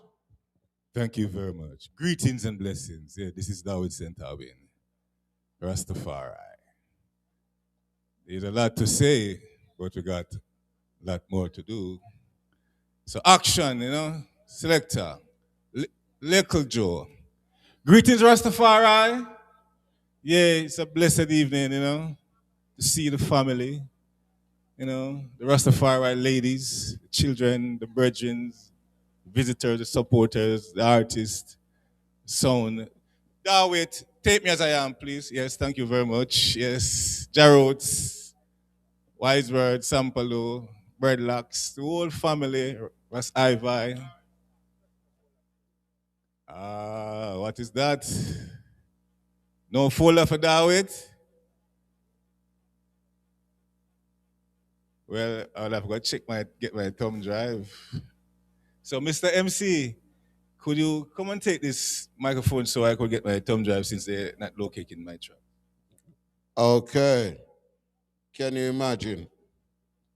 No, I told you, that when we have an event like this, I don't like them thing where them little booger yaga thing where we just call on anybody to come on stage. Whenever we are calling somebody on stage, we're talking about somebody who's going to uplift you. We're talking about somebody, of course, who's going to give you some encouragement, who's going to let you know that, of course, you can do it. You have seen Nelson Mandela do it. You have seen Paul Bogle.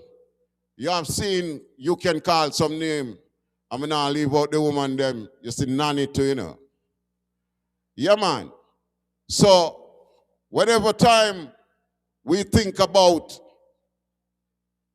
somebody to come and present to you some cultural performance, of course, look out to see men like I'm talking about Dawit St. Arbin.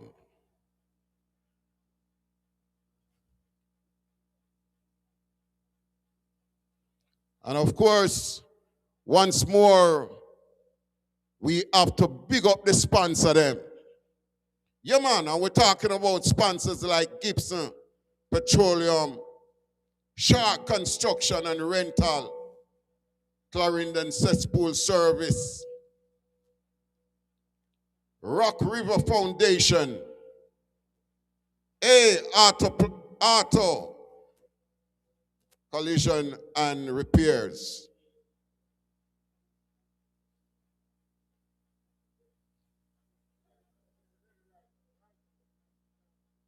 Yes. All of the sponsors. Right now, are you ready for the man? Here we go. Right away, my selector. Thank you very much. Most High Jah! Ever living, ever faithful, ever sure. Yeah, man, I said it goes sometime, but we just have to do say the mission continue. The great works go through. So let us seal up this one. Little Joe, they want to dance for me too. Rastafari, me a pen. Yes, greetings to the world, the greater world at this time viewing this event. This is Dawit St. Arbin, and I will give you a short speech for His Majesty. You find it? Give me some volume, please.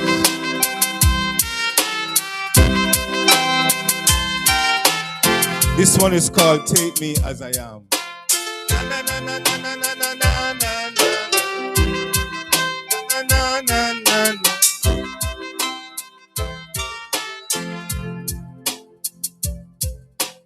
Take me as I am.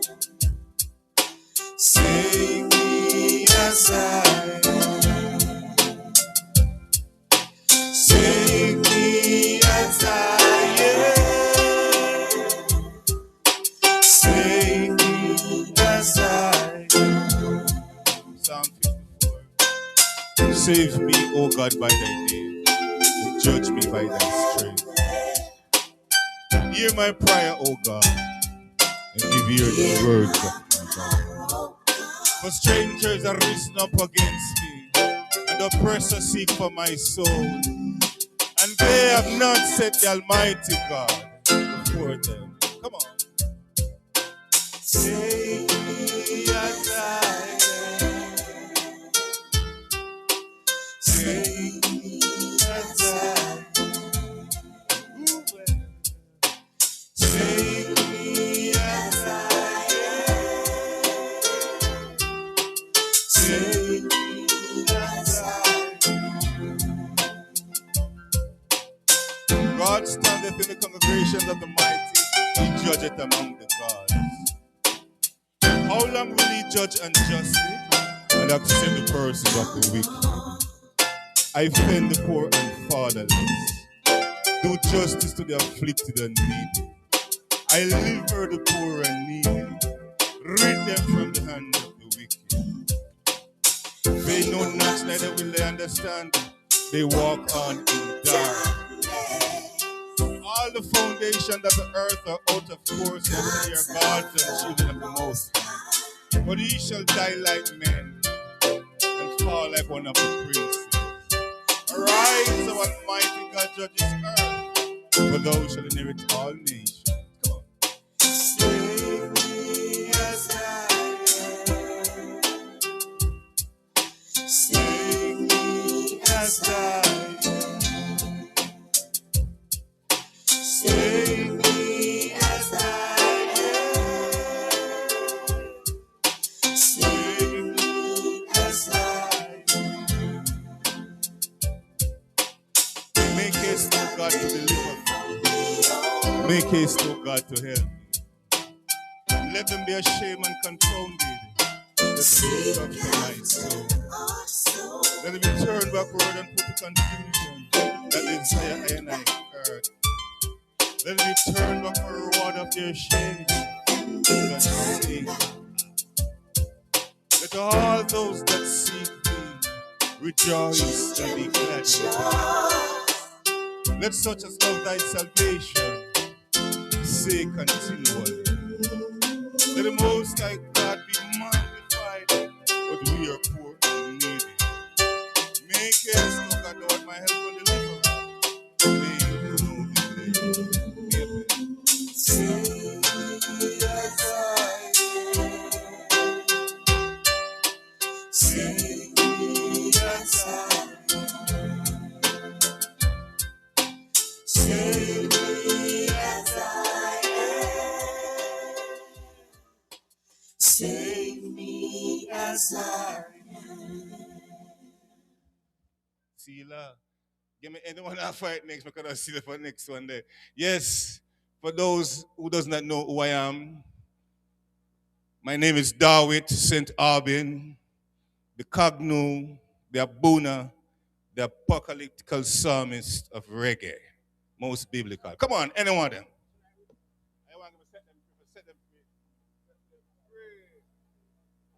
Yes, people of Jamaica, right now, Ayasa, the psalmist of all music based in Jamaica. And the Rastafari community must be proud that there is one among us today that acclaim and claim to be the psalmist of this music. Come on, selector, give it to me. Active, ready for work. I walk me saying my name. This one is called Set Them Free. Let us play the place everyone before the call. Listen to one.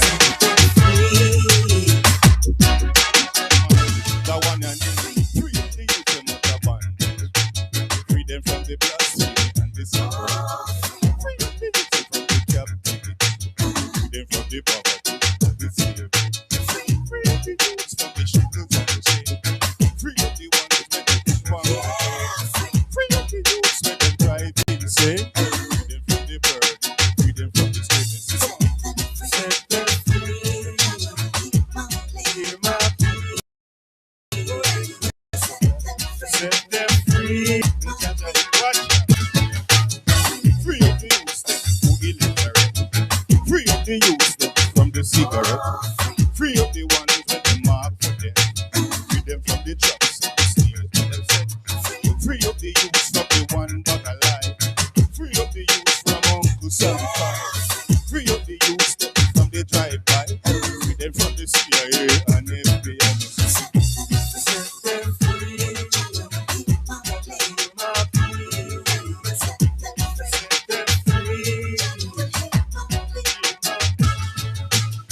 Free up the youth them in South Africa. Long time uno have them also. Free up the youth them in Burkina. Kill up Chor with the freedom fighter. Free up the youth them in Ethiopia. Teach them Selassie the true end. Free up the youth in Jamaica. Yesterday a four of them get murdered. Set them free. Set them free. Free up the youth from the inside. Free up the youth from the captivity. Free up the youth from the brutality. Free up the youth from the literacy. Free up the youth from the ministry. Free up the youth from the sodomy that we sit on feet. Birds in the tree. Sit on feet. Fish in the sea and sea. Set them free. Oh yes, Lord. Set them free. I beg you, watch out. Free up the youth in Japan. Free them from the blasphemy and the suffering. Free up the youth from the captivity. Free them from the poverty and the slavery. Free up the youth from the shackles and the chains. Free up the ones when they put one up. Free the youth when they drive in the state. Free them from the burden. Free them from the sickness. Come on, listen. Set them free. Oh, yes. Set them free. Watch it. Free up the youth who illiterate. Free up the youth from the cigarette. Free up the ones with the mark for death. Free them from the traps and the snares with them set. Free up the youth from the one bag of lie. Free up the youth from Uncle Sam Pie. Free up the youth from the drive-by. Free them from the CIA and FBI. Set them free. Hear my plea. Set them free. Free up the youth them in a Burkina. Kill up Chor with the no. Free up the youth them in a Ghana. Give them back them gold and them silver. Free up the youth them in a Kenya. Free them from the east and Caribbean. Free up the youth them over Ethiopia. Teach them to Selassie the true emperor. Set them free.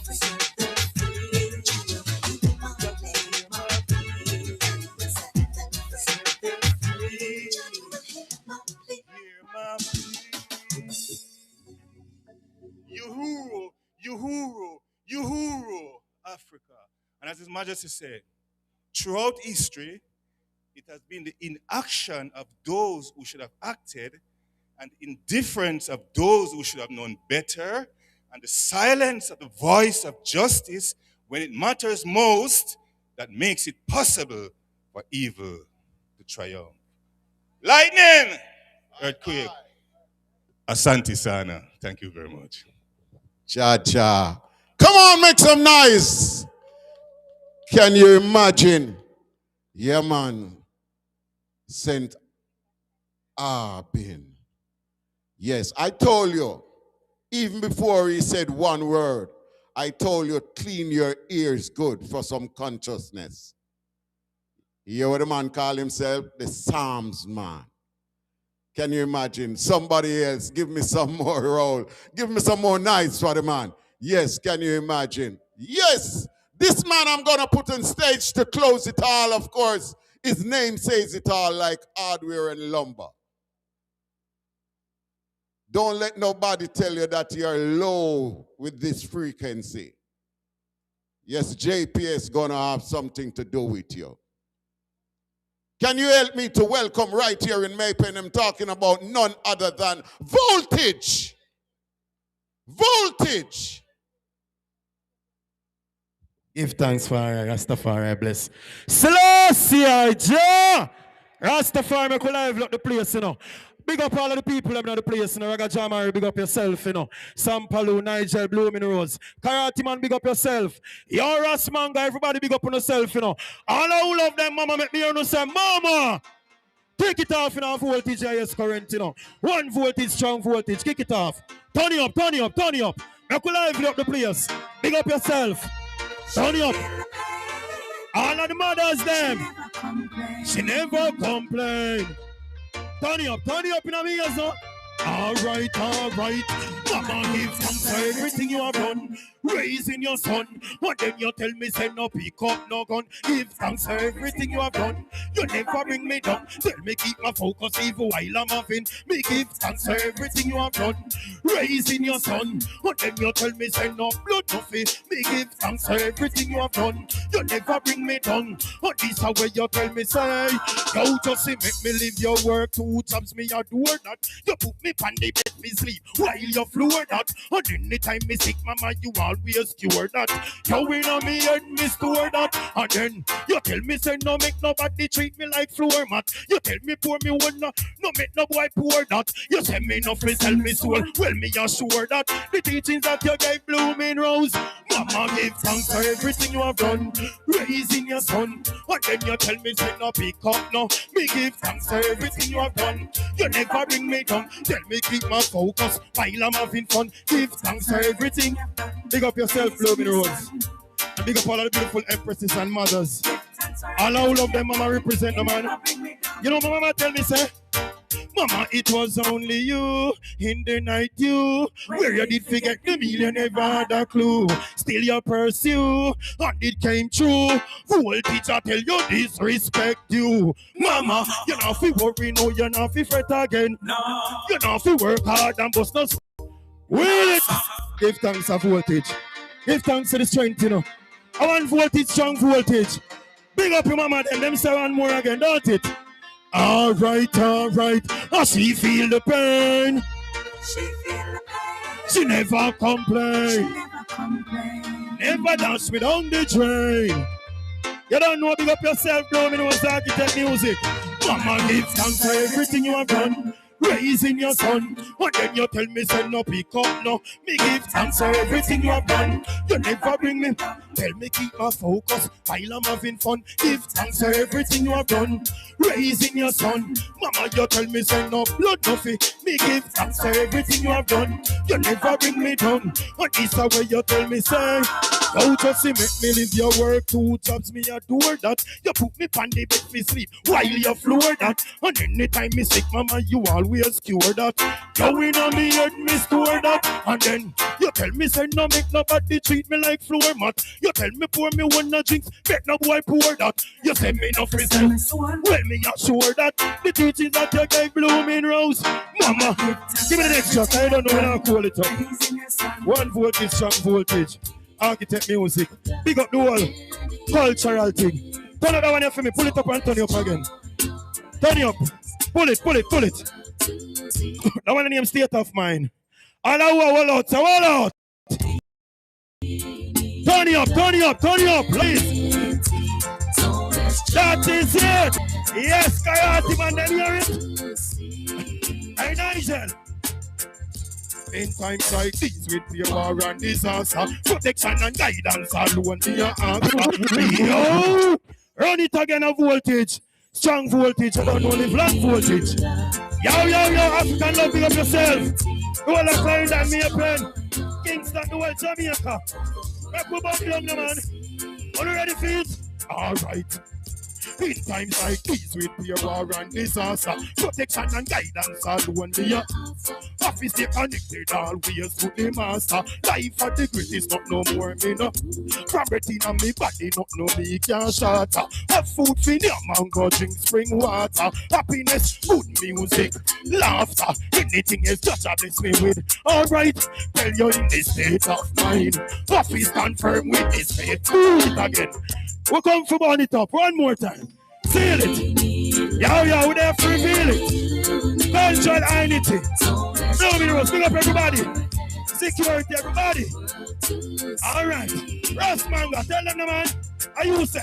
In times like these with fear and protection and guidance alone me a office stay connected always to the master. Life for the greatest, not no more.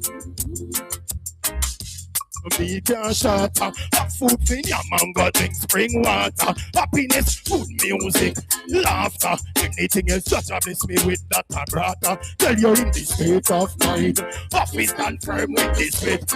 Yo! Give thanks to the strength of voltage. One volt is strong volt. Give thanks to it. You don't know. Answer them. Never shout that up. Wow.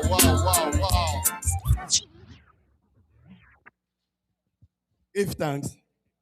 Can you imagine? None other than the high voltage himself. Come on, somebody, make some noise. You want to get shot out? You want to get shocked? Can you imagine the high voltage himself? Now, right now, I want to, of course, make some more mention of the sponsors. And of course, you know, Studio M Radio in the place. Somebody say, bam, bam, Studio on Radio. Studio M Radio. And I'm talking about Yaad Radio. Streaming live, of course. And we want to say respect to each and everyone who make it possible here tonight. And everybody who come and support the cultural INITY. Once more, I want to say enough respect to man like Ras Manga. I want to say enough respect to Ras Ivy. Remember, Rock River Foundation, A Auto Collision and Repairs. I'm talking about Wizin Hotel. I'm talking about Mummy D's Groceries, Sanctuary, Bliss, Jamaica, Beauty Service, and of course, Gibson Petroleum, Shark Construction and Rental, Clarendon Cesspool Service. Of course, we must say enough respect to each and every one of them. Thank you again. And of course, you can keep rocking to the music of the cultural INITY. And enough respect to Liquor Joe International Music. And thing I want to say enough respect to my Rasta brethren right here up here with me. And thing. And he say he want to say something, of course. So what should I do? Of course, let him say something. Good night. This is Gus Brown. Yeah, I'm just going to give a positive sound, you know, powerful and dangerous. Love and hate can never be free. Oh no, oh no. Here I come with love and not a dream. Surely goodness and mercy shall follow I all the days of my life. Envy no one, no wish to be with no evil man. Could there come today when you be reached by the Father's hand? Oh. Why? Yes, what a beautiful note for us to really leave the gathering with. Love and hate can never be friends. Enough respect, Rasta, every time. And I want to say respect once more to Dr. Hamilton. I want to say enough respect to of course, everyone who make it possible. Tonight, all the people who make the panel. So, love to you once more. Remember, my name is Culture UB. I'm the Live Wire MC. And of course, when you say culture, you say me. And when you say me, you say culture. So once again, we look forward to see you next year and the year to come. and we want to be bigger and better. Yo. For all the people in reggae land, remember it's also the reggae month. It's Black History Month and it's reggae month. So we want to say enough respect to all over the world, globally, throughout every continent in Africa, throughout the Caribbean, throughout Europe, each and every one who has seen us right here in Maypen. Thank you very, very much. Love every time. But I'm only Joe International.